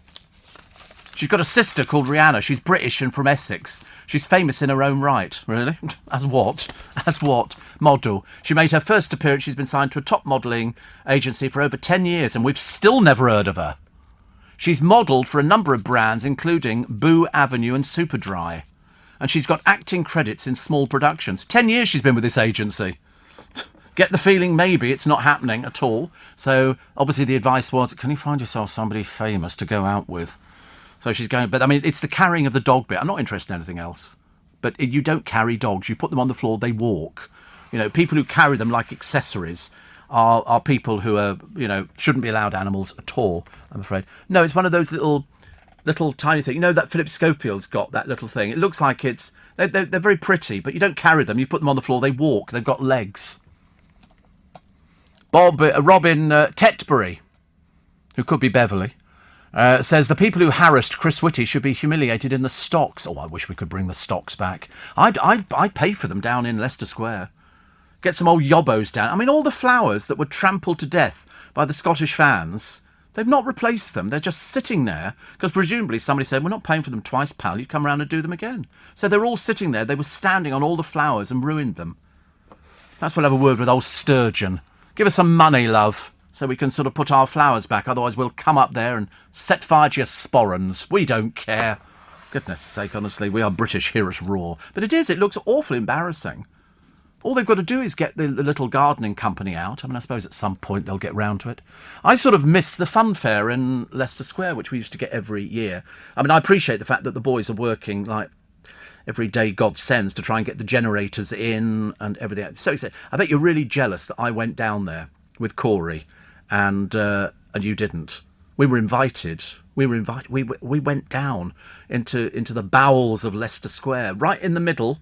There's a pair of, just you go through the gate, there's a set of steps which they lift up and you go down into this generator room. It's unbelievable. Seriously, in the middle of London. It's feeding most of London its electricity. I don't even understand how it works. And I was down there for ages, had to put these uniforms on, these sort of, it didn't suit me at all. I looked ridiculous in a boiler suit. Well, I was sort of boiler suit and high vis.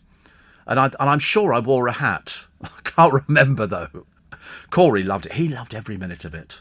He was so excited. Best day of his entire life. Whereas me, I mean, we were down there. There was quite a few of us down there. And it was really interesting. I love any of this. I like all these places on the television where they show you things from the war. And they go, and this was a submarine base. And you think to me, and then it's got graffiti all over it. In the middle of nowhere. Some little so-and-so has been out there and graffitiized everything. Oh, ghastly. Steve, my best friend Jack was on Shipwrecked. How can I listen back to your rant about reality TV stars again? I'd love to play it to him, says Mike. Oh, just tell him what I said. You can listen back to all the LBC shows on the Global Player. It's easy. Just go to lbc.co.uk, download, free, not a penny piece, then you can download everything. There you go, that'll make him happy, won't it? Because we've never heard of him. People always say to me, oh, are you this rude about everybody? That's not rude. You want to hear me when I'm really being rude. Steve, I seem to recall Roxy Horner had a relationship with Cara Delevingne, says Roger. Really? Cara Delevingne is a model, and in fact, she was talking about her love life the other day in the papers, which is, I wouldn't like to speculate, but we can find out quite easily because they're all documented. She tells everybody about them. In fact, you can't actually stop her singing about it. It goes on for ages. Steve, I'm sure Jeff Brazier found fame on Shipwrecked. Tempted to do the joke. No, he found fame on Jade Goody, but that's not as exciting, is it? Really? No, I didn't know he'd found, because he was a little footballer, wasn't he? Jeff Brazier, wasn't he? You're listening to a podcast from LBC. Right, we've fathomed this out now. This is very confusing. So Roxy Horner, who's Jack Whitehall's current squeeze, went out with somebody called Jake Bugg, who went out with Cara Delevingne. So they all know each other. Roxy also went out with Leonardo DiCaprio, but let's face it, I mean, every 5 minutes he changes girlfriend, so I don't call that anything. But 10 years with the same agency. Not really achieved very much, has she? Seeing as we didn't know who she was at all. Kevin says, you make me laugh about the boiler suit and the hat. Did you look like a Smurf? No. I look like Steve Allen in a boiler suit and a hat. You have to wear it. It's interesting. I mean, I've been places where, you know, other people have not been. Shane says, we got Shipwrecked down here. We can't find whether Jeff Brazier went into Shipwrecked. I thought he was a footballing type boy, pretty little boy, and then he met Jade Goody. For some reason they were attracted. I couldn't quite work that one out at all. And so they've got 2 children. And then she married that nasty little thug whose name I can't remember. And then I think he's with somebody. I get confused, honestly. You read the papers every day and you can lose track of who's going out with whom. I mean, on the Love Island thing, I think it's possibly the worst one because the people on it are just not interesting enough, I'm afraid. Really not interesting. Also, Ashley Roberts, the Pussycat Dolls singer. I mean, to be honest with you, have you ever heard of 2 Pussycat Dolls, Nicole Scherzinger and Ashley Roberts? They're both American and both over here. Obviously, no work in America, but she's got a show here. Ashley Roberts. Really? Is that our office? Just having a quick look at you. I need to check these things. Put it this way, I've never seen anybody walk into this building in high heels. Never seen anybody. There's too many stairs and lifts and everything else to wear high heels. Definitely. Mel C has insisted the Spice Girls had never been asked to play at Glastonbury, despite Emma Bunton claiming they had. Oh, right. I mean, would the Spice Girls play Glastonbury? I told you I saw Kylie Minogue the other day, and I have to be honest, I was a bit disappointed. She doesn't have much stage presence, Kylie. And also, you know, I could be so lucky. It's a bit sort of campy, isn't it? I think so. Just me. Oh, the couple who started a posh burger business. How can you have a posh burger business? It's a burger or it's not a burger. It's not a posh burger business. In their country cottage, feared it'd be shut down after one neighbour complained about the smells. Emily Lockwood and Dan Lawrence set up Nibble. Rugby star Jonathan Davis was among their fans. They got rave reviews for their grub served in Denbighshire. Council officials warned them after the complaint, but planned no more action. They go round like thugs. You're warned. What for? Burgers, right? Smell. One person complained. The couple have since spoken to the neighbour and hope all is sorted. Yeah, listen, we give you a free burger every day, all right? Oh, OK, that's OK. I like that man and his wife who complained about the church clock. You know, a church clock been there for God knows how many years and complained, keep me awake. And so he started getting trolled by people. The Ford Escort that Charles gave to Diana as an engagement present has sold for £47,000. It's got 83,000 miles on the clock. Its registration is WEV 297W. Diana was regularly photographed driving it, sat in it to watch Charles play polo. It's gone to an unnamed South American, which is quite nice, but £47,000. It's a lot of money. World's most expensive burger has arrived in London. Come on, you can have it. You can play along at home. How much is this burger? Okay. It's this burger. I mean, to be honest with you, I mean, I think they do it to try and get people going on it. This burger is called a glam burger. Chris Large, head chef at Honky Tonk restaurant in Chelsea, has come up with it. It's served in a golden bun and it costs £1,100. It uses Canadian lobster, Kobe beef and black truffle brie. That's not a burger. That's not a lobster in a burger. I've never heard so much rubbish in all my life. And here it is, one glam burger, £1,100. Service charge is £137.50.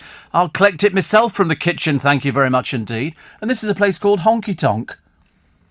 £137.50 for the service charge. You're having a laugh, aren't you?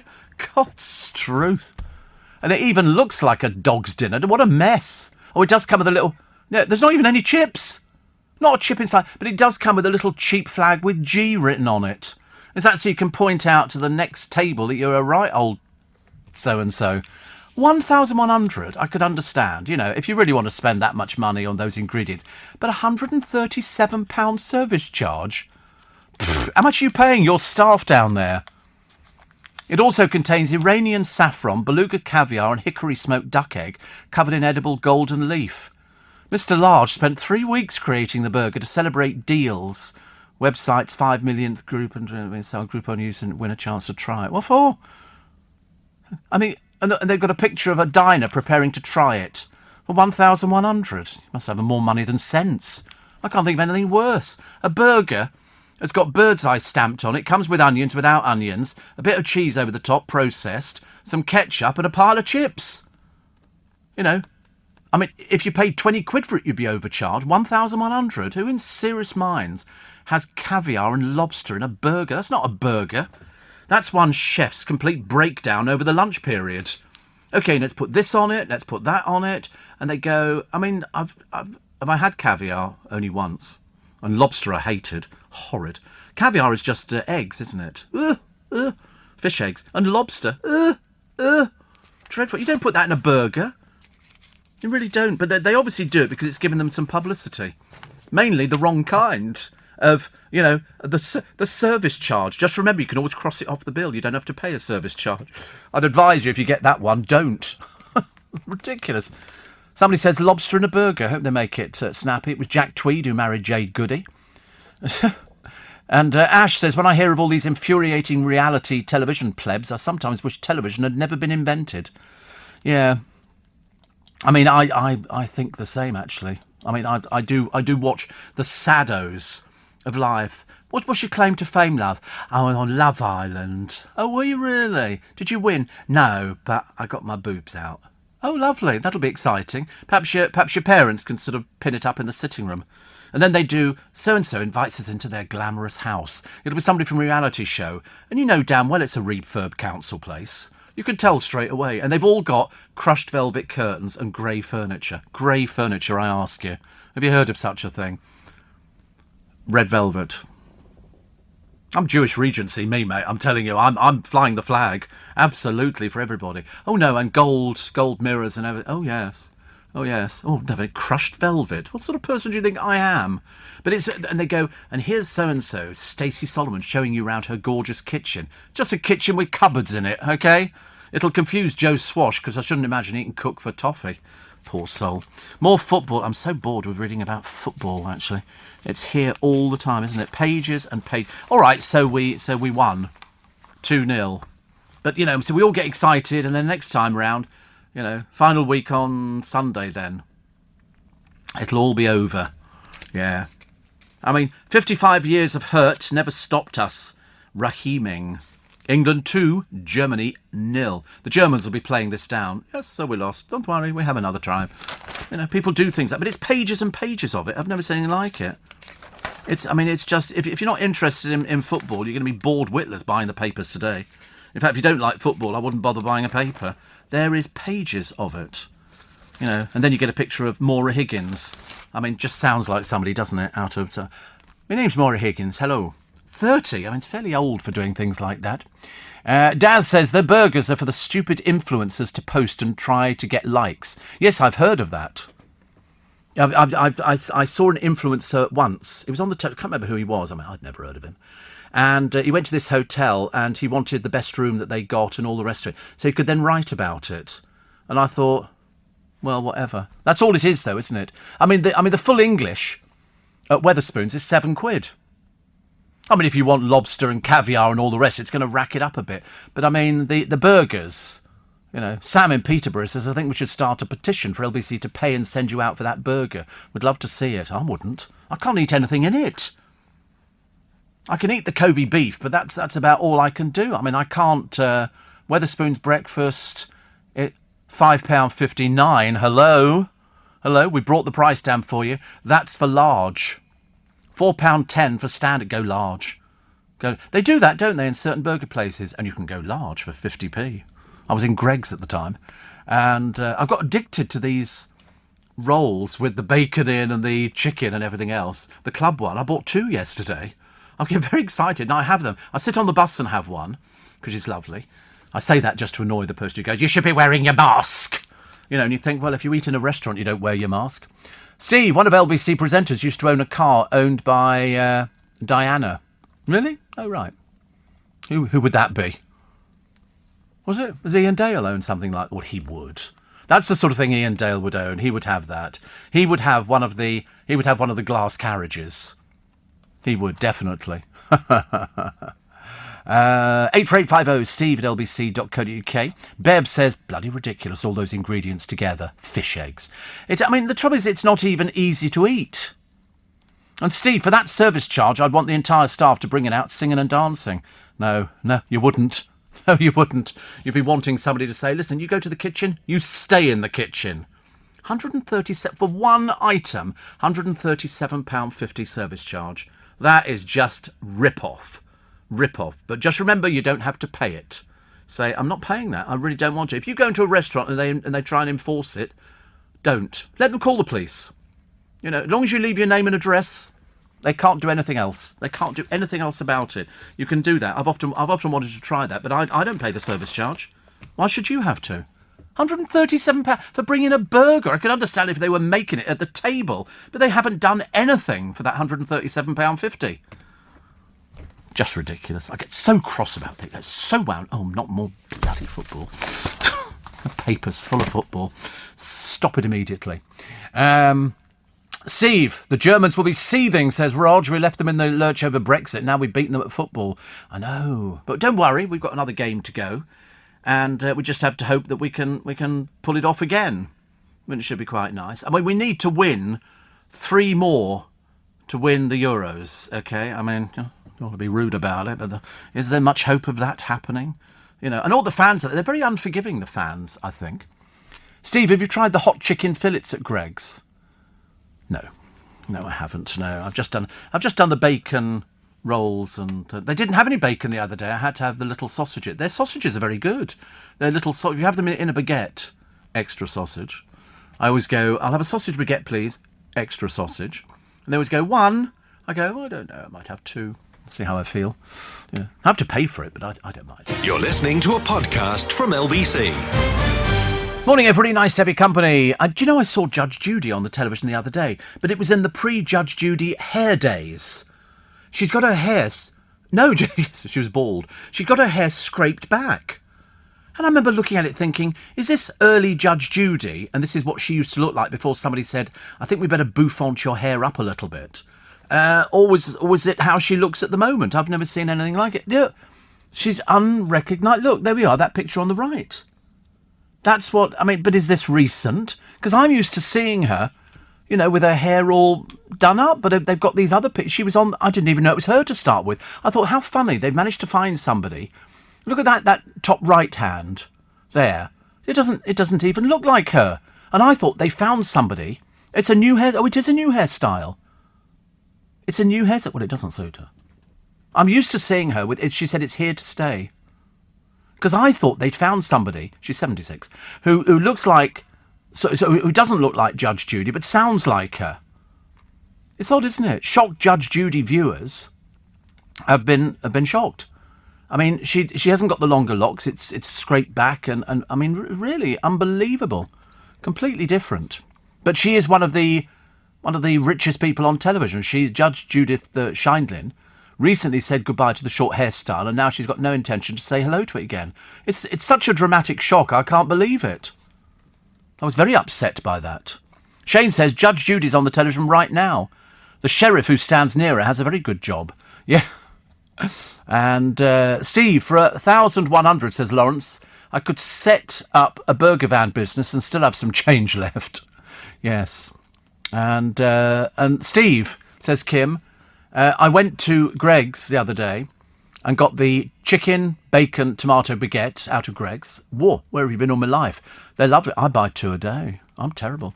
Judge Judy's salary. Here we go, just to depress you this morning. 52 days of filming a year. That's what she does. 52 days of filming.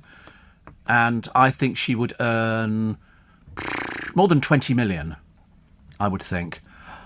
£47 million for 52 days filming. I can do it. I can do that. She's the highest paid US TV star. You wouldn't think so, would you? But I should imagine her shows are syndicated around the world. They would make a fortune out of it. 47 million. And she's still got a rubbish hairstyle. 47 million. That's good, isn't it? Who's the top British TV star, presenter, whatever you call them nowadays? Who would...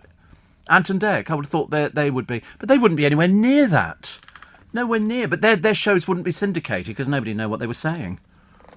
You wouldn't know at all. And that's why you can't sell... You could probably sell the format to their shows around the world, but you couldn't sell the actual programme with them on it. But I should imagine they would be fairly high, if not at the top of the list, they'd be fairly high up it. Do you not think so? I would think so. 47 million for Judge Judy. I love it. I mean, I love it when she sort of berates people, you know, and stops them talking and everything else, you know. I'm not interested. So, not interested. She's had people removed from the court. Ellen, just behind her. Ellen DeGeneres. Now, I've gone off Ellen's show. She seems to have turned it into some sort of game show, which is, you know, obviously she derives great pleasure watching people being humiliated on the television, which is okay. I don't have a problem with that. But I thought she was a chat show host. That's what I thought she was. But how much does she earn then? If she's just behind 47 million, she could be possibly on 35, 40 million, something, about 40 million for that show, which is finishing. It's finishing. She's because after all the trouble that they had with, allegations of bullying. I mean, bullying in any workplace is absolutely not the thing. You cannot have any bullying. If ever there's bullying that goes on in a workplace, it has to be stamped on immediately. And in Ellen's case, they fired people, which was the only thing that you can do, because it just breeds this sort of undercurrent of disharmony and unrest, and it upsets people. People have been known to burst into tears through being bullied at work, and sometimes keeping it quiet, which you shouldn't do. If you get bullied at work, you go and complain to someone. If you're in a big company, you would go to your HR department or your line manager or somebody like that and just make them aware that there is a problem. And so I think on Ellen's programme, I think they lost a producer and they lost a couple of minor producers as well. But it didn't solve the problem. And then they started giving Twitch a bit more to do. So he was the one who danced at the beginning of it. They used to have the audience in. It doesn't work with the TVs on there. And she seems to have lost her sparkle. Yes, it's finishing, yeah. She's decided she's not going to do any more. I mean, they've earned a fortune out of it. So, but I don't have any problem with that. If that's what it pays in America, then that's what it pays in America. You know, because they reckon that Judge Judith Sheindlin is worth... Well, how much is Ellen worth? How much is... 370 million. Judge Judith is worth 450 million. But the trouble... Judy, yeah, I think she is Judith Sheindlin. And I think they just call her Judge Judy because it fitted. She started a trend because there's a few other people that do it. Not as good as her, but she's 76. You know, it's no good having 450 million quid. You can't take it with you. You know, and Robinson, 76 as well. And I don't know if Judge Judith has had anything done to her face. It's a bit difficult to... I would think she's probably had a few little bits and pieces. But as I said at the beginning of the programme, having seen Alan Carr on the television yesterday, what in God's name has he done to himself? He looks like Jimmy Carr. He looks like Martin Freeman, the actor.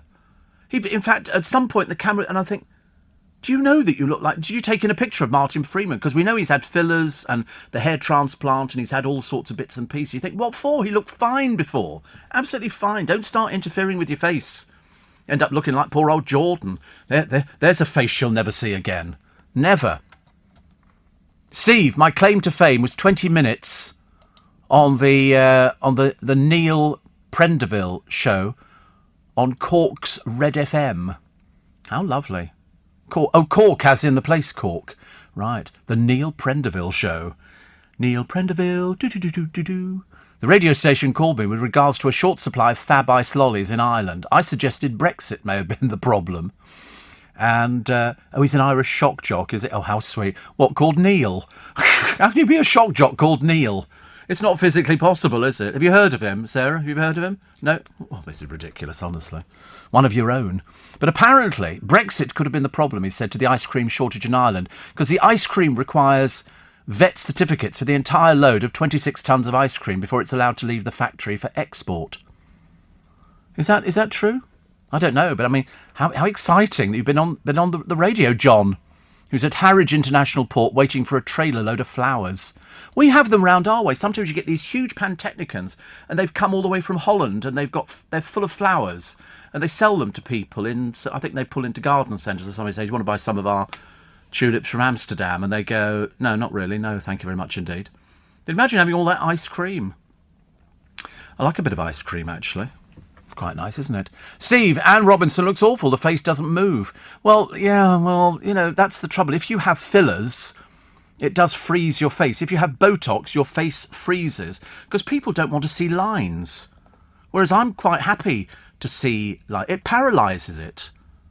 And to be honest with you, I mean, I'm quite happy with the with the perfection that stares back at me in the mirror in the morning when I sort of stand there in me Winnie the Pooh pyjamas. Yeah. And I think, if you aren't happy with the way you look, you need to get medical help. Don't go and get Botox or anything like that, because Jimmy Carr just didn't look right. It sort of puffed his face up a little bit, and and the hair transplant. I was trying to work out, because there's quite a few people on television who get a bit panicky about losing your hair, and I always think, no, let it go, for goodness sake, because you end up looking worse. Is Jerry Springer still on the TV? Shouldn't think so. No, I mean, I think he retired. Again, he actually would have made an awful lot of money. And so once they make their money, they just retire. But what do you do with it? There's a limit to how many cars you can drive, how many houses you can live in, how many holidays you can take. So what else do you do? But Ellen's actual chat show has gone off the boil a little bit. It used to be, there was more energy. I think once you start doing that many shows in a week, I think it saps your energy. And I think there was I used to get the impression, as an interviewer myself, watching her working, that she didn't know anything about the people she was talking to. She would get them to tell her, which is not quite the same as doing a proper interview. Oh, so you've got this new film out. Tell me about it. And I'd want to sit there and go, no, have you seen it? Did you go to the screening? Do you know anything about it? Do you know what the name of my character is? I can remember actually, who was it who appeared? Was it Bernard Levin?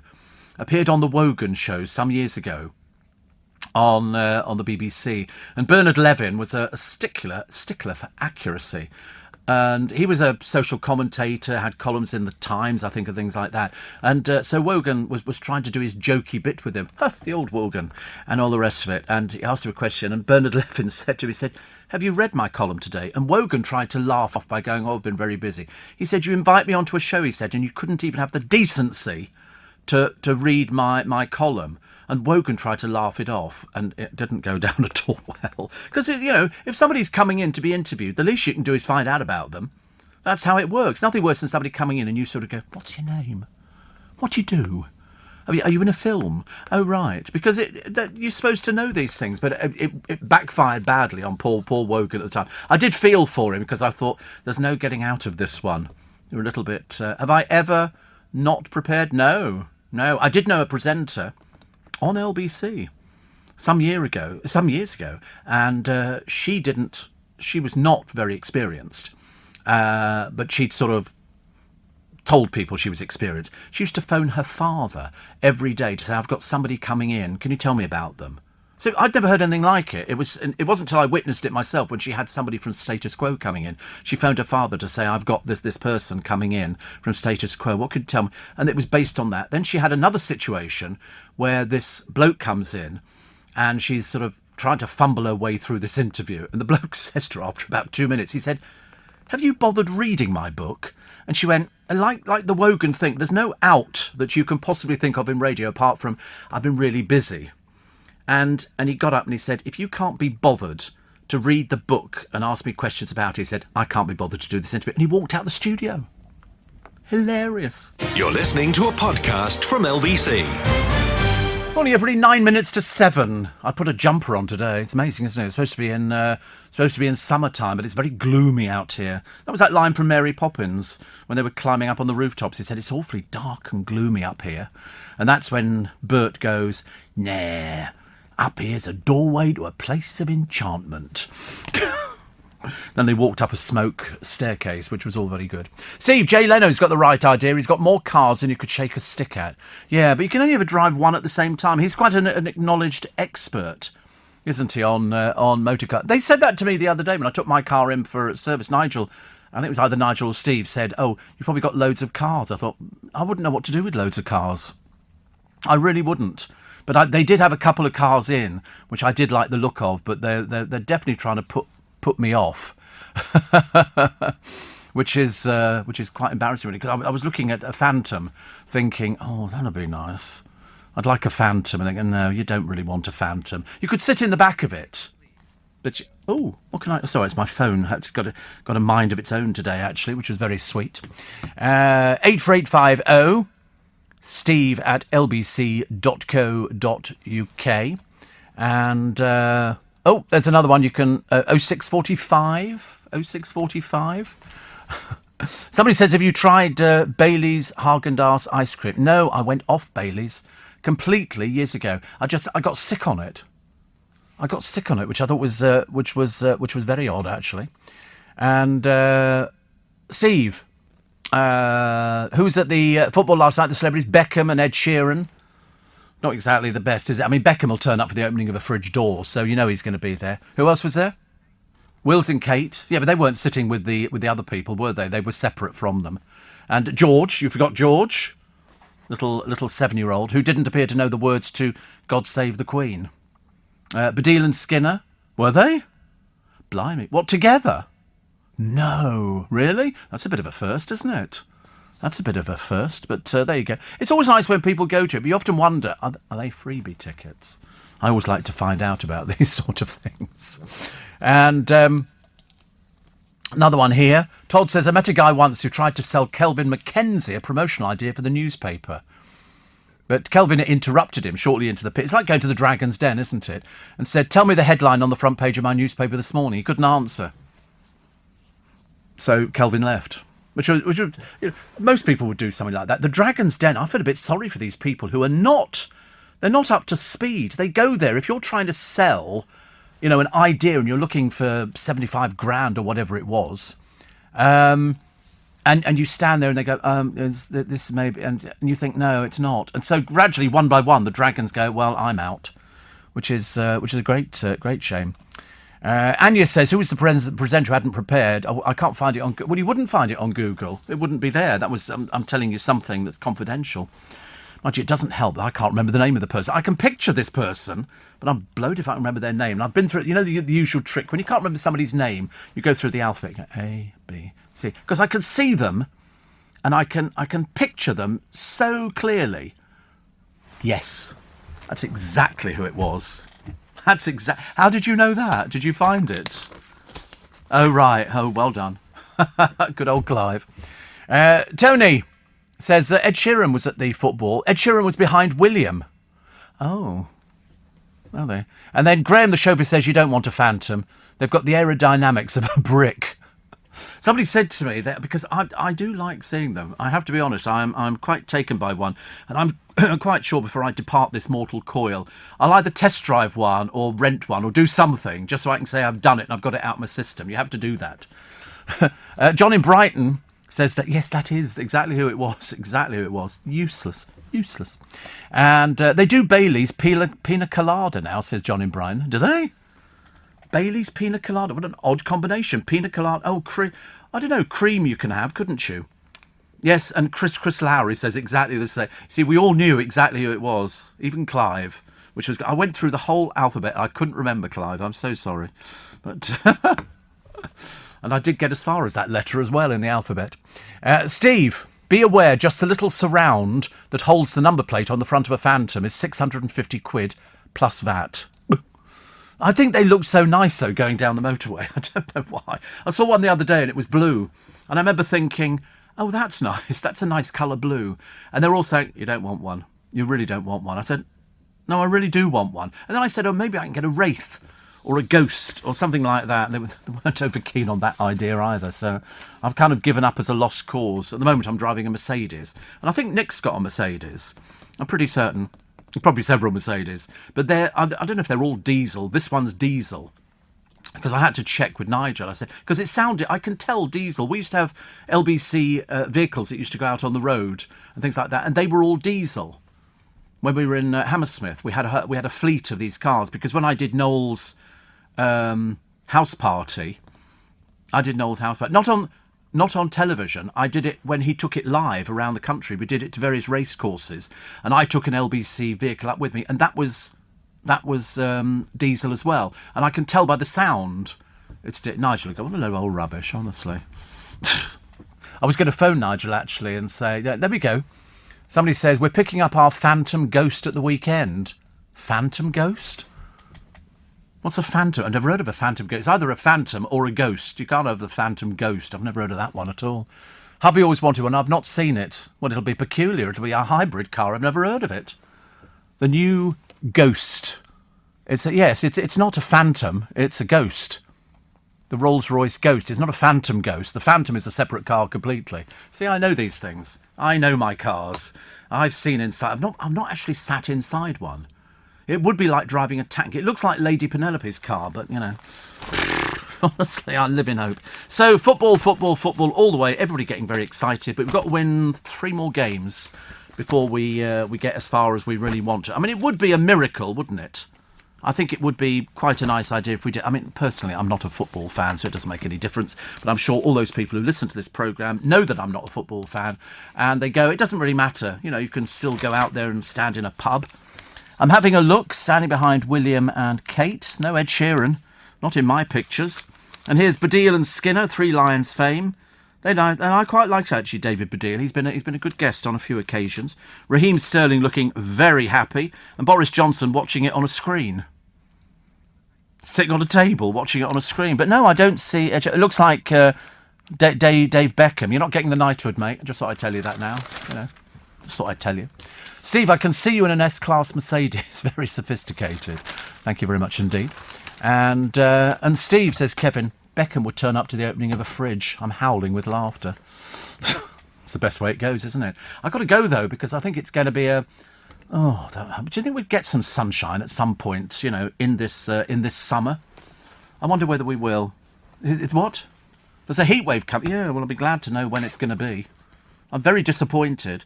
I had to fill up one of those machines the other day to load my... I'm going now, quickly. Little bit extra today. William and Kate cheering England at Wembley. How much do they pay for the tickets? Brittany's sister, Jamie, breaks her silence. Rita Ora's been out exercising. Thank God she took the photographer with her. You can download the LBC app, Global Player, wherever else you get your podcasts, as well as listening live to LBC. You can listen back to this and other LBC programmes, as well as listening to a range of podcasts. I'm Steve Allen, back tomorrow morning at 4. If you've enjoyed this podcast, you can listen live to Steve Allen Sunday to Friday from 4 a.m. on FM in London, across the UK on DAB Digital Radio and on Global Player. Why is life always this or that? Now or later? All or nothing? Start earning or keep learning? Turns out it doesn't have to be. With an apprenticeship, you can take your next step and get the best of both worlds. You can get paid and gain skills. Get the jump with an apprenticeship in accountancy to cyber engineering and loads more in between. Wherever you want to land in life, search Get the Jump to see what's out there for you. You're listening to our podcast of Steve Allen on LBC. Morning, everybody. It's Thursday. Look, it's Pinch and a Punch. Oh, no, sorry, that was the Professor Whitty joke I was going to do a little bit later on this morning. Ha, ha, ha, ha, ha. Anyway, one of the blokes has lost his job already, so that's good news, isn't it? Very good news. He was working as an estate agent. Not anymore, you're not, pal. You know, he said they'd had a few drinks and they're sorry if it caused offence. No, you just came over as a thug, unfortunately, but you've now paid... You know, with your job. I mean, how stupid are you? Must be a complete idiot. But I say, that was the only thing that the estate agency could have done. Because if you work it out, the moment it was announced where he worked, that estate agent would be saying, oh, you're employing a thug and all that. You know, it would just go on. So they had to do the best thing and get rid of him. Who's going to employ him now? God alone knows. One of those things, you know, a moment of sort of hatred and jumping on somebody because they knew he was famous, and you've completely screwed your life up. Cosby walks free after 2 years in jail, acquitted of... everything. It's all very odd, that one, isn't it? People not happy. Wayne and Colleen have grabbed another bargain holiday. Yep. They're going to go on a canal barge, apparently. Oh, dear, honestly. They really know how to live, don't they? Apparently they do like camping holidays, which is a little bit like the PE teacher Hugo, who's not being as honest as he could be in the Big Brother house. He said... not the Big Brother house, Love Island. There's hardly any difference, is there? A bunch of deadbeat non-entities. And he told us he was a PE teacher, and he named the school. And the school have said he just did a few little stand-in things, and he certainly won't be coming back. They don't want him back at all, which is good news. And Syra Khan, I mean, she's obviously must be so busy with all the jobs. After she left Loose Women, she told us she had so many offers on the table, from whom I can't imagine. But anyway, she quit Loose Women, apparently, because the show became toxic. And she didn't like anybody she worked with. So, I mean, I'm tempted to say, but I don't know, that they obviously didn't like her either. You know, it's a case of... she had a very inflated ego. She was on The Apprentice, and she wasn't much bloody cop at that either. So they got rid of her from Loose Women, or she quit from Loose Women. And then she starts slagging it off, afterwards by going, oh, the atmosphere was toxic and all the rest of it. Yeah, it was, but now you've gone, it's all fine. So that's the way it goes. Diana's birthday today, she would have been 60. I wonder what she'd have made of Meghan Markle. She'd have sorted it out, I tell you. She would have sorted it out, definitely. Is 12 too young to be taught pelvic floor exercises? That's the big question. How old was I when I did pelvic floor exercise? I've never heard of such a thing, actually. But at 12 years old now, and people go, oh, 12, they're just children. Well, they are, but there was a girl who gave birth the other day at 12 years old. And I remember thinking, wow, it's all moved on a pace since I was a young person. Pelvic floor, yeah, I don't, we've been mentioning what pelvic floor exercises are, but I don't think anybody I know is indulging in them. Harrison Ford's Indiana Jones hat sells for £270,000. Just a £270,000. I should imagine it was probably worth about $100, if that. Shockers Gap shut-up shops. I mean, we had one in Kingston, and I never saw anybody in it. I would wander in there and just have a look round at all these beige items, beige being a very popular colour in Gap, thinking, oh, right, this is... And then all of a sudden, I don't think they did things in my size. And so I didn't go in it. I would look at the windows as I walked past, but I wouldn't stand there looking at the windows like, girls do. But are there two Gaps?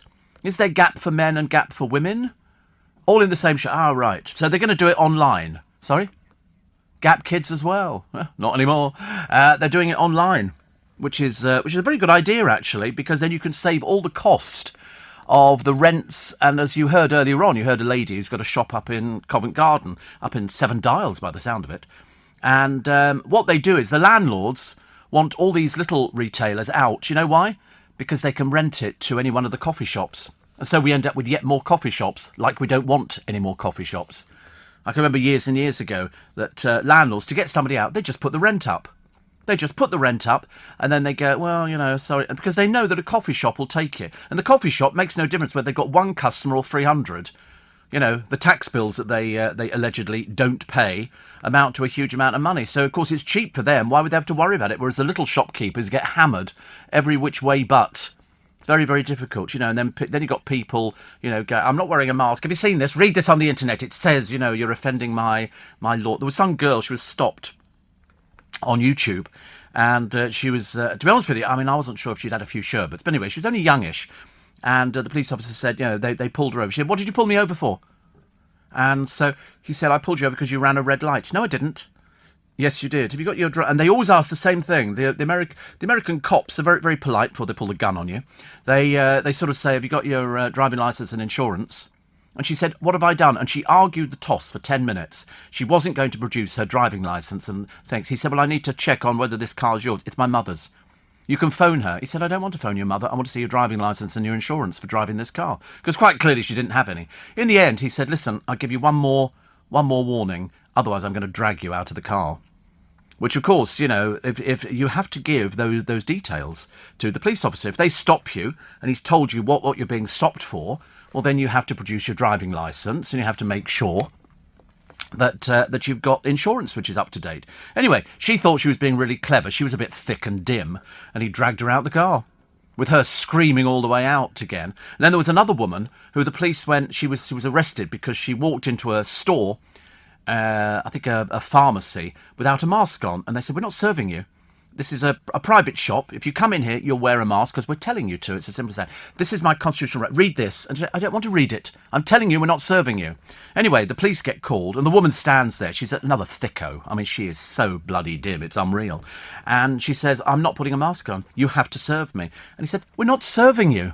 It's as simple as that. We are not serving you. What is it about the word no you're not understanding, thicko?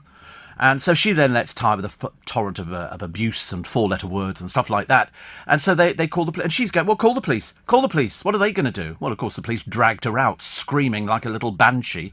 And then they get outside and the copper goes, didn't we arrest you the other day for a similar thing in another shop in wherever it was? And she went, maybe.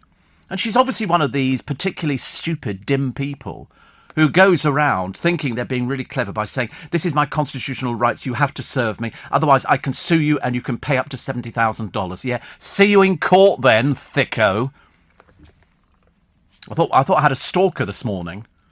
I noticed somebody crossed over the road and walked past me, and I looked at them. I thought slightly overweight. Anyway, they walked past, then they walked back again. They weren't going anywhere. And then they crossed back over. This is the early hours of this morning. And then they walked back, and I remember thinking, strange. So luckily, because we've got CCTV, got some great pictures of them on CCTV, so they'll be given to the police later on. And then he hides behind a pillar, but he's watching me. When he sees me looking out the back of the car, he sort of pulls himself in behind the pillar. But as I say, by that time, it's too late. We've already got the CCTV pictures of him. So if you're listening, gotcha. He's, I don't know, he could be anywhere between 20 and 30, something like that. Slightly overweight. And he was on the streets in the early hours of the morning. But the trouble is, there's not only our CCTV, of which we have about 20 cameras, but there's, do you have an autograph book? We didn't get around to that. But also there is the street cameras as well, which you can utilise as well. So I thought, could be your worst day. People have shopped online thinking shops will never shut. Yeah, I mean, I shop online. I do like going out shopping as well. I'm very good at going out shopping, and I'm very good at shopping online, because shopping online is so easy. It's not difficult. You go to Amazon and you go and find something, and then you see something and you think, oh, perhaps I'll buy that as well. And before you know where you are, you bought half your allowance for the month. Steve, there are 3 gaps. One is on the British Rail Mind the Gap, says Keith in Harrogate. Best you stay in Harrogate, I think. Also, Steve, 1st of July is the end of the financial year here. I've got to get my tax done. Oh, I've got a tax bill at the end of this month, like loads of people have. And another one at the end of January, which is exciting. But a lot of people are now shopping online. You know what? You don't need to get dressed up. You don't need to find that impossible parking space. There's never a parking space when you want one. And even then, you look at the size. A friend of mine, we were going down Marylebone High Street the other day. He said, put it there. I said, this car is 17 feet long. I can't get it into these little piddly spaces. Yeah, it's like sort of a stretch limo. Or stretch something. And whatever it was, there was no chance. So in the end, we had to sort of go a little bit further. And it didn't really help, actually. Didn't help. Steve, have you seen the video of the old woman being tasered because she thought she was too entitled to not give details, tried to drive off, says Jack. Yeah, I've seen all of them. But, I mean, all these people think they know the law. Don't touch me. You touched me. You touched me. And, of course, there was one woman, she's trying to stop some poor little person with their dog. They're doing it for a walk. Your dog attacked my dog, she goes, and then it attacked me. It's in New York. This woman is so stupid. I mean, you begin to wonder how they ever sort of make it. And then they had another one. There's a little girl, okay, and it's a hot day in, could have been San Francisco, could have been, it doesn't matter where it was. She's got she's very enterprising. She's only little. She's about 8 years old. She's got a big, like tin bath kind of thing, filled with ice and bottles of water. And she's selling bottles of ice-cold water for $2. And this woman, who obviously lives near her, apparently complained to the police about her because they said she was shouting to sell her water, which of course was a blatant lie. She wasn't shouting at all. And the mother comes out, and this woman goes, listen, she's shouting, I'm trying to do my work, and I said to her, can you please keep your voice down? Oh, and by the way, do you have a licence for selling water? She's 8 years old. She's 8 years old. And so, anyway, this woman, the mother, takes her camera and films this woman. She said, and you called the police on an 8-year-old girl selling water. The idea was she was selling water so that she could raise some money to go to Disney. So this woman gets trolled. The moment it's been announced who she is, her business collapses. She goes on to, I read death threats and all the rest of it. Somebody said, but you called the police on an 8-year-old girl selling bottles of water for $2 and you're checking whether she's got a licence. These people get their comeuppance. Like the bloke who attacked Professor Whitty. He's lost his job. Good. I hope you're sitting there remonstrating with yourself going, what a foolish person I am. What a foolish person I am, because you deserve to lose your job. I don't know what the other one does, but I hope he loses his job as well. Because any company that employs somebody like that, they're not going to risk it. And especially in this day and age with estate agents, you'd have somebody who's a thug. Who's somebody, even the Prime Minister called a thug. You've got to lose your job. That'll teach you the next time when you go out there and you have a little few drinks and you can't cope with a few little drinky poos and put your arms around him and all this kind of stuff. He didn't know. He didn't know. You could have had a knife. It could have been anything at all. All right, you didn't, thank God. But you could have done. So you deserve to lose your job, you know. And I think it'll be quite difficult for you to get a job at all, because once people know who you are and they've got your name, they'll be going, I don't think so. Because you know what the papers are like? They cling on. They're like limpets. 4:15. The Global Academy, a unique media school like no other. Incredibly hands-on, so practical. Kickstart your career in media. Visit globalacademy.com. Everyone can now get free rapid COVID-19 tests twice a week. They show your results within 30 minutes. They also show you're doing what you can to protect your loved ones, your friends, your workmates, and that you want to keep life moving again. Around 1 in 3 people who have COVID-19 have no symptoms and are spreading it without knowing. That could be a friend, a relative, a workmate. It could even be you. Rapid tests are easy to get from nhs.uk/get tested. Let's take this next step safely. And then they all lived happily ever after. The end. Night, Dad. ISBN number 0130998634. Cover photograph by... Like getting your money's worth? Enjoy our... So what do you want to do when you're older, they ask. Not that question again. If one thing's for sure, it's okay not to be sure. Because there's education and training in areas you may not have even thought of. From artificial intelligence, to genetics, to aerospace engineering. Get the jump on the skills employers are looking for with a T-level, apprenticeship, or higher technical qualification. Search Get the Jump and see what's out there for you. You're listening to a podcast from LBC. Morning, everybody. So happy birthday to Diana, 60 today, and they're going to unveil this this statue of her in her favourite part of the garden. I think at Kensington, isn't it? Kensington Palace, isn't it? Something I can't remember. They've got big pictures in the paper, and Harry, who goes out to meet some kids the other day, not self-distancing and not even wearing a mask. Far too dangerous. Somebody who's come from America, definitely. So the event, yes, it's the Kensington Palace redesigned sunken garden. And so on Wednesday he paid a surprise visit. It can't be that much of a surprise. The photographers were out in force and they leaked it to the papers. I mean, come on. You know, we're not that stupid. But William and Harry's first appearance since the Duke of Edinburgh's funeral. And I don't think they've spoken. I think Harry basically has got absolutely nothing to say. Nothing at all to say. Mind you, I should imagine Meghan's quite worried, because if Harry decides to defect back to the royal family, where does that leave little Megsy? Nowhere. Nowhere at all. What's she going to do? She needs him. She needs him to give her the thing. Otherwise she'll be milking that Duchess of Sussex thing. You know, and they'll be stopping her doing it. It's as simple as that. Dennis the Menace celebrated on Royal Mail stamps. I never did Dennis the Menace. I never did comics, weren't allowed them. Bridget Bardot's been found guilty of libel and has been fined. She was very rude about somebody. And Asda offers a 1-hour delivery. 1 hour after you've placed the order. 1 hour. Why wasn't I allowed Common. Yeah, we didn't have comics at all in our family. Yes, we were reading the full works of Shakespeare and history of World War I, Crimea, and things like that. We didn't do comics. I think my parents just thought it wasn't our sort of thing. My father read the Telegraph, so what hope? What hope at all? And Mother, I think, used to read the magazines, but only when she was in the hairdressers. We never had magazines at home. I don't remember magazines. Apart from, I think we might have had Radio Times. That would have been the lady. Oh, my mother would have been apoplectic over the lady. She'd have loved it. Paul in West Sussex says, doesn't your car have the ability to park itself and decide which space is big enough? No, we don't have one of those common cars. I've got a bit of class, I'm afraid. So you sit there and the car goes backwards. It's very clever, but it's a bit lazy driving, isn't it? You might as well just sit it and let the car drive itself. Whoopi Goldberg's using a walking frame at the moment. She's got sciatica, which doesn't sound very pleasant, does it, poor soul? And thousands of pensioners are ready to go to jail. Yeah, we know why. It's got nothing to do with the TV licence. It's to do with the fact they get 3 meals a day, and they get a bit of exercise, and they can sleep in peace and quiet. 230 people have died in this Canadian heat dome. The temperatures have soared through the roof. Really amazing. And Chris Tarrant says Charles Ingram should admit he cheated on Millionaire. You know, the coughing major and that barking mad wife of his. I mean, really, it couldn't have been more obvious than if you tried the blooming thing.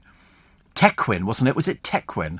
Tequin Whittock. Such a good name, Tequin. I'd never heard of it before. Welsh name, isn't it? Welsh name. Steve and Mike says, can you imagine the boy who took the Chris Whitty selfie going to his mother to say, you know that selfie I got for you, Mum, got me fired? Yeah. Yes, I mean, to be honest with you, he should have realised you cannot go up to somebody, especially not somebody who is as well connected as Professor Whitty is, and so he didn't know what was going to happen. He could have been mugged, could have been anything. He looked very frightened, and they go, oh, we're very sorry. Too late, stupid boy. Really? What an idiot you must be. I bet your parents are so delighted. That's our son. I bet you anything there'll be somebody this morning. I think you're treating him very harshly. No, I'll tell you what. Well, I'll tell you what. We'll send him around your place. See how you like it. You walk down the street, somebody comes and grabs you from behind. See how you like it, eh? No, he deserved to lose his job. I hope he never finds another job. Not in a state agency, he won't ever, will he? So, what's your name? I'm Idiot Boy. Lovely. Fantastic. Steve. Another one here says, so if I set my 8-year-old grandson up in a building opposite the LBC studio to start a radio station without a broadcasting licence, would you say, that's okay, he's only 8. Let him carry on? Are you stupid? Why do I get the people who drink at this time of the morning? There's always one, isn't there? And here it is. So if I sat up my 8-year-old grandson in a building opposite the LBC studio, well, there isn't a building opposite the LBC studio, to start a radio station without a broadcasting licence, would you say, he's only 8, let him carry on? He's 8, dear. You really are thick, aren't you? I find it embarrassing that people like you are even allowed anywhere near a voting station. You know, mustn't go to polling stations. You're a bit too stupid. And mind you, I think it's actually great. It's just a cross, isn't it? That's all you have to do. So you don't have to write your name down. But also, you know, if an 8-year-old is set up... See, the trouble is the person who'd be prosecuted would be you. You'd be the person prosecuted. You know why? Because you've just already said you've committed yourself. If I set my 8-year-old grandson up in a building opposite the LBC studio, how dim are you? You're the one who's paid for it. It's not his problem for working on it. It's your problem for setting it up. You'd be the one going to prison for the few remaining years. That's what happens. Steve, if there's some oddball attempting to stalk you, says Kim, that don't worry, the CCTV... Oh, yeah, we've got absolutely perfect pictures. Our CCTV is brilliant. It's night and day cameras. And I thought he looked a bit peculiar. You know, when you see somebody, you think, oh, yeah. Steve, you're now getting better audience numbers than CNN. It doesn't take much, actually. Mind you, we seem to be wiping the floor with most of these things. Anything that's got the word Dan Wooten written on it, you know, you're on a loser to start with. Poor souls, honestly. So. And Mark in Purley, thank you very much indeed. Yes, he's downloaded loads of my... podcast, which is very nice. He said, did you find out about Dominic Ellis's accent? My girlfriend thinks it's York. No, it's definitely not York. We think it's Sheffield. I'm pretty certain it's Sheffield. I should have asked him the other day, but I completely forgot about it. And yeah, I mean, no, it's definitely not York. It's definitely... Do they have an accent in York? Is that Yorkshire? Have you ever been to York? A-up? I've been to York. Oh, nobody ever said A-up. A-up. That's racist, isn't it? You can't say things like that. I thought they all seemed quite posh in York. Have you ever been? Yeah. Have you been to the Shambles? No, you see, you haven't. No. That's the only thing you go and see if you're in York. The Shambles. It's a row of medieval shops. You know, a complete street full of these shops. You go in, it's all, you know, undercover kind of... I can't remember if it's genuine or if it's sort of made up, but they've got a sweet shop and it's pumping out the smell of Parma violets and all sorts of things, and the bread shop and everything else. It's to give you a flavour of what life would have been shopping in those days. Well, I could tell you, in those days, the streets would have been filled with muck and everything. Boys used to be employed to go in front of ladies with their big dresses and sweep the road clean because it was so filthy. It was, well, all the horses were going to the toilet on it, dogs. Oh, it was a dreadful place.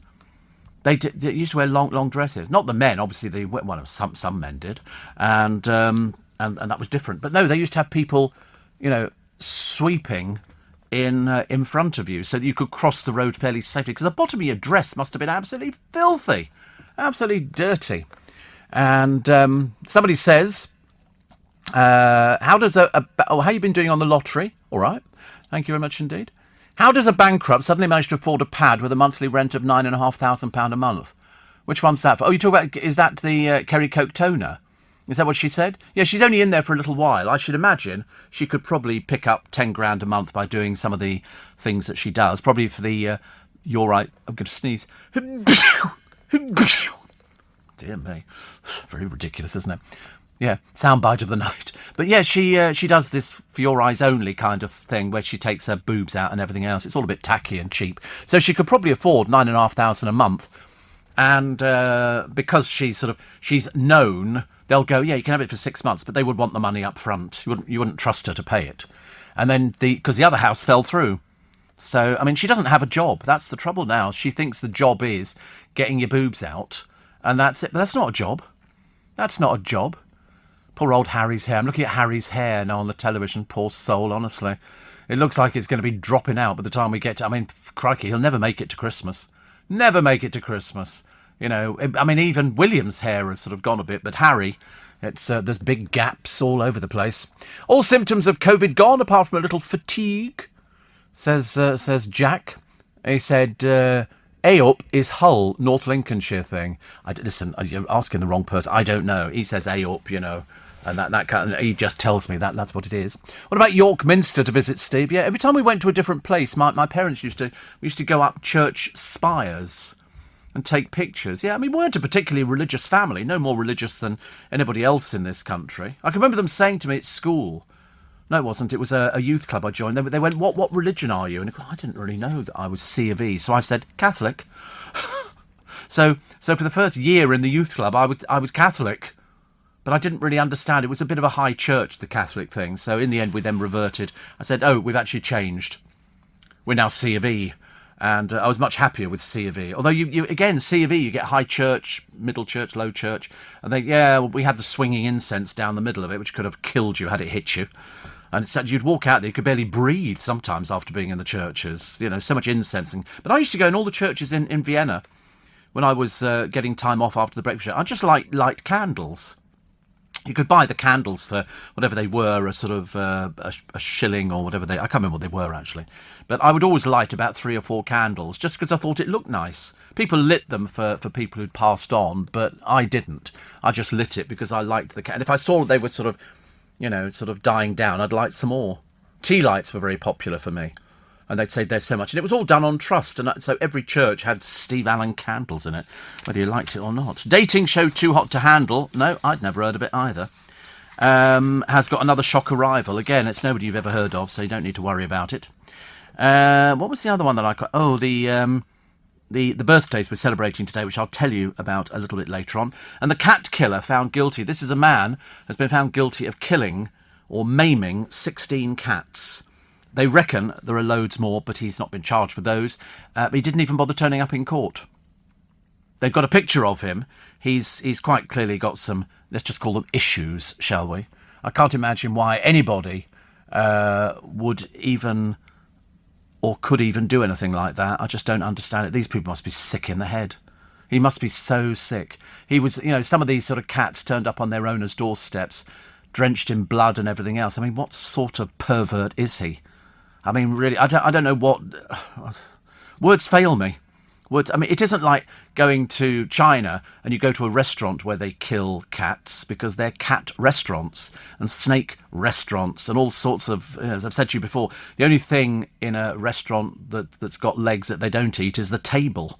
The rest of it is all edible. I've seen the markets over there firsthand, not just the ones in Wuhan, but really awful. But these attacks took place between 2018 and 2019. This man's called, is it Bouquet or Bucket? No, it's Bouquet, isn't it? Dubbed the Brighton cat killer. He knifed people's beloved pets. 9 of them were killed. Another 7 were injured. And I was looking at a picture of him and I thought, do you know, if you saw him walking down the street, you'd think there's something the matter with him. But I don't know how you could ever do anything like that. I really can't get my head around it. I can get my head around most things. I can get my head around stupid people, thick people, but not people who would go around and mutilate an animal for the sake of mutilating an animal. What do you do with somebody like that? Years ago, we could have shoved them on a ship, sent them away to somewhere far, far away, and just dumped them halfway down to whatever. It's like the people you send out of the country on an aeroplane. You get halfway over the Atlantic, open the door, shove them out, just close the door again, make them swing. Yeah, the old ejector seat in the cars. The Shambles is a real street in York. Says Sue, you're talking about the recreation of a medieval street in the Castle Museum. Plenty to see. You can go to the Jorvik Viking Centre. Right. They were doing a thing on the television the other day. I don't know if you all saw it. And it was looking at Stonehenge. And they thought there were other henges all around that area. And they were trying to work out where they got the stones from and how many people it would take to move them. And they got 30 school children, and they could move a 1.5-ton stone by pulling it on a wooden, like, sledge kind of thing. And these were only 13-year-olds. Obviously a lot stronger than we were in my day. Case closed, my lad.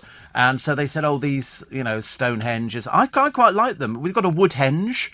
There's a Woodhenge, which is no, not in Twickenham, somewhere in the country, but it's exactly the same as Stonehenge, only henge was the circular thing, so stone or Woodhenge, made of wood, circle. Oh dear, honestly. I'm trying to work out in my mind, and unfortunately I've had some terrible thoughts on this person who killed these cats, who didn't turn up in court, so he's not only a vile piece of perversion, but he's also a scaredy cat as well, for not appearing in court for his sentencing, pardon the pun, because he's been found guilty, and I don't know what the sentence... I mean, all they'll do is just be able to send him to prison. That's all you can do with somebody like that. I just don't... I've thought of all sorts of dreadful things that could happen. Does LBC and Steve Allen Show have a dump button? Well, it's not just... Every station has to have it, by law. Every single station. I mean, apart from the BBC, they don't have it. But there again, they don't have everybody phoning them in, apart from the local vicar, just to say, what time's the service on Sunday and what's your favourite smell. So, no, everybody has to have it. It's by law. You have to have it. You have to protect people because of somebody saying something that could be seen as libelous. It's as simple as that. You can't have somebody coming on and saying, oh, I think that so-and-so is whatever. And somebody will go, nope. And also, what you're hearing in delay anyway. What you're hearing at this precise moment, I did 10 seconds ago. It's just that you're only hearing it now. So you never get to hear anything that is actionable because somebody somewhere, either the producer or the AP or myself, will push a little button and you won't hear it. We have 10 seconds after hearing it going, is that? Maybe not. And you can push the little button on it, but you wouldn't know. You'd never hear it. There's no sort of cutting out or any dead air or anything like that. It's terribly clever and automated. Don't even ask me how it works. I've got no idea. But yes, we've always had it. For the past 40 years, we used to call it, though, we didn't call it dump, although they do now. We have dump, cough as well. Isn't it funny? Cough. You actually have a cough button, so you can push it, and if you sort of go like that, they heard it, you didn't hear it. But the dump button, I was trying to explain to somebody years ago how it worked, because they couldn't get their head around the fact that what you were hearing on the radio was recorded 10 seconds ago. Well, not recorded, it was done 10 seconds ago. And it's all to do with the beginning of the programme, and that's all I could tell you. I got no idea how it works. Did you ever interview anybody from the Mamas and the Papas? I don't think so. Mama Cass died years and years ago. And the ham sandwich. She choked on something. I wasn't sure. Divine, I think, choked on his own vomit. I think he was sick in bed at night. But I can't remember what Mama Cass died of. But I liked her. I liked the Mamas and the Papas. I thought they were sort of great. It sounds so old nowadays when people talk about the Mamas and the Papas. But no. On Tuesday, the village of Lytton, British Columbia, had a temperature of 121 degrees Fahrenheit. That was the hottest place on Earth, Steve. 120. See, I wouldn't go out there. They've got pictures of people sitting in the sea, which is lovely. Would you even consider going abroad this year, Steve? I wouldn't, even if you paid me. My mum was going to go to Cyprus and she needed 5